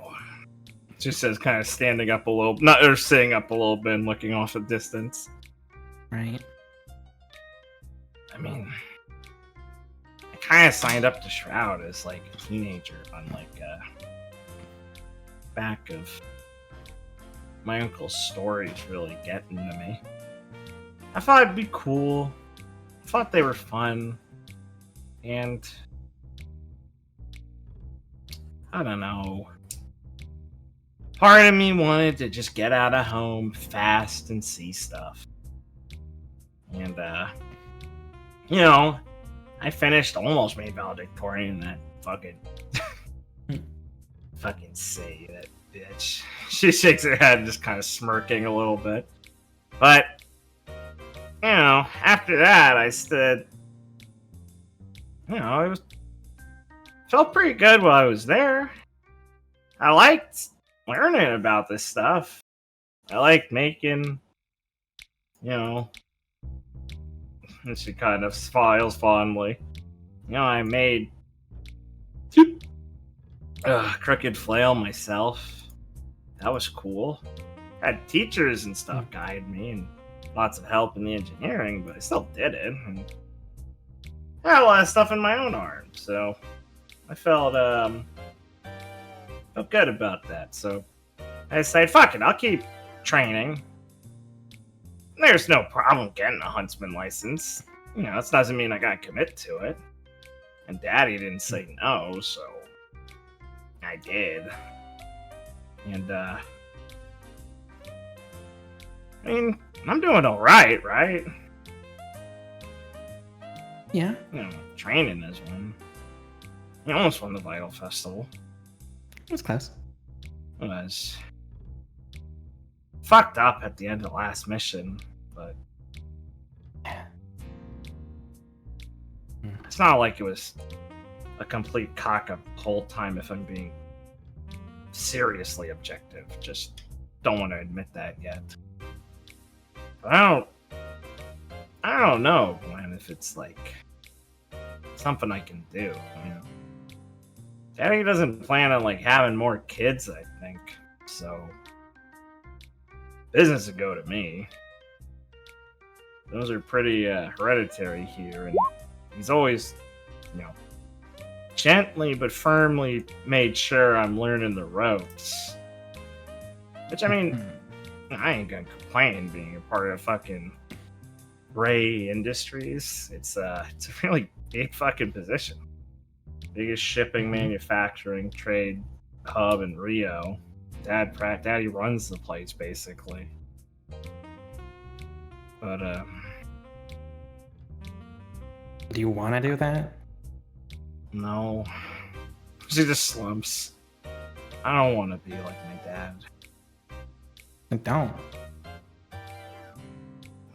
Glenn, it's... I mean, saying I won't is kind of admitting a lot of stuff. She kind of fiddles with her drink and looks around the dingy bar you guys have ended up in this time. You know, he's not like a all over the table kind of guy, right?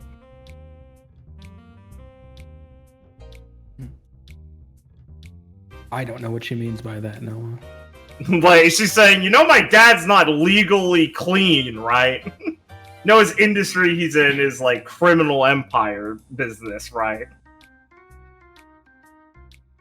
Right.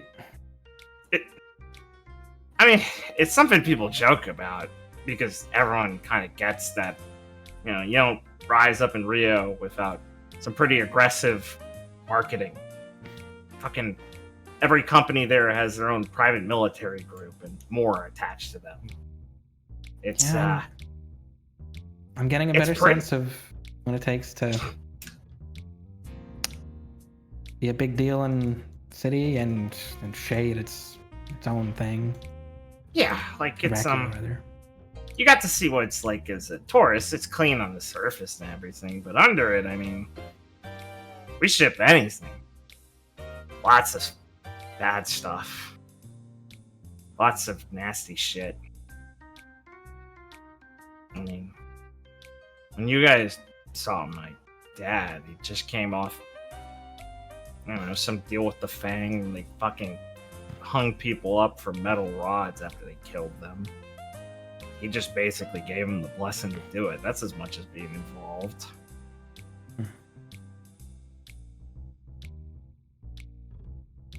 He doesn't act like it, though. But that's the kind of stuff you have to get involved with.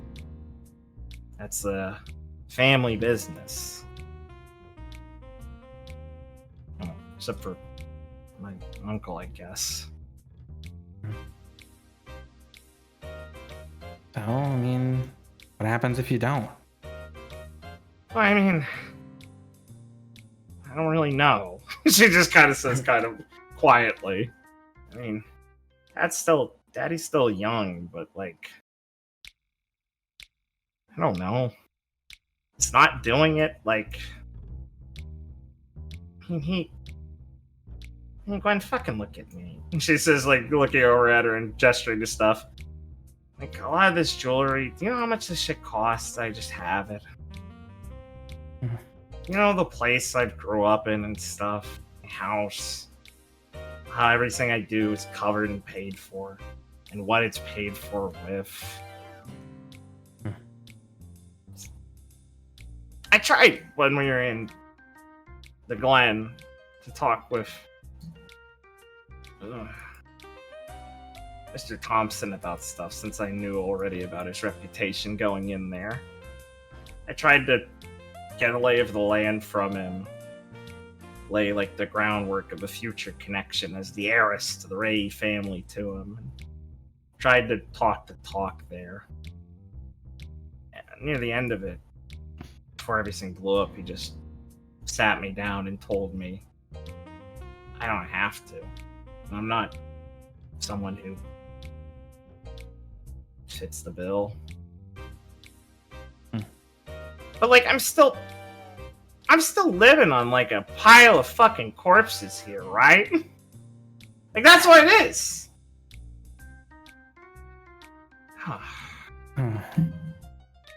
Sorry, man. I didn't mean to. I don't know. You're not responsible for other people's actions. I know. But like you can't choose, who your family is. Yeah, I know.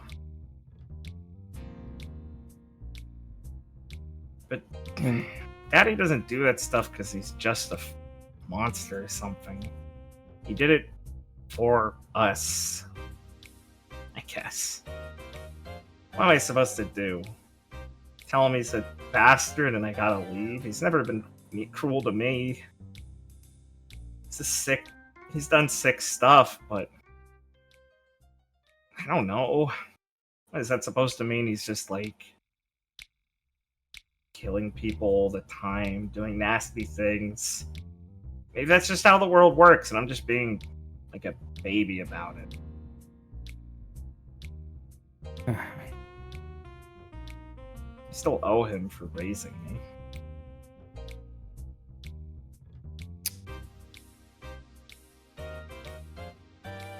Do you? Yeah. It wasn't easy for him, I think. Mom was out of the picture, like, right away, dude. Well, he's your dad. That's his job. To raise you. She shrugs. Yeah, I guess. What? You never heard of fucking... What, you never heard of saddle babies? You just leave them out there on the hitching post in the cattle, and no one knows whose it was. And because of that, because he didn't leave a little baby out to die, he deserves you to run a criminal enterprise. You owe him that? I don't know. That's the problem. I don't know what I owe him. I don't know if I want to look him in the eyes and say, I can't believe you did all this, because I don't really know why he did. Fuck, man. I don't know. I know I can't just pretend that shit didn't happen, right? He wasn't my dad. Told me stories and shit as a kid.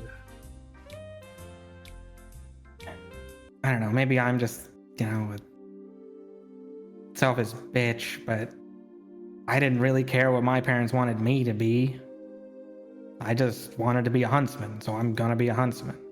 If you want to be a huntsman, then you should be a huntsman. If you want to do something else, then go do something else. Don't do something you don't want to do for expectations or because you think you owe them. You don't. But I don't know, dude. He's never made it something I gotta do. We're not doing this shit because we think they told us to do one thing or the other, right? We're doing it because we wanted to at some point. I mean, fuck, dude. If your parents really had a problem with you wouldn't have made it this far, right? Money is, hard to make when you're, 15, dude. Unless you're going, really skeezy stuff. But we were still both in fucking primary schools. Not worrying about anything else but the opportunity we had. If that ain't fucking unconditional love, I don't know what is. Letting your kid make the decision to go fight monsters. Fuck, if I had a kid, I'd put him in a box. This world's too fucking nasty to him.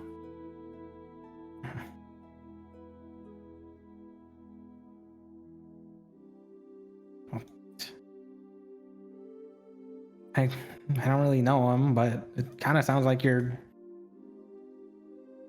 I don't know, making up expectations in your head. You're saying he hasn't pushed you to run your company, so why are you expecting that you're gonna have to? Because I feel like I should.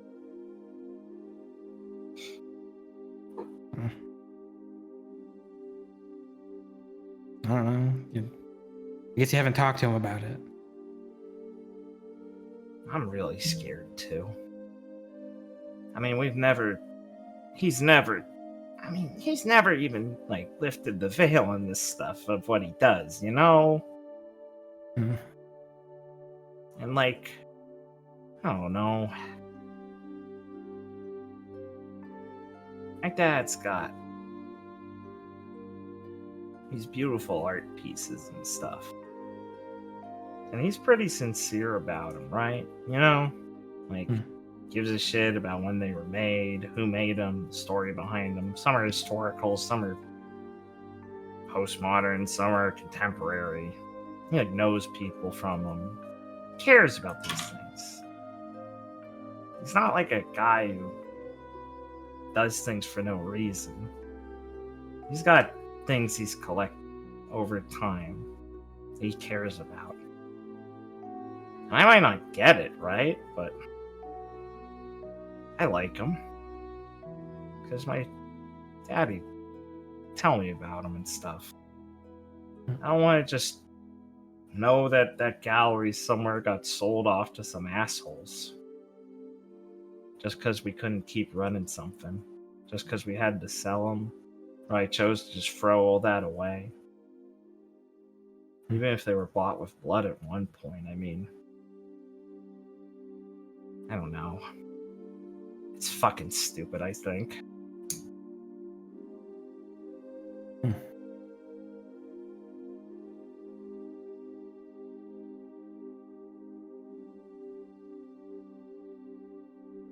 Could you, like... Could you... No, that's kind of stupid. What? Alright, well... It's a thing I used to talk about with a friend of mine growing up, but when we get pissed at our parents, we just start talking about, like, what it would take, like, to sell our childhood, right? You know, that time when it's just what they gave us. There's plenty of good memories and stuff before we learned about all the shit we hate about them. You think it's gotten polluted over time, but it still feels nice to think about. How much of something we wanted that we could just get guaranteed like that, but also lose all of it just completely. Not in the mind, not in the memory, not in the heart.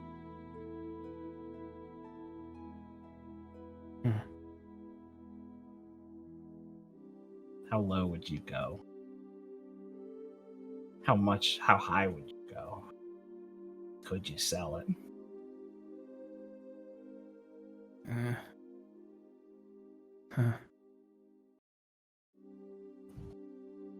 don't know. Yeah, fuck me too, dude. It's not exactly a one and done kind of thing. Like, I picked the color red's my favorite. It's changed a lot. Sometimes it'll be a fucking month and I feel like it's changed a lot. This sucks. I'm getting so fucking mopey, dude. Ugh. I hit that part of the night. I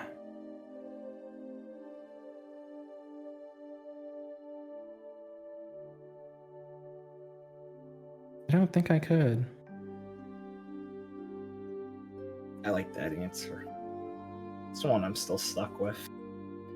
I feel like there's too much of who I am from that. Yeah. Yeah. Why do you think I'm so fucking stuck on this, Gwenny? No matter what it boils down to, I'm still Daddy's little stuck there. It still matters to me. Oh, fuck. I don't want to start crying. I'm sorry. Stuff's coming to me a lot since we almost all fucking died, dude. Yeah, it really put some things into perspective, huh? Hey, can I talk you into something? Sure. I know we're fucking wasted, but... A little. What do you think I'm asking? Dude. What? Go. Shoot, go. Well, a friend of mine's in town, and I wanted to go get,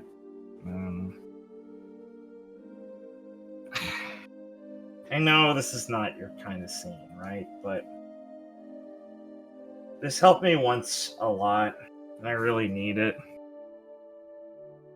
It's, you ever done, Jabberwocky? No, I haven't. Right, I mean, I know it's weird, but I've done a lot of stuff, but it's like he's not just some like dealer loser, by the way. He was the friend I was talking to you about earlier. Oh, fuck. Yeah, you guys met Machbot once, didn't you? Back at Delatodos. Oh. Yeah, exactly. Oh, exactly. No, he's more follows the actual principles of the actors who do that shit. It's like a meditative ritual thing. Some shit Felix would be into. Plus, drugs to make it cool. It kind of puts you, as she kind of like gestures as she's staring at you over at the next to your seat, and kind of like gestures towards like her gut. It kind of like gets you in yourself a little bit, and then you take a step back, and it can be weird and a little like disorienting, but you get somewhere where you can kind of look at some stuff in your head, and it's not that kind of stuff where you start thinking about and you get stuck in a circle. Like you be analytical about it.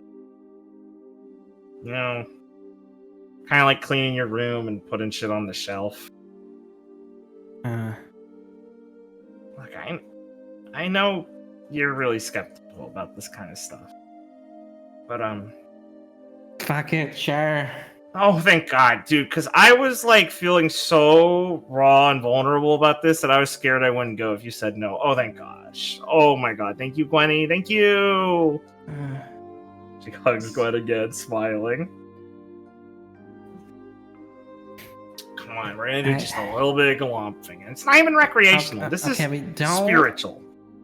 Tell anyone. I know, no shit, dude! Anyone. Viridian especially. Fish, I've kept so many secrets for you. Come on, you know I'm good for it. True. Shit. I think Viridian told me one time he met evil Viridian. Dude? Totally some shit Viridian would be. 100%. Definitely person to person. V is totally a guy I can see only being able to, like, as Never saying this is you guys like walking over to where she said they're gonna be. Totally see Viridian as like one of those guys who's like, he's like cool with some stuff, but like I think he's like that fucking Fen upbringing has fucked his brain up. So like he's only gonna be able to go in there and fucking see like his brain and like his world. Like, he's not gonna see some shit that he doesn't know is in there. He's only gonna see shit he knows. And it's like, fuck, man. How do I deal with my, like, how do I deal with my angst? Oh, it's just me, but fucking angry. Fucking. Ugh. So, Yeah, How I guess about- you're how gonna get about- to know Evil Gwen soon. There's no evil She's Gwen. cool. There's no evil Gwen. I'm awesome. There's no evil You got version. bad of me. thoughts in there. You want to kill Rosalind? That's illegal. Just a little bit. Just like a little twisting her head off. And then Evil Gwen will go, I want to twist her head off. Or like, put her in her place like the bad girl she is. And then the real fucked up stuff comes out. Jeez. Dude, I'm just saying, you got it. Let's see. Puts an arm around Gwen and gives her another hug. Thanks, dude. I gotta say, Gwen,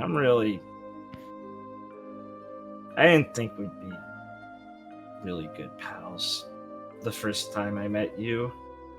I wasn't sure what was gonna happen, but I'm glad we kind of just threw ourselves into this and committed till we really cracked each other and figured out we actually are cool as fuck.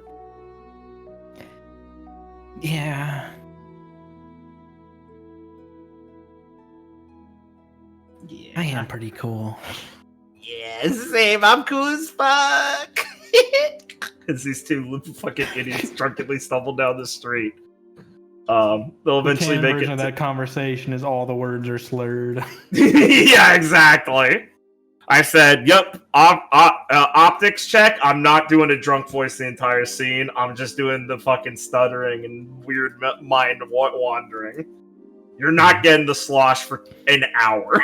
Fuck you. It would be fucking impossible to listen to."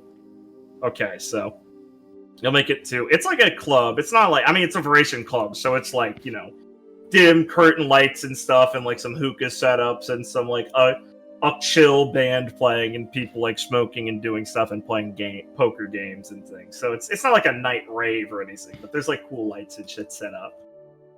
And eventually Nebu will look around the place and will tag one of the bouncers and say, like, I'm here meeting my fucking friend. He's got a room. And you'll go to behind like one of the curtain areas. And sat there, relaxed, is the steely, sharp-eyed Makwat Subutai. Who, you have seen Delatodo, so you kind of know him, as Liam, but, let's see, what's he got? He'd be under Vacuo. Actors of Paradise. Actors of Paradise, yes, he's the first there. You got some details there. He's he's got the kind of cool, like, airy sort of voice, and that just sounds kind of like tempered and measured at all times.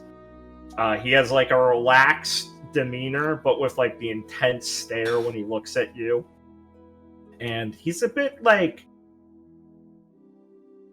reserved compared to his father, especially. But still kind of big like him, obviously. So he stands out. He doesn't shy away in the room, but he stays like a statue until he really talks. I guess you could say he's kind of stoic about some things. But on the plains, when you had been doing patrols with Grim, like you had spent some time with him, and he's talkative enough about some subjects that you know he's not like a complete shut-off loser. And Nebu's talked about him after you met and been like, oh my god, yeah, I knew him since I was a kid. We were both fucking, you know, he's a bit older than me, and he was cool as fuck to hang out with, and we chat, and we fucking talk about all this shit. I mean, he's the guy she was talking about, as she said, about their little fucking game, about their hating their dads for stuff, and they're talking about what they sell their childhood from and shit. So, you know, I mean, she's talked a pretty good impression of him, but I don't know how Gwen would feel about him personally from what I observed. I think she wouldn't probably have the strongest opinion of him yet. Better than his dad, who was a loud fucking asshole. His little smile as Nebu enters, and she'll stumble over and give him a little hug on the shoulder. Sup, Mackie? Wow. You said you had started the bar crawl. We're in the middle of it. We're good. We're good. You have met Gwen. Good to see you again, Miss Arne. Good to Did see Nebu you. twist your arm into this? Yeah. But it's fine. Dude! He kind of stares for a second and smiles. And then yanks on Nebu's ear kind of comedically as she just groans and like gets almost toppled over by it. You don't have to if you don't want to. She's rather pushy. I'm here. She's totally into it. She needs the fucking trip. This is mind therapy clearance. This is like taking the pipes and cleaning them. Or something. I don't know. She's probably got webs in there. It's quite as Nebu sits herself down in one of the bean bags. As he just sighs for a second and closes his eyes and breathes through his nostrils as he nods, as he'll look through the hookah section and everything, and start fiddling with the device and pulling out some tabs from his coat. Have you ever done any of these before, Miss Arneo? Nope. Alright. Well, I'll save any spiel since you're here already, but do you understand the concept, at least? Or was Nebu too inebriated? You smoke it and defeat your inner evil. He smiles a little bit politely at you, not offended or anything. He just chuckles and nods his head slowly. A good summation of the details, to a degree. It is a tool we have to face parts of ourselves that we're not always consciously aware of, yes. The Jabberwock is the introductory step towards that process, but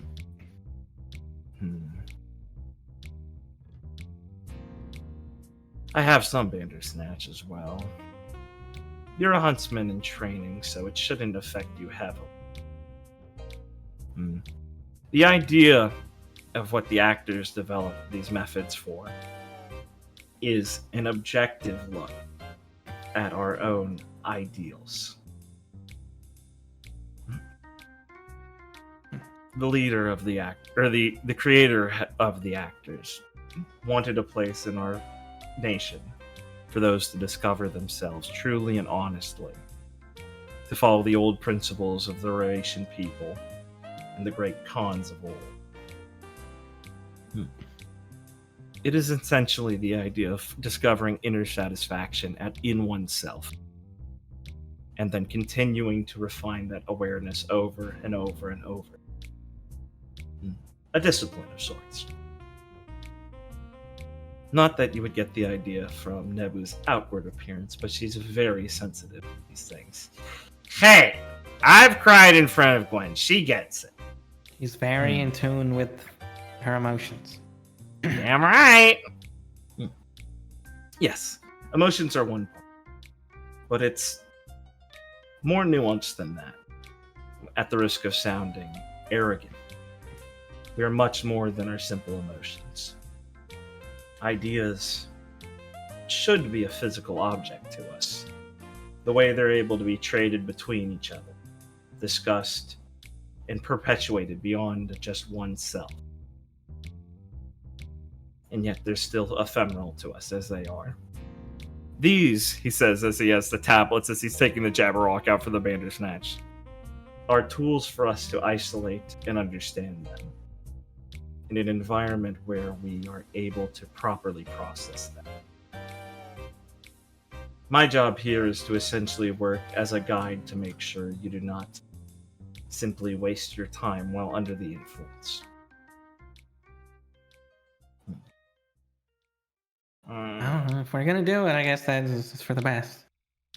Yes, of course. I'm only doing this the once. Sure. There's no addictive properties to either of these, don't worry. That's not the sort of tool that we're interested in. The idea that we would become reliant on them inherently and without any of our own input would be counterproductive. We'd just become another band of degenerates that fill up the slums of the cities who pay for only this. Every actor you're in for the day, they don't require any sort of assistance towards seeing their true self. And with practice, it becomes easier. Yeah, but a lot less fun. Oh, no. I guarantee, it is quite fun to know oneself. Believe me. Look at me. He just points at his small grin. I never lose this grin. Did your face get stuck like that? Mm-hmm. I never listened to my father, and look at this. The things we think as a child. Does his eyes look so downtrodden for a second, but his grin doesn't fade? Anyway. Here. Relax yourself. Drink some water to help with the alcohol. It won't affect it heavily, but you may feel extra tired afterwards because of it. Normally the process, especially with anyone with trained aura, will purge impurities like that out of their system at a rapid rate, thus leading to lethargy afterwards. Besides that, there should be no lingering side effects. Unless you're on any medications I should know about. Nope. Good, I hate being intrusive about those sorts of things. Alright, he'll say as he'll prepare the hookah finally and get the tubes out for you guys to take your hits. I'll guide you on the amount of hits to take and how to breathe properly. Are you both ready now? Totes! Come on, Gwenny. Oh! As Nebu will step up from her beanbag and sit on Gwen's next to her. There we go. Alright, ready as I'll ever be. You know how to use a hookah, right, dude? Yeah, you just like breathe it. I'll be very clear with my instructions, don't worry. Nebu, no teasing. That's not what this is involving. Ugh, bummer. As he will give Gwen the instructions on this. How nervous is she, or is she completely liquored up and courageous? She's a little apprehensive, but yeah, the being drunk helps a lot, and like she's already here. She's been peer pressured. It's an exhausting day, and this, you know, is a good way to say fuck it. Plus, my mom would hate me doing this.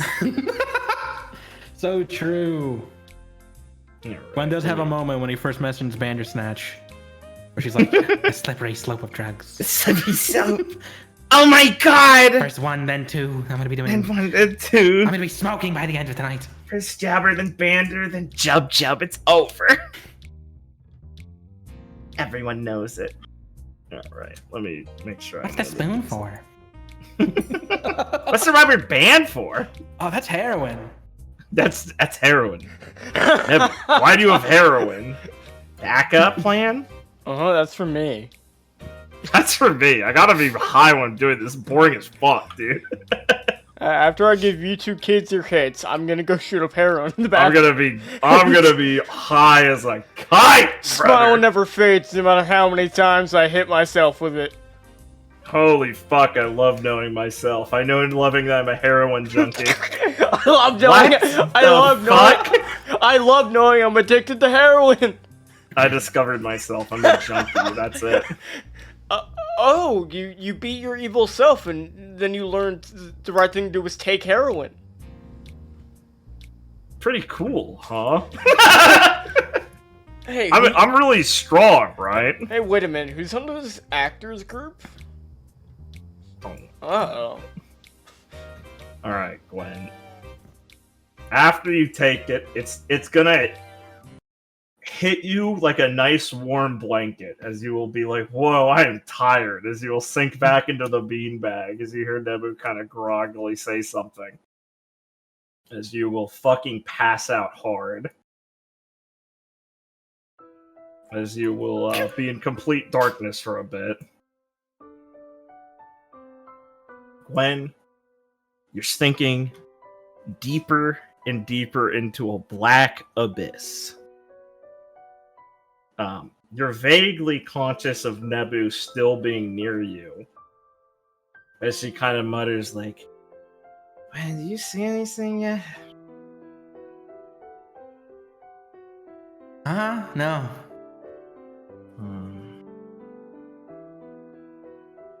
Did you have anything you wanted to see down here? I don't know. No, don't overthink it. I wanted to see my uncle. I gotta ask him something really bad, but I want to see him too. I don't know. My parents, I guess. I keep dreaming about him a lot. Yeah. Have you talked to your dad in a while? No, not really. Go on, kid. Blink a little bit. She thinks in the darkness, and she sees herself sat down at the kitchen table back home as making his famous scrambled eggs. Is your dad, Gwen? There he is. Away. Let me go get the page. Gwen, where'd your white hair come from? Huh? No, don't worry about that. Grandpa, probably. Fucked up. Where the fuck is this? Is, oh, why am I looking under Atlas? I'm such a fucking imperialist. There you go. There's Dressel. Need a second, you want to scout some stuff? Hey, let me skim. He's got the red eyes from Gwen, at least. There He you go. does. He looks cool. He's a Approved. fun guy. Yeah. If you can read and listen, I can describe it very briefly. What a cool semblance. Sorry, what'd you say? Yeah. I was reading, so I couldn't hear you. Yeah, he's got his white overcoat that he wears around the shop to look like a proper engineer. It's smudged with some stuff. Normally, he just has like a red or black shirt underneath it, and just like messy, barely shaved, 5 o'clock shadow. And since it's early in the morning, he's just in his boxers and his footy pajamas, or not footy pajamas, his big bunny slippers. Gwen always groans when he's like, "Dad, put his fucking bed in my. I don't want to see you in your boxers." He's like, "It's fine. I got a coat on." Awesome. Mm-hmm. All right. As he will put down the pile of famous scrambled eggs. No shells this time. Promise. You said that the last 3 times. Yeah, well, yeah, I didn't raise someone who I thought would pick for their food, so, all the time. So, look, that's a good sign. I wouldn't want my daughter eating anything they just put in front of her. Come on. Yeah. It just groans. She picks. Please She pokes through the eggs with her chopsticks. No trust in this household, he says as he mutters under his breath as he gets out the rice and some of the miso soup in the morning. She tweezes a broken eggshell. Does she tell him? She flicks it away. She said, "What a good girl." So, oh man, well, there's no real good way to talk about it. What a mess in the Glen, huh? Want to shrink down a little? Oh. Oh, we could talk about something else if you want. You should really consider some stuff. I mean, look, honey, I don't think your teammate's gonna not be a huntsman, but coming on a little strong. Focus on some lead from the front, back kind of stuff, Clara. She's always talking about making sure the team's involved with stuff. She's a good leader, but she's a good leader in the sense that she's not always pulling the chain. It's just time for you guys to do that if you can. And I know you're probably looking for something to do rather than sit around and worry, so focus on doing that. Don't have to take the direct approach. And hey, if she tries going anywhere, going back home, just web her feet for a bit.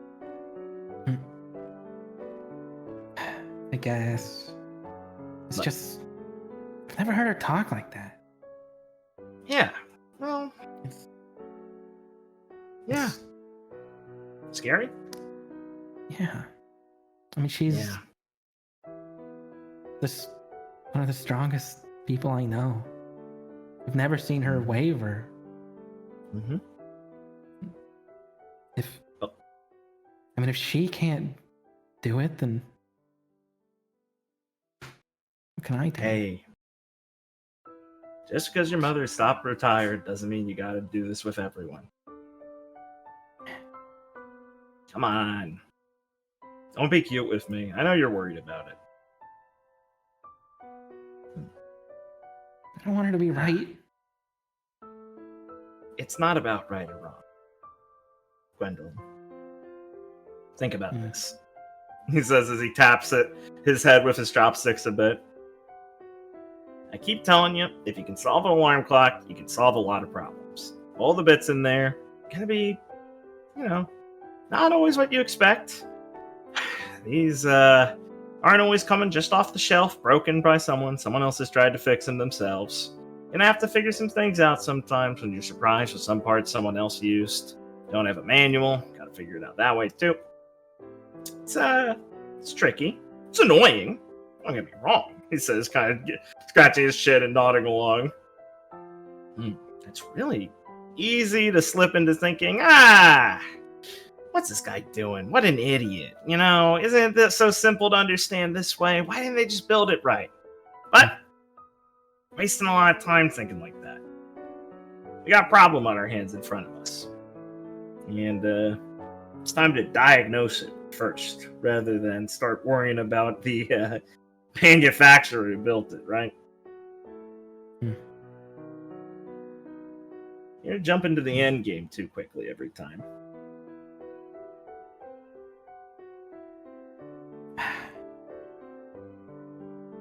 Guess. What are you scared of me saying to you? Really? I mean, come on, it's just between us, right? It's in your head. I don't know. I don't.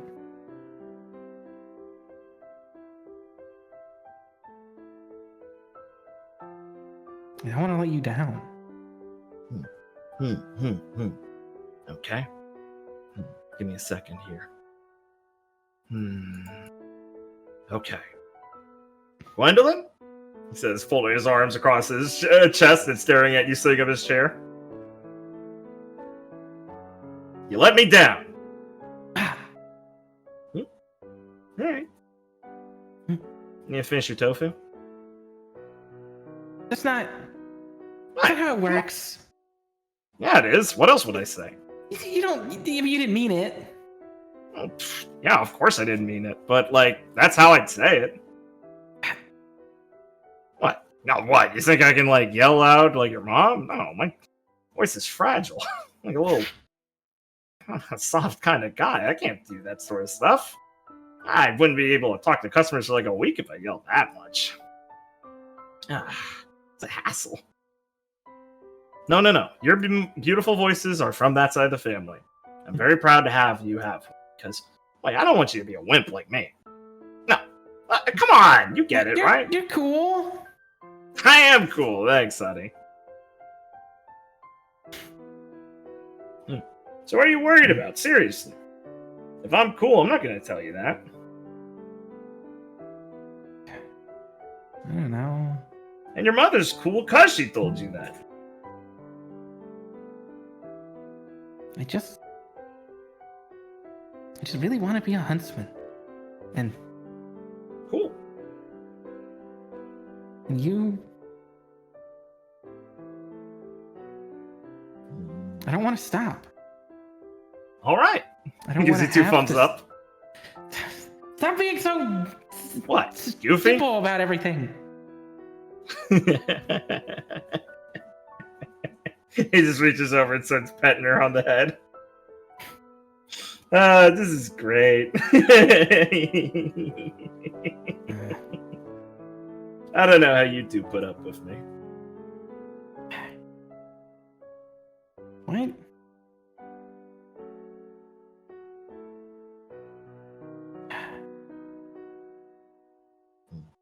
Why'd you...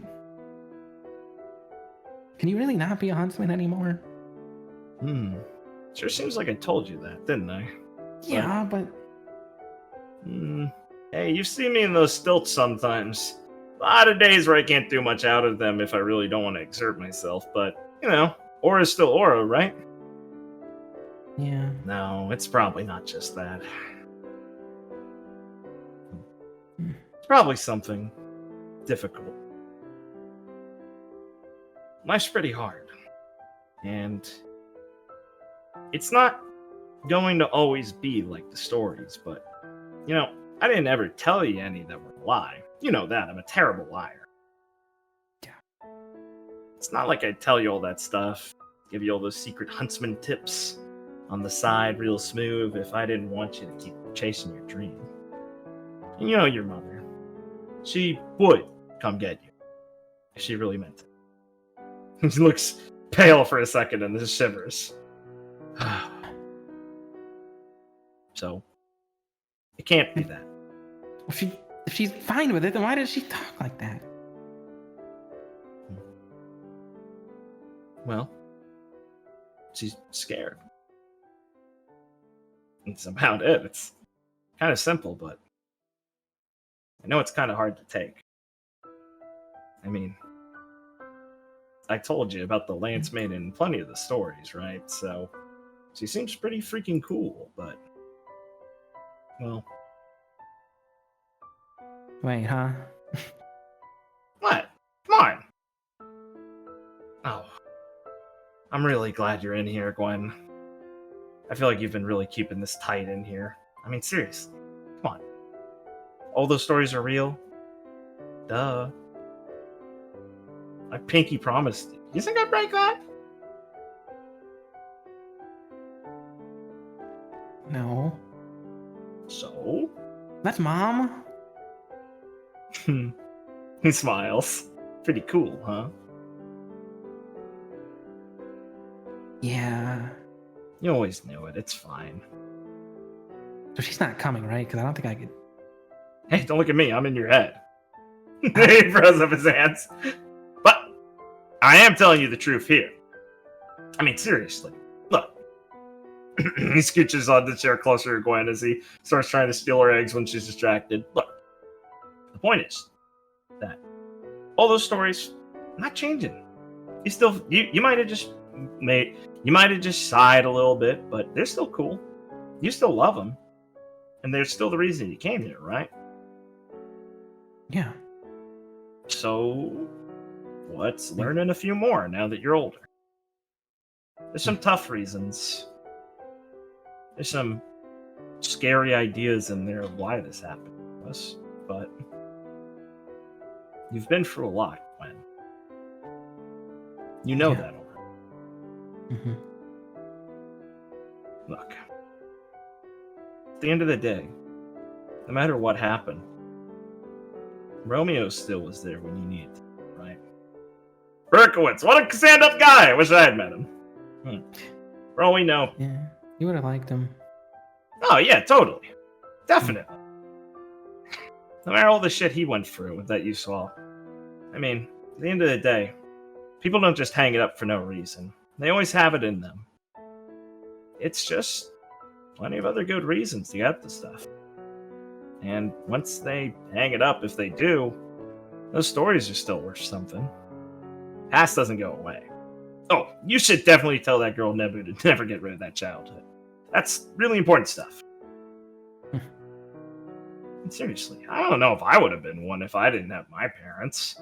And your mother definitely wouldn't have. But that's a story for the me that actually knows it. Believe me, there's a good one. Finger guns you again and then kind of leans back in his chair. But, man, as for why, I mean, you're really just gonna have to ask at some point.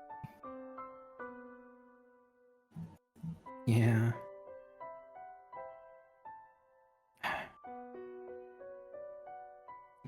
Might be afraid of the answer. You definitely are. But maybe you need to just be okay with that. I mean, it'd be nice. That means you could just be okay with Clara right now, right? I know you're worried about her. I am. Exactly.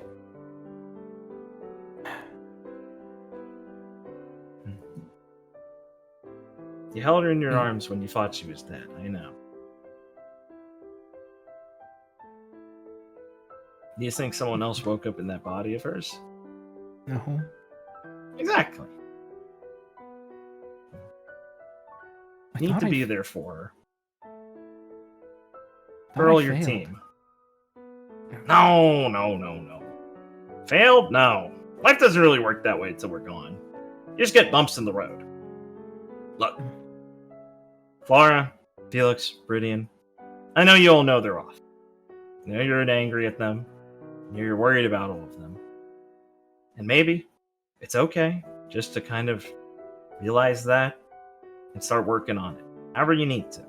Right? Because whew, boy, seriously, it's important to. You know, every one of those stories, they're always really good.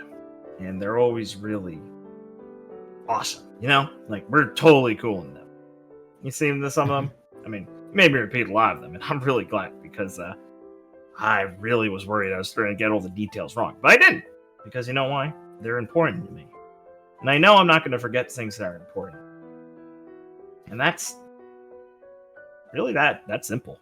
I mean, you all have a good reason for being here. You have a good reason for being friends. That doesn't go away just because you ran into hardship. Your mother and I both have a good reason for making sure you got to grow up the way you did. And because we both know what you wanted to do. Because it's a good reason. You've got it. You don't have to worry about that. Am I rambling? No more than usual. Good.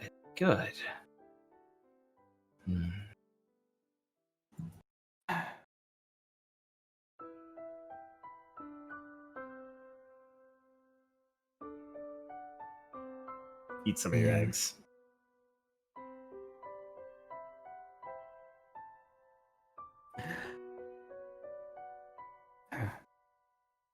I'd say I'm hungry, but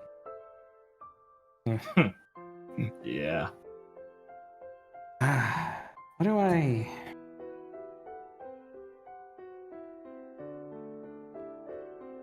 The Glen was really bad. Terrifying. How do I stop that from happening?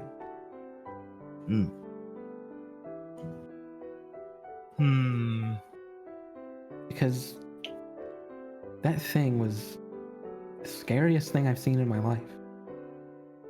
Yeah. That was really scary, wasn't it? I don't want anyone else to. Wait. Really? Huh? Nah, come on. I mean, you remember that movie? Yes, scarier than that. Blood Smash Minotaur 2? Yeah, scarier than Blood Splash Minotaur 2. We were like right here. He says when as you're looking, you blink and you're at the corner of the theater in town at Argus. Like you were like, oh man, you were like 7, and I really thought it was a kid's movie. It was called Blood Splash Minotaur 2. There was a first one. Well, I saw BSM 2, and I mean, I just thought it was like, sounded like one of those comics you had. So I really thought it would be okay. And, you know, it was raining a lot, and that car drove by, and It was up there. yeah, it was. Hey, do you remember the theater? Yeah. What street are we on? Gwen looks around. Gwen, you go to say the name, and you don't know what street corner this is. You look around and you're on a flat area. You're not on Argus. Argus is mostly hilly. The building's wrong, too. It's on fire. This isn't right. Dad? Your dad wasn't here. Oh no. You were pretty young, but you saw that movie in Argus. But you didn't see it in Argus, because the theater you're looking at's on fire right now. And you remember it because it was the day of a lot of smoke and a lot of fire. And you don't remember this until this very moment. You do remember a Minotaur, though, a monster. Something horned, screaming, yelling. You remember it because it was the scariest thing you had seen. What is this music? Oh, real point. This is a great time to play the music. Is it playing for you? Yeah. Oh, cool. Let me refresh really quick. So sorry.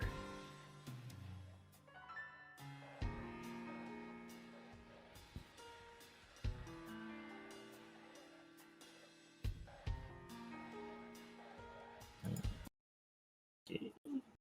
Play this time. Yeah. You do remember, though, that you were crying in your mother's arms, like your dad had been saying. You remember it very distinctly because you were being held and she was running.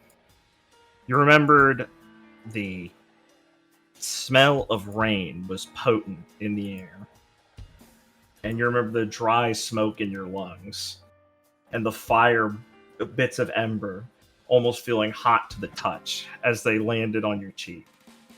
You remember being too scared to move. You remember a large scythe coming down.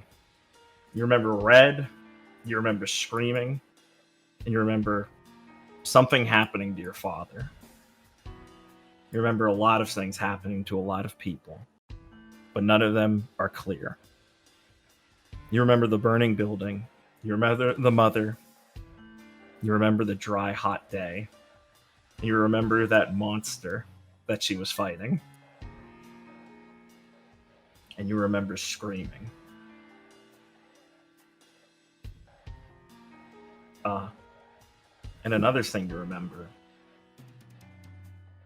is Nebu. So all of this cuts to black, and you hear her voice off in the distance in the background somewhere, howling, screaming. Where do you want to go? You want to go towards Nebu, or you want to go towards the fire? Ooh, you're so mean. I am. Fuck.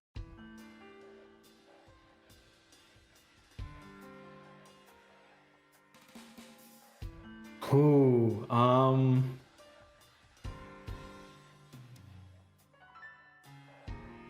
when will go towards Nebu? Oh, thank God. It's passed. Smile. In I think in Gwen's mind, in her mind palace, she, not consciously, but would, as a person, prefer to, like, her instincts would tell her to go save her friend than go tread into what is like hell in her mind. Does that make sense? Of course. Gwen, you wriggle out of your mother's arms. You hear some shouting. You remember her saying to stay here and be safe. And you remember telling you not to move. As a kiss to the forehead and the sound of rain and the feeling of wind hit your face in the dry building. As you remember seeing her clash against chains and a beast within them. And then you ran because you thought you heard a friend in need. as you run and run and run, and the old Animan buildings, their flat red roofs, paper walls lit aflame, burnt and destroyed easily, and the bodies faded away as you ran pitter-patter across the pavement, collecting dust and ash beneath your feet. You're not your young self anymore as you find Nebu screaming, now silenced, as she's going to whirl her head towards you like you've just entered the world and it went black. As there's only one other figure very distantly fading out in the background, as it's the professor. As she looks at you and goes, Gwen? Gwen! Nebu? Gwen! And she's going to run and grab your arm, squeezing it tight. It feels like a vice. It feels like your arm is being peeled off. Gwen! Gwen, what's going on? Gwen! Are you okay? Gwen, that's... She looks back over her shoulder, and then she looks at you, eyes swirling, gold dripping out of them, pouring down. Gwen, that's not my uncle! So you're gonna wake up with a sudden gasp as you feel strong arms holding your stomach and then holding your shoulder as someone is pushing down on it, getting you to breathe. As Machbot's looking down at you, concerned, staring down into your face, as he has been trying to make sure you were resuscitated or something, apparently. As Nebu is currently clung to your arm when you wake up, shaking and shivering. Are you alright?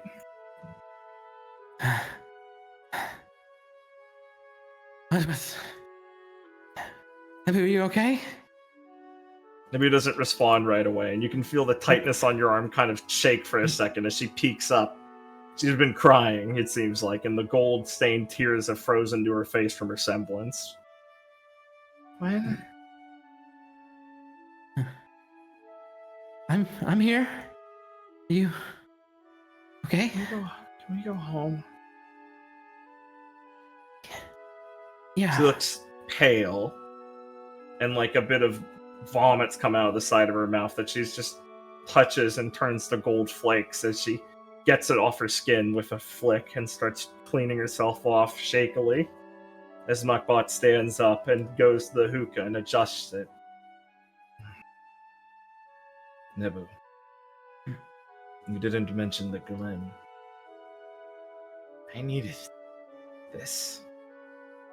I wouldn't have given it to you. Or your friend. Miss RNA, I'm very sorry. But you were in no state to be in there. What? No, I thought... What was that? Disregard what you might have seen. Or look closer at it. At your own peril. What you were in was the remnants of something deeply lodged within inside of you, brought upon by a force not of human nature. Yes. Calamity? Most likely. Incredibly dangerous. He just glares at Nebu again. Get out of here. Can you both walk? He says, pausing before he actually reconsidering that. As Gwen can feel her legs feel mostly fine. Nebu looks pretty bad, though. Well, I'll shoot a web at the ceiling to pull herself up, and then I can. She like steadies herself. I'm fine. I'll buy you a ride back to the academy.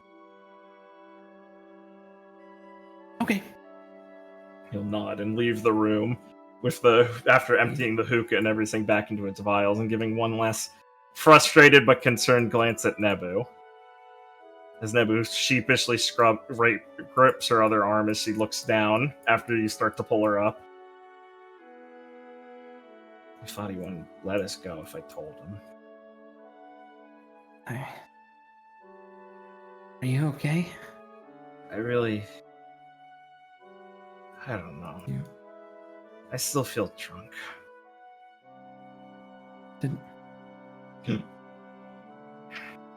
I'm sorry. She says in the smallest voice possible.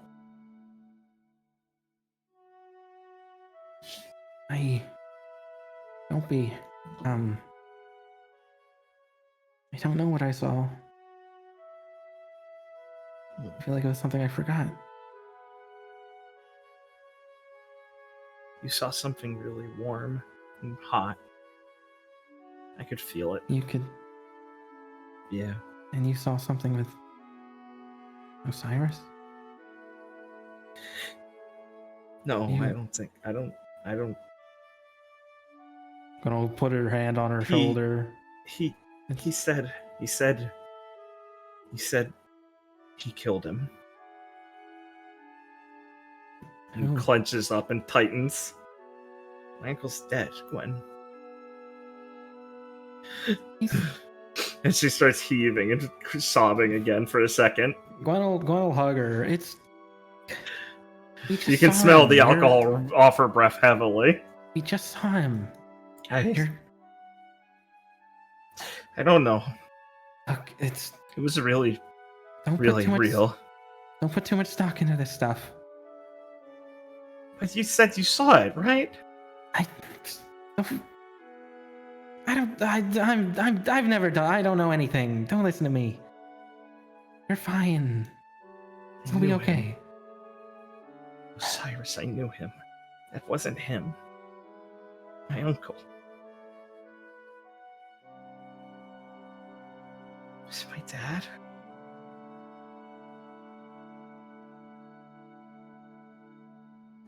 Let's go. She just says kind of quietly and distantly. Yeah, let's get home. Yeah. As Gwen, you'll get into the little rickshaw ride you get over on the way. It's not like a rickshaw, it's more like a car. Nah, it's probably just a car and shade, honestly. Rickshaw's more Mistral energy. You'll kind of be Nebu's just slumped up holding Gwen's arm still on the way over, and when you're getting really close to the place, Nebu looks up at you. You see she had pulled out a flask and started drinking something again. And she just stares up at you, Gwen. And she goes, Gwen, can we just... I don't want to see my team. Can we just, get a motel or something? Yeah, sure. Okay, cool. Mm. She'll just tell the guy to stop as they can pull out in front of one. She'll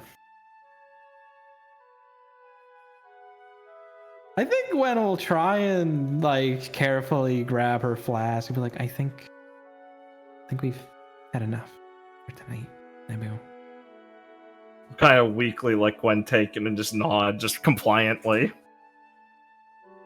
And you guys will quickly buy a room and awkwardly make your way towards it.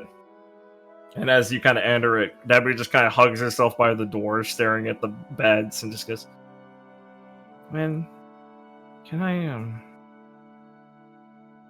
don't really want to be alone, and I really need something right now.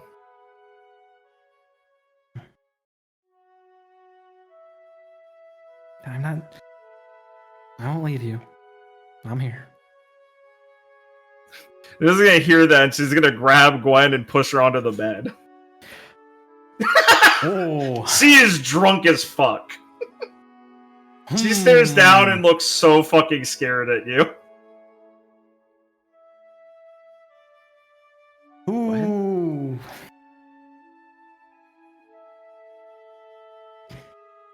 Nebu. What? Gwen will go red-faced. This isn't...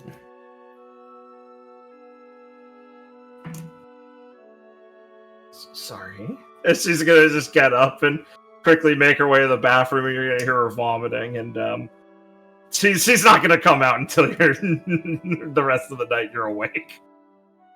Not necessarily from vomiting, probably from shame. If she has any. I think one would go check on her. She'll just say, I'm fine. Go to I'm bed, please.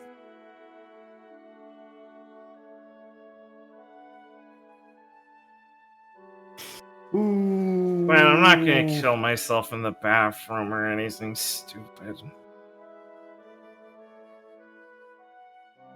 One will slump next to the door.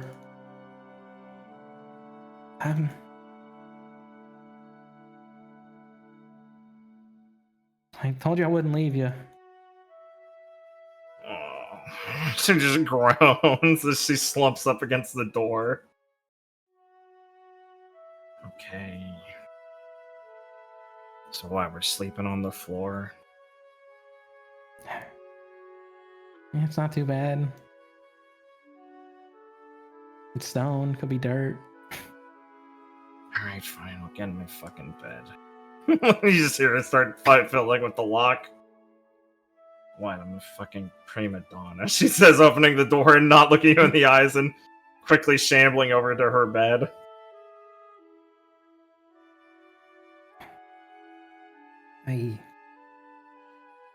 Gwen doesn't know what to say. Maybe just go to bed, Gwen. You're still kind of drunk.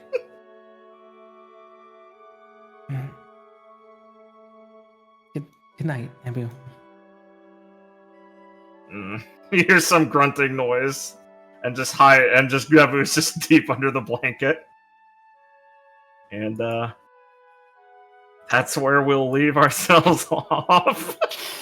Ooh, did Liam fumble the bag?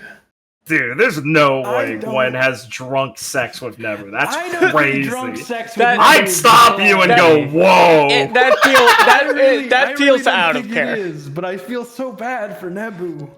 Yeah, have drunk you sex know what with the good Nebu. thing to do, Liam, is? Not to do that with her! Yeah, You did that's the decision! Wow, dude, you passed the Katawa Shoujo check! I social link. I failed that one. I figured it out the second time.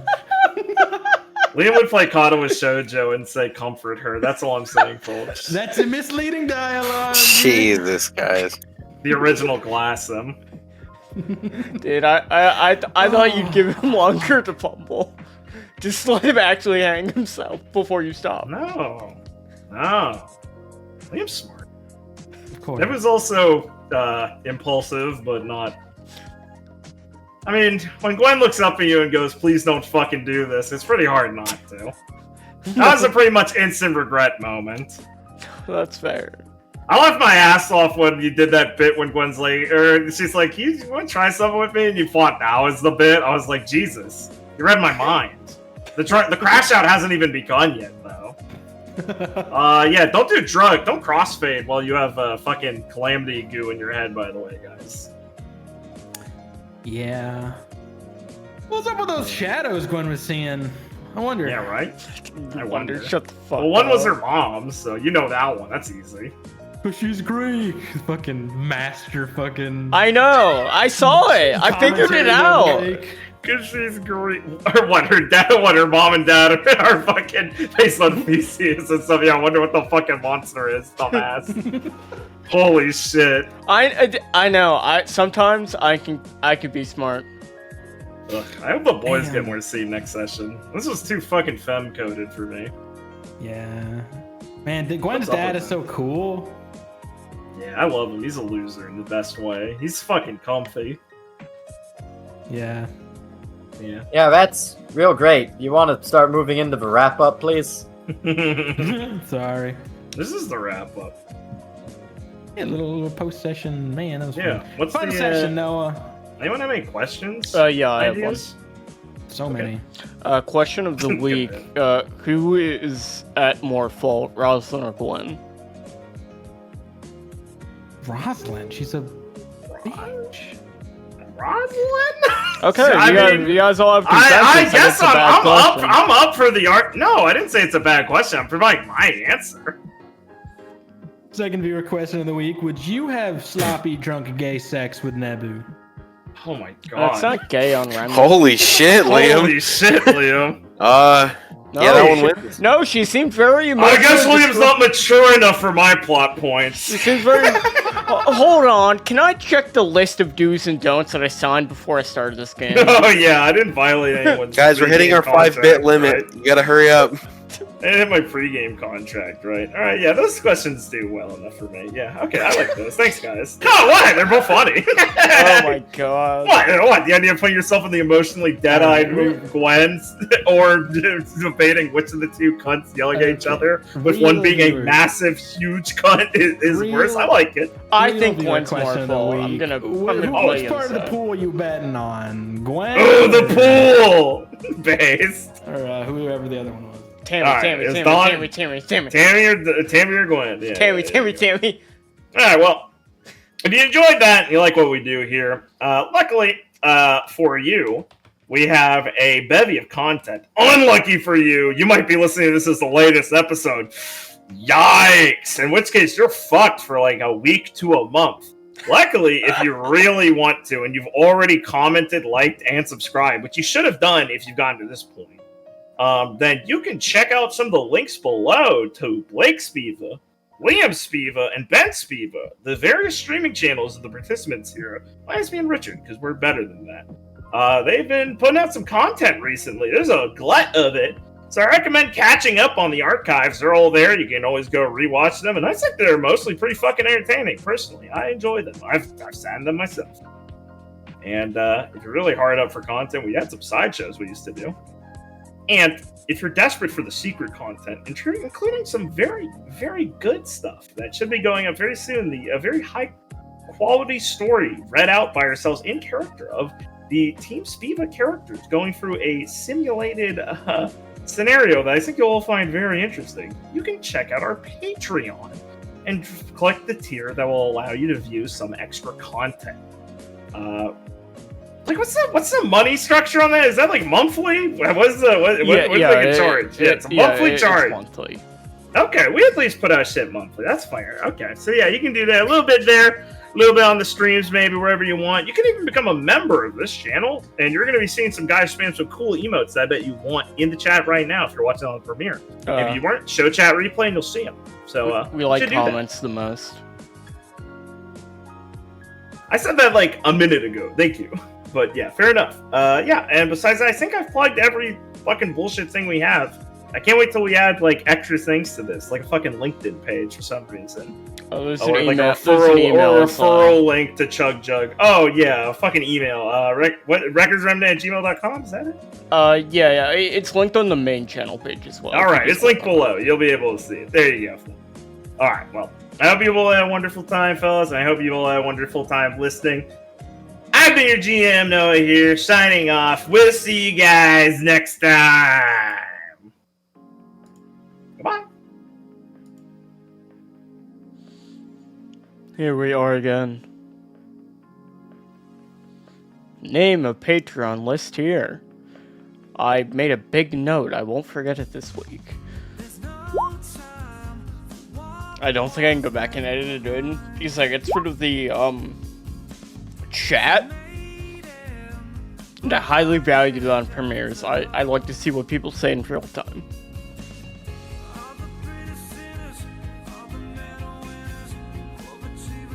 Liam says see ya.